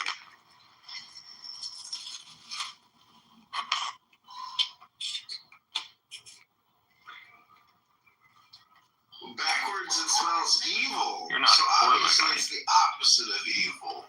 It's I literally just said I'm in Portland, like probably Portland, Oregon. She's said it like a million times. Oh, she is in Portland. What? Really? Justice. I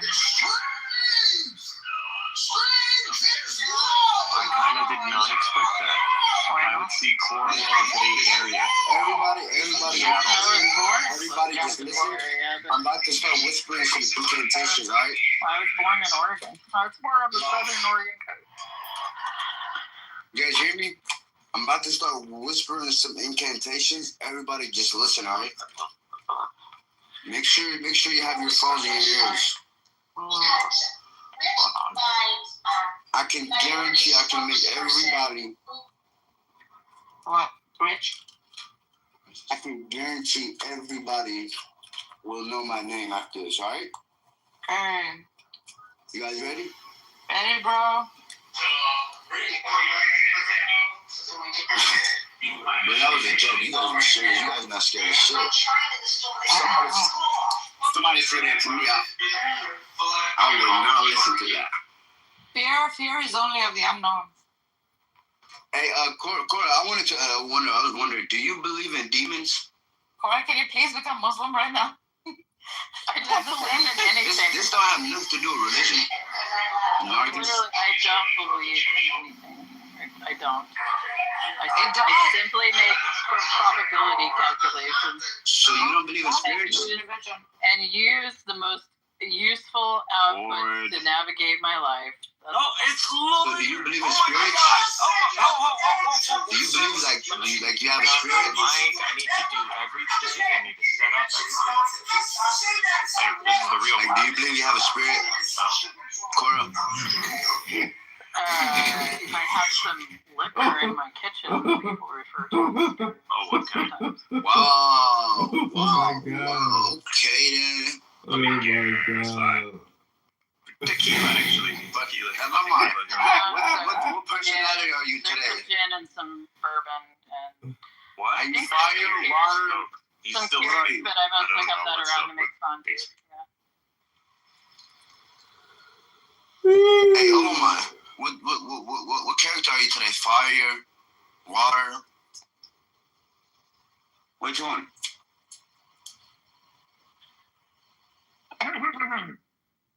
Hello, be my name. Okay, yep, I know who that is.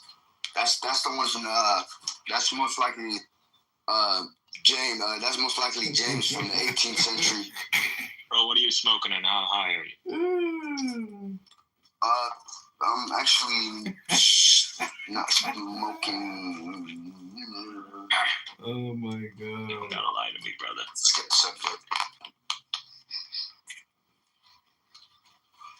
Oh man, and I plugged in and everything, and he bounced. Oh. I will get him. I will get you, lawyer. You will not be the Jew that got away.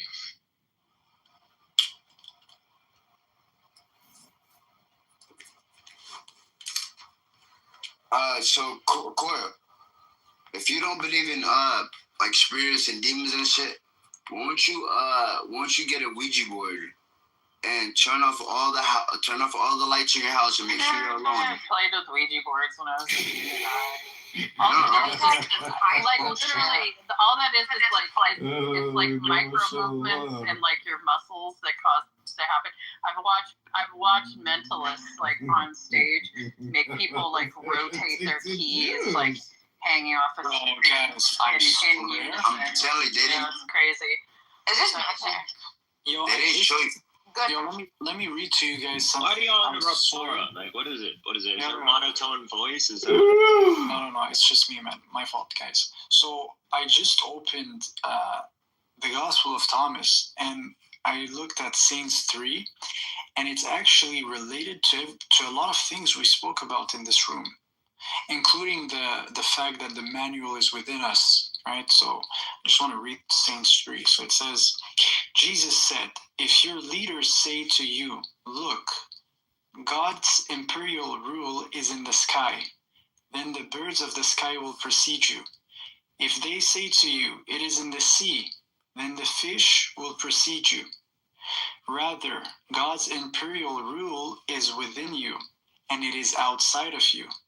When you know yourselves, you will be known, and you will understand that you are, it says here children, but I would say servants, servant of the living God. But if you do not know yourselves, then you live in poverty, and you are the poverty. I swear to God, I mean, you make me want to become an atheist. All right, but I hope you don't. So, if I do, it is your fault. I no, just want not you my to fault. know. Not It my will be fault. your fault. It Yeah. is not my fault. Not my fault. A That's long what I time want ago, to say. Mikhail did that. I want to be an atheist, and now you're making me want to be an atheist too. Sure, but do you want to ponder about what was being said here? Please no. Or do you want to just have emotions? These are actually a lack of emotion. How is it a lack of emotion? It's actually really deep and related to what we were talking about. If it's really deep, summarize it in one sentence. How deep is it? In one sentence. How deep is it? In one sentence. In one Very sentence. Yes, in one sentence. Here's the one sentence. Yeah, here's the one sentence. God's imperial rule is within you and outside of you. Right. Wow. Wow. What would you I would talk like about without yo, ChatGPT, guys, bro? Like, maybe I did. Like, what Maybe would I you did. talk about without ChatGPT? If you would commit, would you repeat imperial rule? Bro, I didn't even hear what you said. Hey, I mean, bro, can you say that again, please, bro? Okay, so I'm just gonna real Just quick. ask him to send you his ChatGPT link, bro. It's all there. Real quick, I want to add a second What conversation sentence. would you ever have? So forgive me, guys. I'm gonna add another sentence. Yes, I will. Just one moment. Let me finish. The second sentence would be man in the machine. Pink Floyd is right. The second This is what happens when you remain a virgin. The second sentence would be. You're quite horny tonight. What's going on? Once you know yourselves, that was you an will be objective known, statement. and you will understand that you are the servant of the living God. Please, Lord, let ChatGPT collapse. That's all. So now it's time for you guys. But the fact that we showing proofs of truths in other religions, it shows that the Quran is not the only manual. Couldn't it be then that there are many manuals? There are many. I have an IKEA manual right in front of me. Then we are part. Layered. I will sure say. But we cannot hear you, man. But just to let you know, the Quran didn't say only one menu. There's multiple. I'm your God. Multiple manuals? I'm your God. Here comes the freaking Allah. You can come up to me. Come up to my side. This guy, Lamar became moderator, we're ruined. I am that I am. I am the Alpha and Omega. I am the second Paul.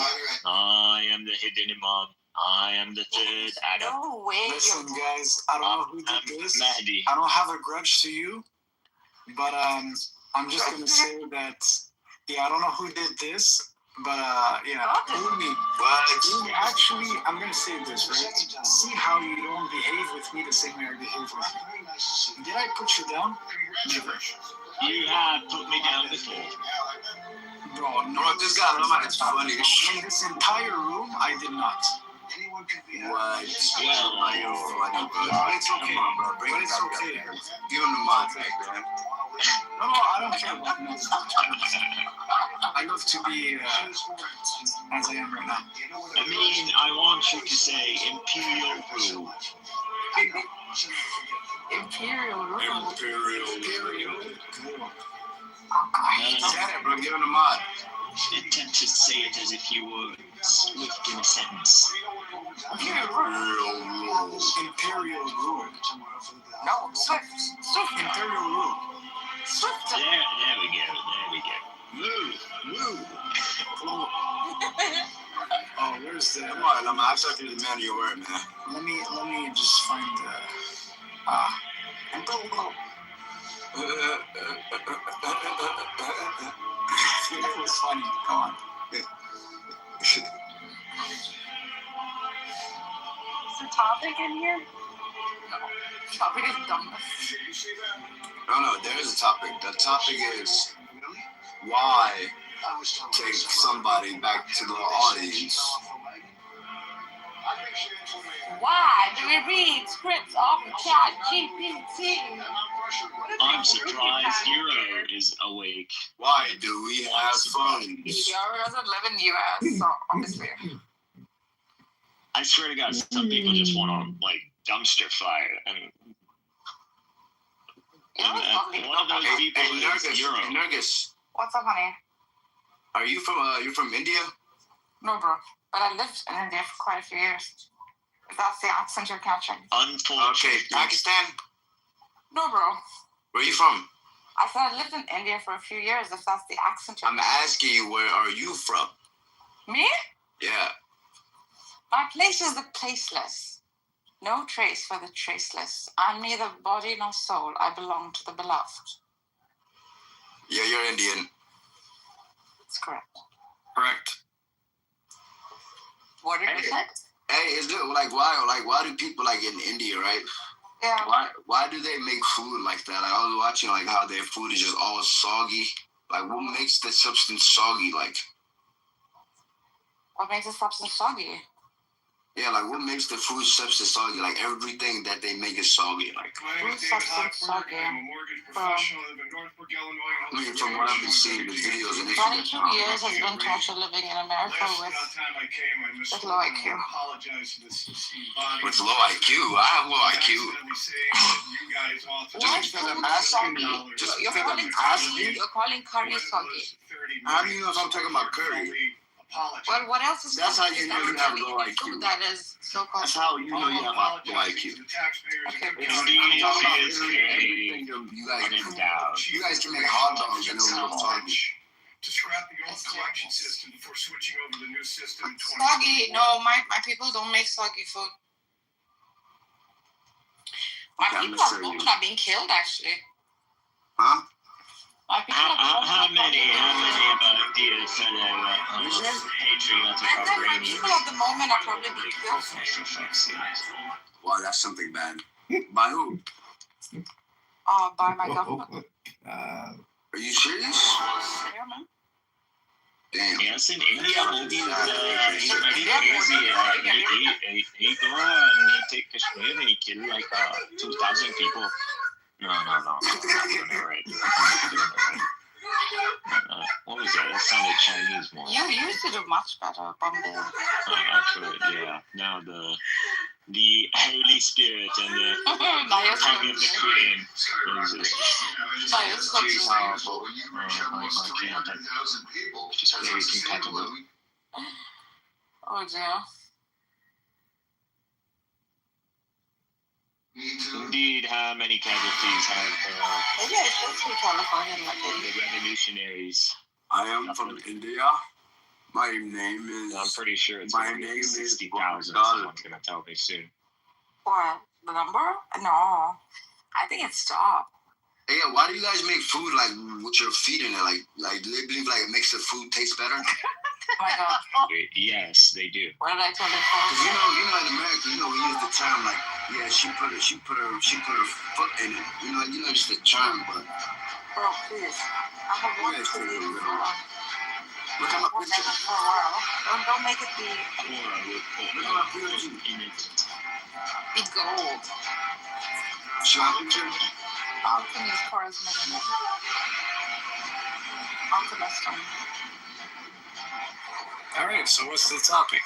Come on. They put their feet in it because the topic is Cora's boobies. From their feet and it makes the food fall. Oh my god, that shit is disgusting. It's why Indian food. So do you drink the Italian wine from under the feet of Italian wine? And why Modi is killing all these people. Don't talk about that Modi. And why the internet is shut in my country, India. We're going to see.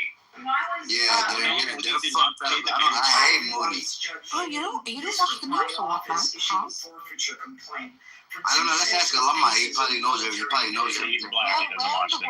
Where in the world right now is there like commotion where like a particular government is being kind of brutal to its own people, where the internet is shut? Can you like guess? Huh? Can you guess? What? Guess what? Which country is having turmoil within it at the moment? Israel. Good Lord. Okay. And then, that was forever, but from the past few days. Let's speak about that Rama Modi. Iran? Yes. Yeah. Our food is soggy in Iran. We put our feet in our food. You're not from Iran. No? No, she's from India. Mumbai. From India. So is it possible that Iranians could go to India and live there for like a few years and like study under the system, or probably like they're gonna be living there for more than a few years, I'll tell you that. wow, you live like a king in a pauper's land. You know that? In India? Yeah, man. You have your own just why would I unfortunately I don't like to be pessimistic, but I see civil war. Somebody could give me cow shit I know. as a medicine. Be having a sick feeling in my stomach too. I think that's what it's going for. And I think it's self-destructive. Are we talking about this subject? They're talking about Iran.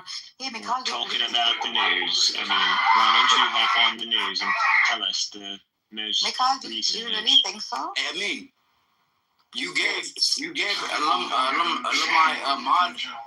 Alumni. No, I didn't actually. How did you get mod? Illumi. It's Illumi. Where's the Illumi? Alumni. It's Illumi. Oh, it's Illumi. Illumi. Where's the link, bro? Hey, I mean, how did he do that? Illumi. Is he hacking or something? Yo, maybe, man. Hey, alumni, how you do that, bro? Nigga, say Illumi. It's not even mine, though. He has powers, bro. He has mind games. Don't you know? Illumi is like so powerful like that. Bro, look what James said. He said, "Oh, I mean, kicked out in your own room. My ass bleeds for you." Bro, this guy is fucking weird.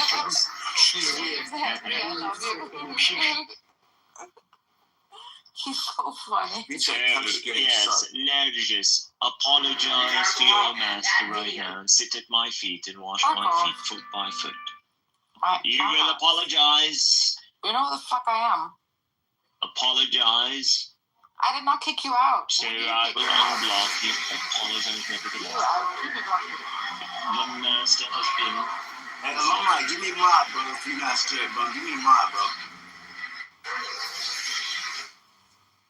Give me mod, bro. If you don't take I'll accept that sorry. A real quick sorry. You can say sorry. Damn, you just said sorry to me, bro. It's not that There you go. Sorry. There you go. All right, right there. I said it, bro. Give me mod. You're dying to unblock me anyway. I'll block you again just for that comment. I would beg you again to unblock. Bro, I'm not gonna lie to you. I mean, bro, you one cool individual, man. Like, a lot of people would have what? I mean, since when the you had fight all all the time, kicked out. and that's when I feed him Eucharist after Eucharist. Hey, alumni, you ever ate a uterus? Hey, you guys ever ate a uterus? Yeah, how do you feel? No, have you ever ate one? No, Eating a uterus. Have you? Yeah, of course. Have you eaten? I ate a uterus before. I ate a baby, an aborted baby. You are talking about the uterus. Yeah, I ate an aborted baby. You know, and usually that's why I'm literally 6'5", 230 pounds. What are you talking about? I'm a vegetarian. Are you serious? Yeah, man. Oh my God, bro, you guys vegetarian, man. All right, so tell me this. You guys eat cow shit for medicine? Yes. Stop it. Does it work? Yeah, it's really good. So you swear? Yeah. I mean, goddamn, there's like 1.5 billion of them out there. Something's working. Look at us laughing at Indians. Look at people laughing. No, I'm not laughing about my Indian. You know I'm Indian too. You're being racist, bro. I'm Indian too, bro. Oh, you're from India? I'm from India. You cannot tell from my accent. Oh gosh, that's the worst. I'm a very well-known. So I don't know why I can't like. And that's like everybody in America knows how to do the Indian accent. Accent. Everybody. If you don't know how to do it, that's like you're an alien or something. I never really tried, you know. It's bad now. Just say, thank you, come again. Just say, thank you, come again. Oh, not bad. Yeah, just practice that one. Thank you, come again. You'll hear it when it clicks. Now tell me why you find my food so soggy. Why do you find food from my country so soggy? You know, I'm just saying, like it looks like everything just looks like it just soggy. Like, I don't know, some of the videos I'm watching. Soggy, bro. Bro, I'm gonna show you this. Just go to the internet. Just look at. Wait, I'm gonna show you. No, I am Indian. So obviously, like, I've had soggy food all my life. So you said only curry soggy? Only curry soggy. How about the beans? Beans in a curry. Everything you put in a curry. Oh, okay. I didn't know.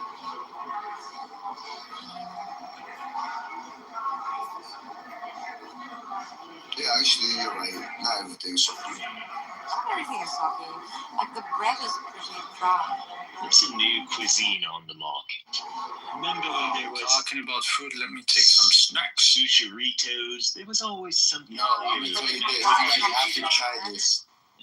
A pig's anal. What is it these days? Bro, that's sick, man. How's I told you I'm vegetarian, bro. No, I was talking to them. Yeah, but I can hear her. Oh, okay. Sorry. That's all right. That's okay.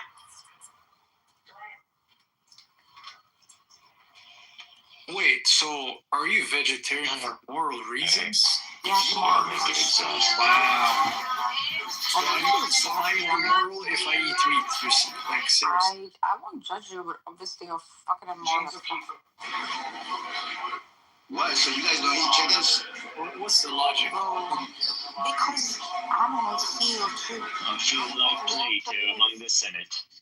You feel like the Republic? So look, if we didn't eat goats and cows, they would literally take over the world. That is not true. They too want to live lives. Oh, hell, go teacher. They have husbands, they have wives, they have families. Do you think they don't have feelings? If you take take those feelings away. Yeah, because you're barbaric. No. Okay, just look how You're Muslims a killer, you're a murderer. Just look it up on YouTube, right? When Muslims are sacrificing a goat, they will literally say a few verses. And what do they say, bro? They say Bismillah, Allahu Akbar, and it literally Bismillah. They'll say Bismillah, Allahu Akbar, and literally the goat will stretch his neck out. Yeah, bro, just look, and then it literally, the goat will literally expand his, stretch his neck out so he can get sacrificed. Have you done it before? Yeah. Have you killed an animal before? Yeah. Lies. I do it for fun. This is horrible. What nation do you hail from, Haas? I'm from the nation of the Tsars. You're from the nation of Islam? The Tsars. The Tsars. Are you from? Do you follow His Honorable Elijah Muhammad? No, hell no. Good answer. You know what he called the white people, right? What? Those Yakubian devils. Those fine merchants. Yacobian devil, goddamn. Those swine merchants. Data from the Wyoming Department of Transportation revealed that between... And so these moms helped. So Haas, where are you? Are you on the East Coast, West Coast? I want us to write a tag in and put it in a time capsule. In this time capsule, it says, if the BHI end up establishing a Zionist movement, and then there's like BHI Israel, there is no God, and then just like put that over there, and then that's it. I think that's the least we could do, right? It's wrong.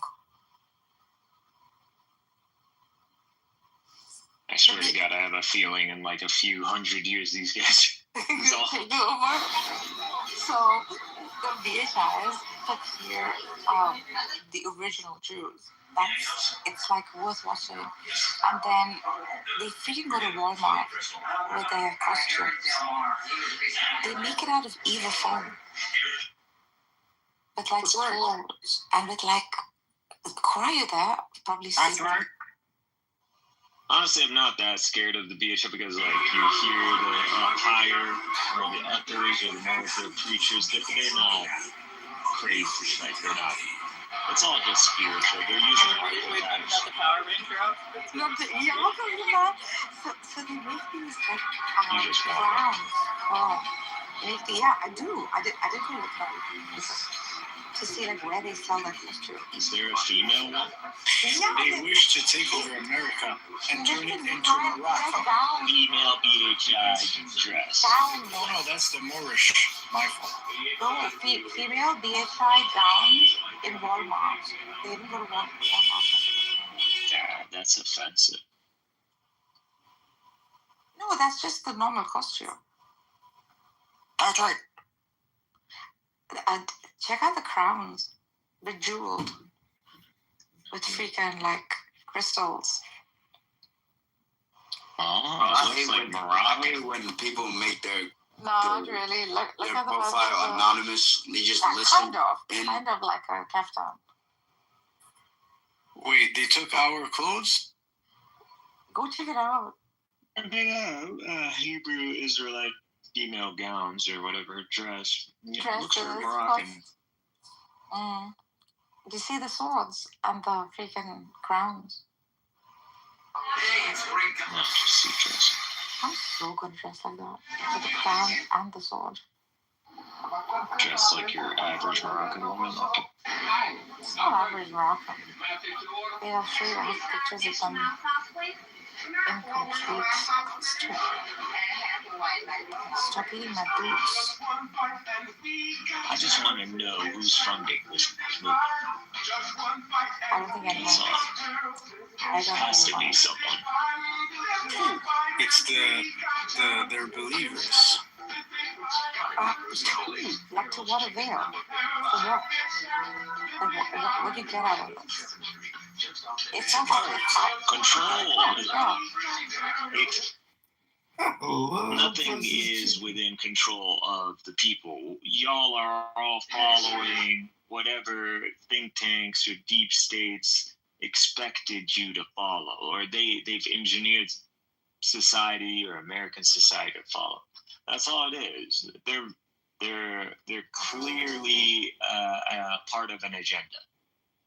I just don't know what it's meant for. Yeah. I can't seem to find like purpose behind the agenda. I mean, the purpose behind the whole movement. All of this stuff. It is culty. It does like spring from perhaps like a sense of wanting status, recognition. You know. I'm just afraid maybe one day like these psyos will get desperate and they'll do some, call for, jihad, and they would bring these people. We're going to establish the real Israel this time. We were Amalekites, but it will never happen. Now we want to do the real thing. So you come here, black Hebrew Israelite friends, and come and fight the good fight. I'm worried that like thousands of them would fight us. The thing is, they don't want to be part of. They don't want to be part of the bigger Jewish community somehow. In fact, they sort of discriminate against them. You are Jew. That's what they say. Oh yeah. I've seen them like properly discriminate and also like otherize the actual. So if you think people. Of their project, it's like a Zionist project. It is, in some way. However, the ones they look down upon are the Zionists themselves. the BHI will take over the Holy Land. They want to be them, so that's all it is. Yeah, that's what. Well, I don't want to generalize or stereotype because again, BHI are actually not as crazy as people think they are. Like, don't take it from Clubhouse. Are you probably kidding? Again, a lot of people are crazy, but like if you look at their officials or at least what they're stating officially, semi-officially, they don't believe they're actually of the lineage or any replacement theory or any of that Afrocentrism pseudo-nonsense. No, they don't believe I don't know if it's true, but I heard that they want to enslave the white man. I don't know if it's true. I mean, so did the Nation of Islam, for God's sake. It's sort of like it becomes trendy after they establish themselves after a while.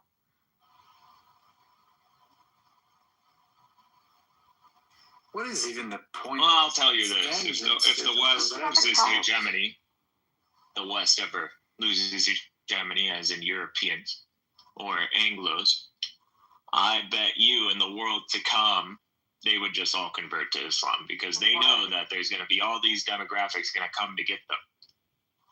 They're going to want defense. They're gonna want, like prison. You're gonna have to join up with someone. You and your dream of the caliphate. Oh, I wish I'm not that optimistic. No. Anymore. I still believe the Zionists are gonna pull off something very crazy. Anymore, because like, look, Mikhail started off with the whole Turkey thing. Turkey didn't seem to be that interested. Jelani ended up being like a puppet. Iran is falling apart, freaking. Like, Jelani is doing what Jelani's supposed to do. I mean, yeah, what a puppet is supposed to. No, because it's bigger than this. You think the United States is against us? No, not necessarily. We need the United States. We actually need Russia, and we need cooperation from everybody to contain these clowns, because these Zionists are actually they're the most dangerous in the region. Do you understand? They're the ones who literally have a necessity to derail the whole region. They need to. Do you understand? Like, they're not going to accept being euthanized over, or, assimilated over like a century. No. But that's what's going to happen if things keep going the way they are right now. So you already, people are not paying attention because everything that's going on in Iran, and I do want people to pay attention to the timing.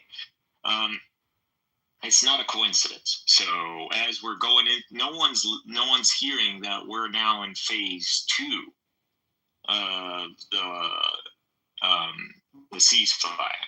So no one's paying attention to that. No one's paying attention. There's a technocrat government. No one's paying attention. There are American forces in Israel outside of Gaza. So pretty much Palestinians aren't going anywhere. And then whatever this model in Gaza is going to replicate itself in the West Bank. Now you have permanent presence of Palestinians. Now you have Arab prospering states. You have Syria being built up. You have Turkey's about to start cooking submarines. Its first indigenous submarine. This isn't from the Zionists. Like, this is Point of order, moderator, point of order. Point of order, you're nothing more than a Tucker Carlson lookalike on Clownhouse. You're just repeating what Tucker Carlson says. Point of order, moderator. Are you Tucker Carlson? Life is so ironic. Tucker Carlson going from like the chief pundit on Fox News, the one who now he's like being accused of being Muslim Brotherhood or a secret Muslim. And it's just crazy, man. It's like, I don't know. What's your name, John? This is it, bro. This is y'all the last ones. It's coming to an end. Now, whether they're going to go down peacefully or they're going to take the whole world with them, that's the question. Clearly, they want to take the whole world with them. Otherwise, this shit in Iran would not be happening, because this shit in Iran only means one: civil war. And civil war means refugees.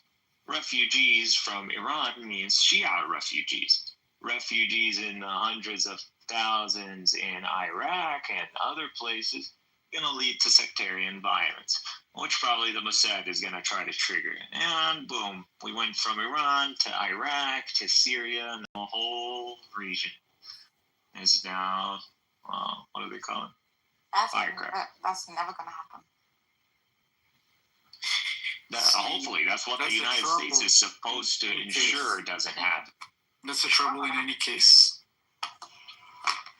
Whatever it is, I think there should be a change in that bloody government. Well, I'm not optimistic if Arab states are going up to the United States and they're going, hey, man, like, don't do anything stupid. I thought we had a game plan. Which is what, by the way, you ate it, right? Obviously, there's wars. The game plan is there. It is up to the people to understand whether they want to learn the easy way or the harsh way. But what do you mean, the people to understand? Well, I'm Like, what do saying you mean by that? When you the say people. that? I'm saying the people and also the ones who are in charge, basically, to work together. They want to destroy Iran. Like this is what it is. There is no other outcome from this because to remove the conditions that are causing these protesters to riot is to remove this, alleviate some of these sanctions. But you know, Israel and Iran just literally had talks about not going to war with each other, right? They're like threatening each other every other day. No, I know, but just recently where they had Russia as like a mediator, like you know what I mean? Russia basically, in the middle trying to tell them, Israel and Iran is not going to go to war because Israel. In the tradition of Muhammad and the Muslims, the Jews are known. The Jews do not have no word and no trust. You do not trust the Jews. Right. Well, that's false. لا عهد لهم ولا ميثاق. Wow, what? They have no covenant nor a decree or. No, it's false. The Quran does not generalize on the Jews. I thought the Quran is specific about like Yahud being used like 7 or 8 times. I looked that up some time ago. And the Bani Israel being like completely different people. It's a lot of reference to context to those. Well, they're completely different people. What do you mean? Yahud is like, I think the word that is used particularly for the Jews. Nasara is the word, maybe. Nasara is a Christian. I'm working on that one.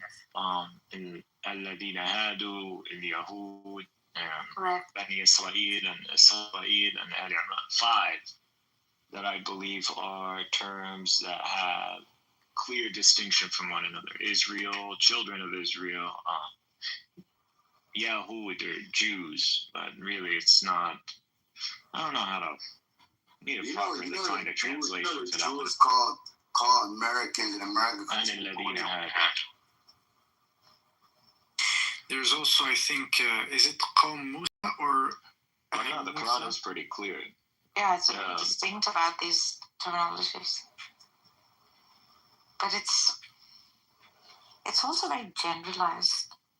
Like none of these stories are in the Quran are like given lots of particulars or explanations, like you'd find in scriptures prior to them. They seem to be like a touch and go sort of, giving you like the moral of the story. Okay. My tyrant reign is intentionally being brought to an end on my own volition. Oh, you got to the Quran. That's nice. Oh, yay! The Trinity. Willingly or unwillingly?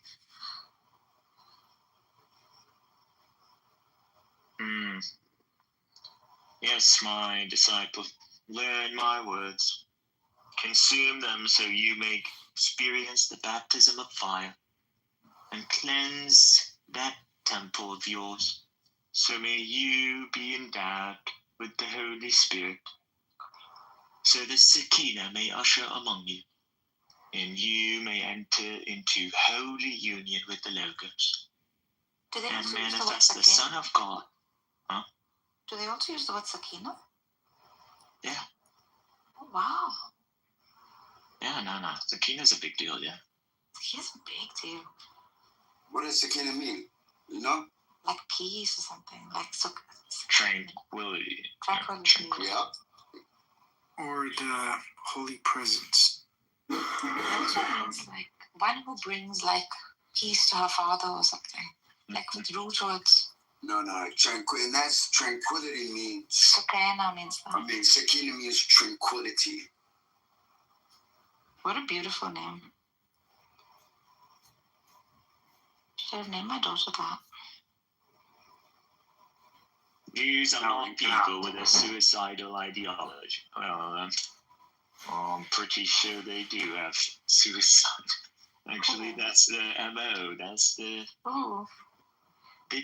rabbinic Jews. Why do you say it's suicidal? I mean, suicide. Because someone wrote a comment about how Jews don't have like a suicide theology. Yes, like, that's literally been the history of the rabbinic Jews. Yep, exactly. Perfectly said. As I like you, I think there is something there. I'm glad I didn't kick you out. I do like Hobbs. He's innocent. He likes soggy Indian food. Well, clearly he's been looking into stuff, so. Like Sakina? No, Pharisees and rabbinic J. It seems like he knows. He's familiar with what I'm saying, so. Yeah. Hobbs, were you a Christian before? Me? Yeah. No, never.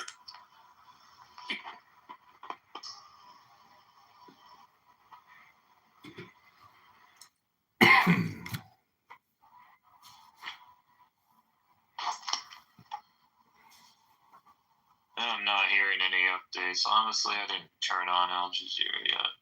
I really want to know what's going on. Let's see. Do you want to know about the Shekhinah? One of these million Iranians that never been to Iran on this app, maybe they could update us with some of the latest news. Nope. Point of order, moderator. We can't call out freaking families. That's why. Point of order, moderator. Moderator, point of order. I'm about to go to bed, but I want to share with you a vision I've had of the Shekhinah. She sits on a cubic stone, a symbol of salt, which crystallizes in perfect cubes, and a reminder of the saltness of that mystical sea, which is associated with the Virgin Mary. Since the time of Pythagoras, moreover, it has been taught openly that the cube is the regular solid representing earth or actual material manifestation. Thus, the high priestess sits on a cube because the basis of all subconscious mental activity is what has actually occurred, what actually exists. This underlying reality is what is designated in Hebrew by the name IHVH, Jehovah. Seriously, she should be sitting on a hypercube. That makes way more sense. And to this word, the figures required to define the proportions of a cube have special reference. Every cube has 6 sides, 8 points or corners, and 12 edges or boundary lines. The numbers required to express a cube's peculiar limitations being 6, 8, and 12, the sum is 26. And this is the sum of the values of the Hebrew letters Yad He Vav He, or IHVH. What actually exists, what really is, what materialists and idealists alike misunderstand and misinterpret, is the real presence of that which was, is, and shall be. This real presence is the basis of all subconscious activity. That's beautiful. Can you share that with me, John? That was really beautiful. Thank you for the read.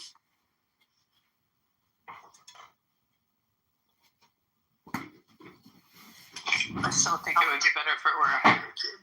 A salt cube. What visuals? Don't believe that. She just trolling you, bro. What's that? Or that's not true. She only suffocates. Yeah, come. Think of how much more fun a hypercube would be to sit on. A salty one, too. See, I literally Googled it because of that comment you made about sitting on them, and I was like, no, you can't sit on that shit.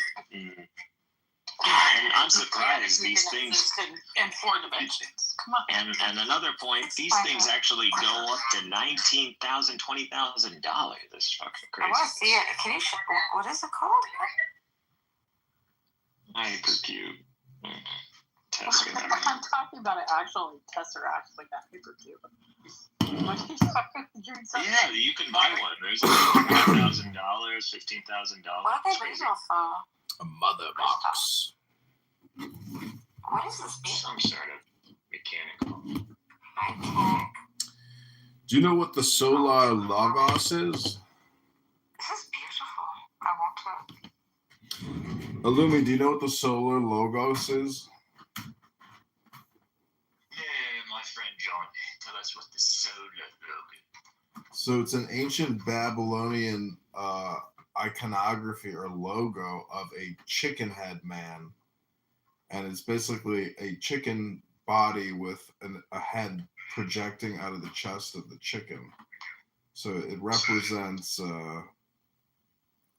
I think it represents like the conscious and subconscious mind, meaning that, you know, a lot of our existence is done automatically by our brain without any thought or direction or conscious awareness of what's happening, you know, like in the recesses of the brain for action, meaning like our brains are, you know, icebergs, and below the horizon of the sea, you know, there's just so much inner working that's going on there. And so it becomes a question of self-mastery. Are you a solar logos controlled by the chicken head? Or is the chicken head controlled by the man's head out of the chest of the chicken?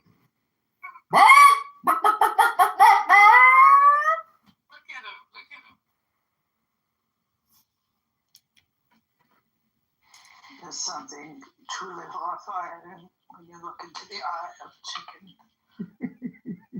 Okay, so after seeing The depth of the stupidity. this is really beautiful. There are You're not a vegetarian, are you, Cora? Or a vegan? no, she's not. Oh, okay. No, I'm not. Backwards, it smells evil. So I mean, I was gonna ask you, bro. Do you go to sleep? I see you on here 24/7. He's policing you. He's moral policing you. Yeah, I sleep and I wake up like this, you know. Well, like you put how much hours of sleep do you get? Like 3 hours, 2 hours? Depends, but these days wear shorts. Long. Are you working or something? Oh, he's in Canada. It must be cold. It must be short. Hey, Cora, what's up with Rufus?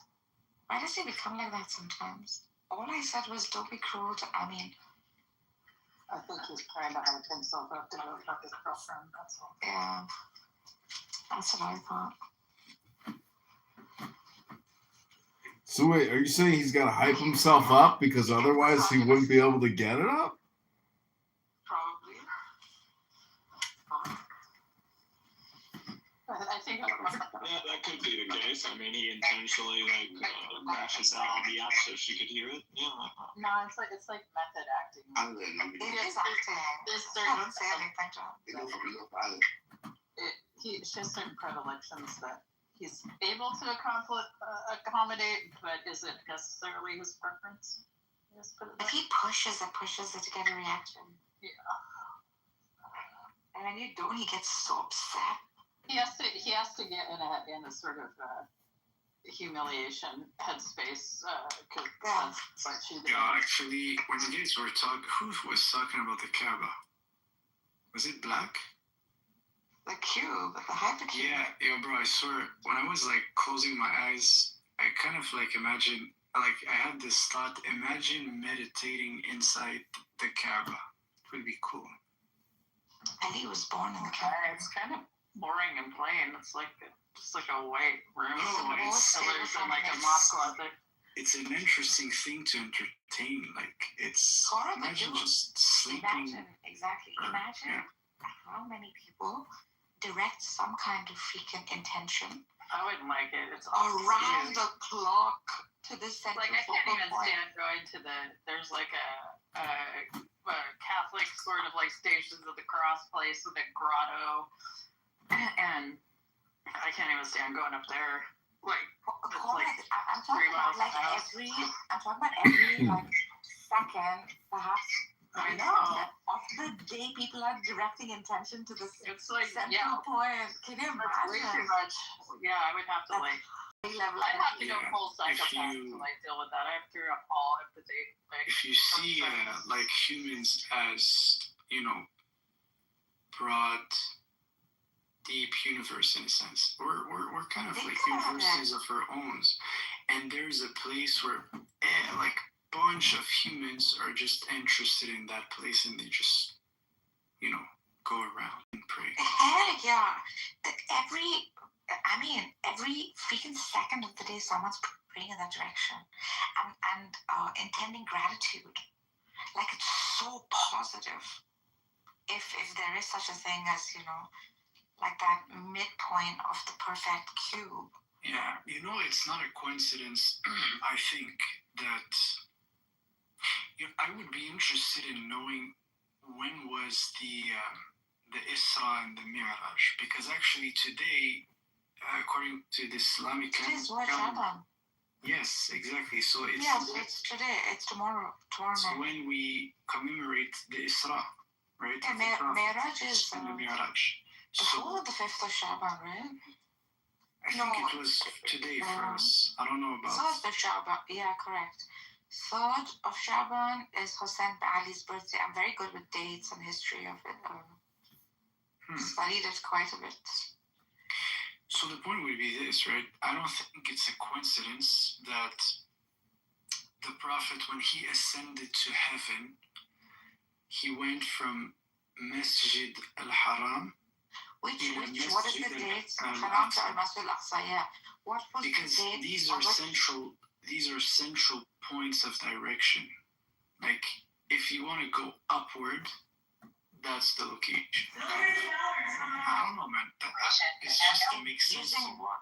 No, using what? Backwards and smells. I don't know. It just makes sense to me. Like, what I'm saying is that, how can I say this? Like, how are you pointing that feeling when you're lying awake? Like, what's the metric you're using? Is it literal, physical? Like, but I'm just saying, like, if you would have to visualize the whole process, like, of people having a direction, and if you would have to kind of like visualize an impact or a consequence metaphysically or physically of that, what imagery would you have? I've personally, the way that I kind of see it, it's like, you know, like, how do you see like something that just turns around upward? I don't know what you're saying, bro. Bro, I don't know how to say this word in English. Like, something that turns around upward. It's pointing up. That's my man. That's I forgot the word. That's my man.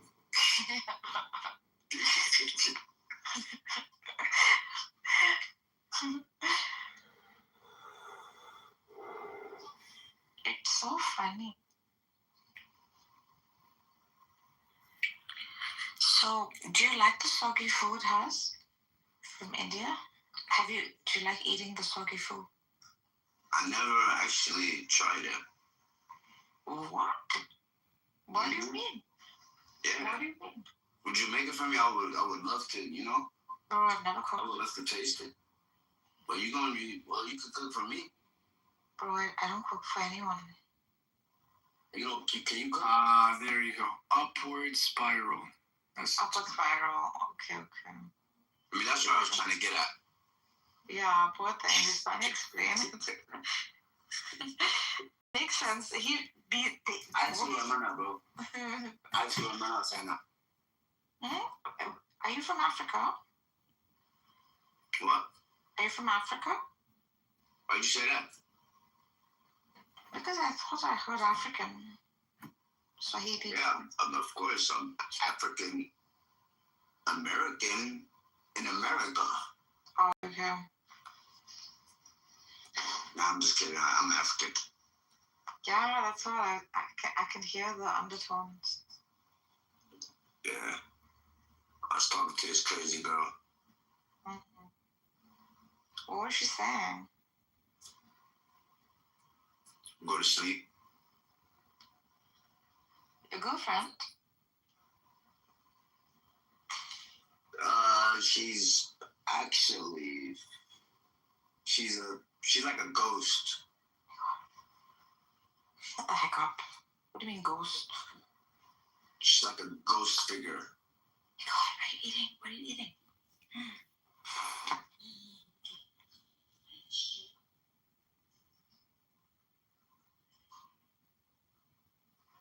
Why does it sound like you're trying to steal somebody's cat?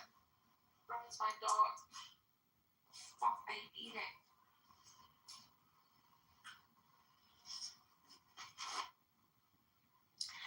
No, I don't have a cat. Have you ever cooked? No, it's been a long, long time. So what do you just go to fast food restaurants? No. I just... There's a lady who cooks, and sometimes, like, she delivers. She's very good. But I also don't eat meat, so...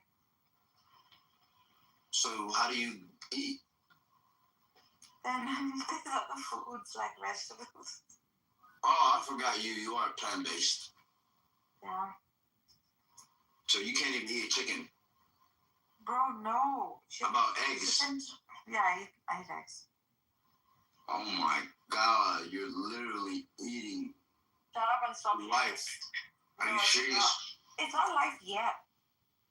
Literally, it's life that was just born. So you're basically eating an aborted It's not life baby. that is born. It is life that is not born yet. No, eggs are unfertilized, dude.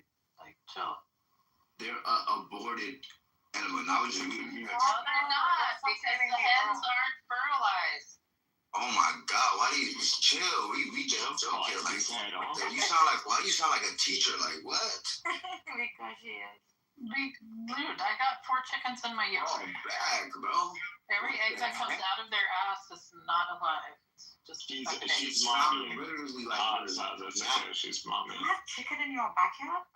Oh, she's a mom. Yeah, I have 4 chickens. Yeah. Shut up. I used to have 7, but yeah, they're getting old now, so they're kind of. So are you plant-based too? No, I eat everything. As long as it's like not nasty. You have no feelings. You have no heart. I don't like grubs. Grubs are gross. You do not have a heart. What are you talking about? You like shrimp, right? You do not have a heart. You said you eat living beings. Yeah. You eat shrimp, right? I'll go pet the animal and tell it it's a great animal, and then I'll cut its throat and eat it. Yeah. I'm a butcher my own chickens. You eat shrimp. The nicest murderer Yes, ever. I eat shrimp. I also eat pork. Okay, good. Oh my God, you eat pork. Oh yeah. I can't talk to you anymore. I As long as you eat shrimp. I love me some hazelnut finished heritage red wattle pork. Ooh, good stuff. I mean, it sounds good. Pork or shrimp, Cora? Preferably, I actually like food the best. Like, I grew up on the coast, so I eat a lot of fish. Yeah. You like it's tuna fish is the expensive meat, right? Depends on where you buy it. What was the I forgot what's that? Man, what's that fish that's like so expensive? I forgot the name. There's lots of expensive. A lot. Are you talking about bluefin tuna? Like. Yeah, I think it was that. Like, what is it called? Bluefin tuna. Are those the most expensive type of tuna? How much? Do you remember the price, or you just get? Of the fish? Oh, I don't know. It's probably like it was like something like $800 for one fish. Shut the fuck up! That's not what tuna are huge. So like $800 for a tuna, and the tuna weighs like 75 pounds. That's a lot of weight. I mean, that's a really fast. Like my dad used to bring whole tuna home because he'd just go down the docks and buy them straight off the boat. I never ate tuna from like a tin can until I was like 14 or 15 years old, and like the first grocery store tuna I ever had, I thought it was die. It was so gross. Well, so you used to your dad used to fish for 2 years? The fishing boats. We could walk over to the oyster beds and just go home with oysters when I was a kid. I had oysters. Well, I think oyster is the most nastiest thing. I mean, I'm not gonna lie. I had one of my friend, like he's like a chef though. So he made this food with oysters in it, and he just made it delicious. Like I mean like eating it out the oysters, like you know what I mean? What a life. I think the worst thing I've ever eaten. You mean raw? Yeah, raw. That's the best way. No, yeah. Dude, that's like it. Like if you go to a wedding for like my family, What a from, like life. the Never coast, go out right? of business. Like anybody I know from the coast, that's like one of the things at the wedding. Fresh ice and oysters.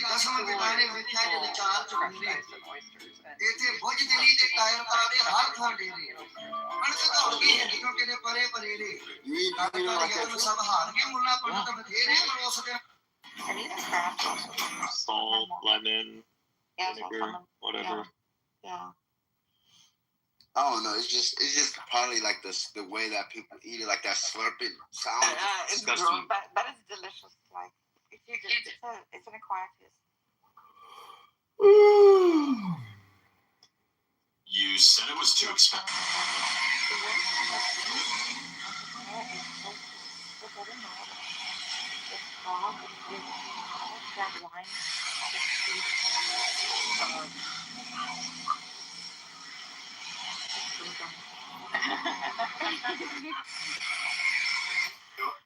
Hey, there was like a day where it was like probably like 95 degrees outside. It was hot as fuck. And I was in Bucharest, and we're like going through that. There's like a pretty famous narrow atrium in the old part of Bucharest.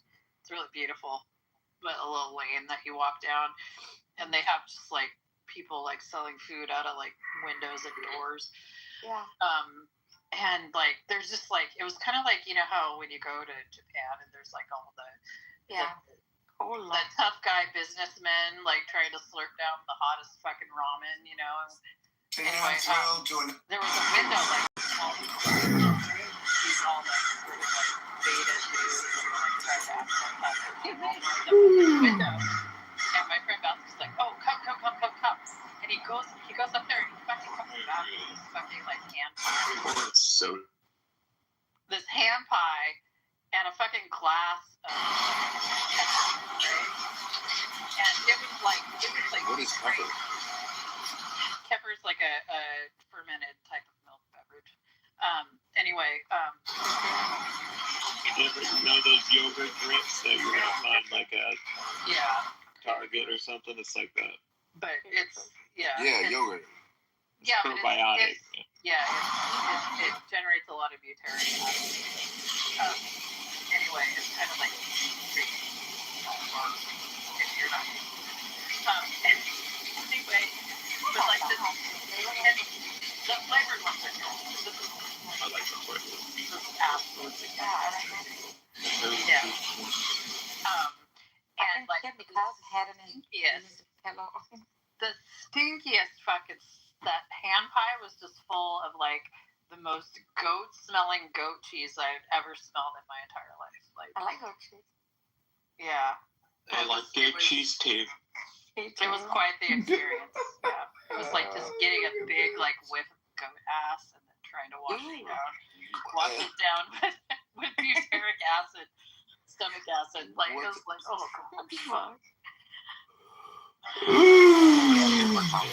It's like even as a Nordic woman, I can't do it. Yeah, that's a little. And I will say to the people of Iran, President Trump has made this clear. I want to make this clear. The people of America stand with you. We are saying I see the odds of anyway bikes. My name is Jeremiah Franklin, and I'm the program director for the Bike Chicago program. Bike Chicago is an initiative that was launched in 2022. The goal was to distribute 5,000 bike and safety equipment by year-end 2026. One, we do want to make cycling a safe and affordable option for all Chicagoans. And two, this helps us reach our goal for the Chicago Climate Action Plan of reducing our carbon emissions. The Bike Chicago program is funded through the Chicago Recovery Plan. These are funds basically from you probably Pakistan. It's like a country that has, flanked by oceans. How did you know I was I Somali? knew it. I'm not from Somalia, actually. Cuisine, like a vibrant, He was close. seafood cuisine. Nigeria. I'll give you another guess. Sudan. Sudan, yeah. Close. Wow. This is. Actually, I'm Samoan. I knew you were Somalian. No, I said I'm Samoan. It's a difference. How's that close to Sudan? I mean, yeah, you know.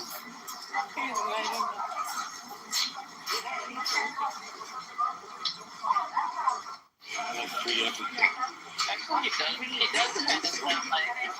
He does kind of sound like. Some people say the American dream is dead.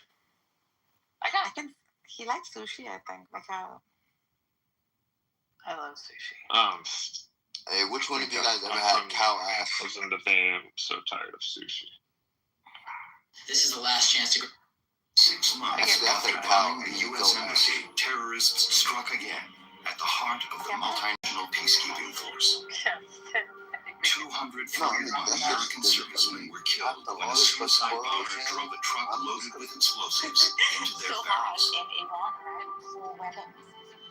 Moments later, a second coordinated attack killed 58 French soldiers from the same multinational force. The deaths of Americans at the U.S. Embassy and in the military barracks in Beirut was a generalized turning point in which the Americans realized that they were not only engaged in a Cold War with the Russians, but also in a war on terror in the Middle East. 6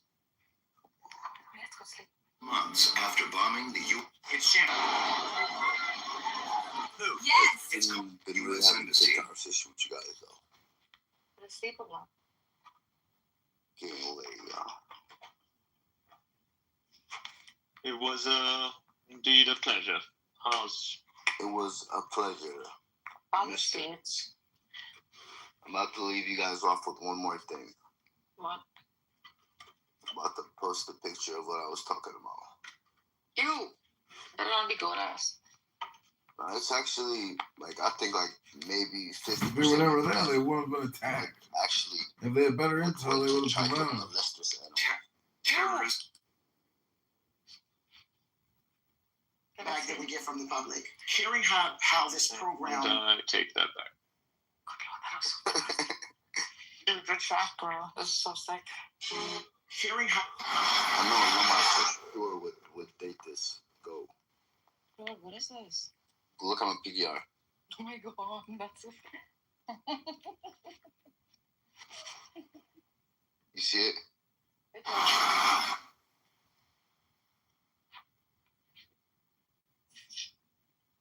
You guys see it? I saw it. Nicole, did you see?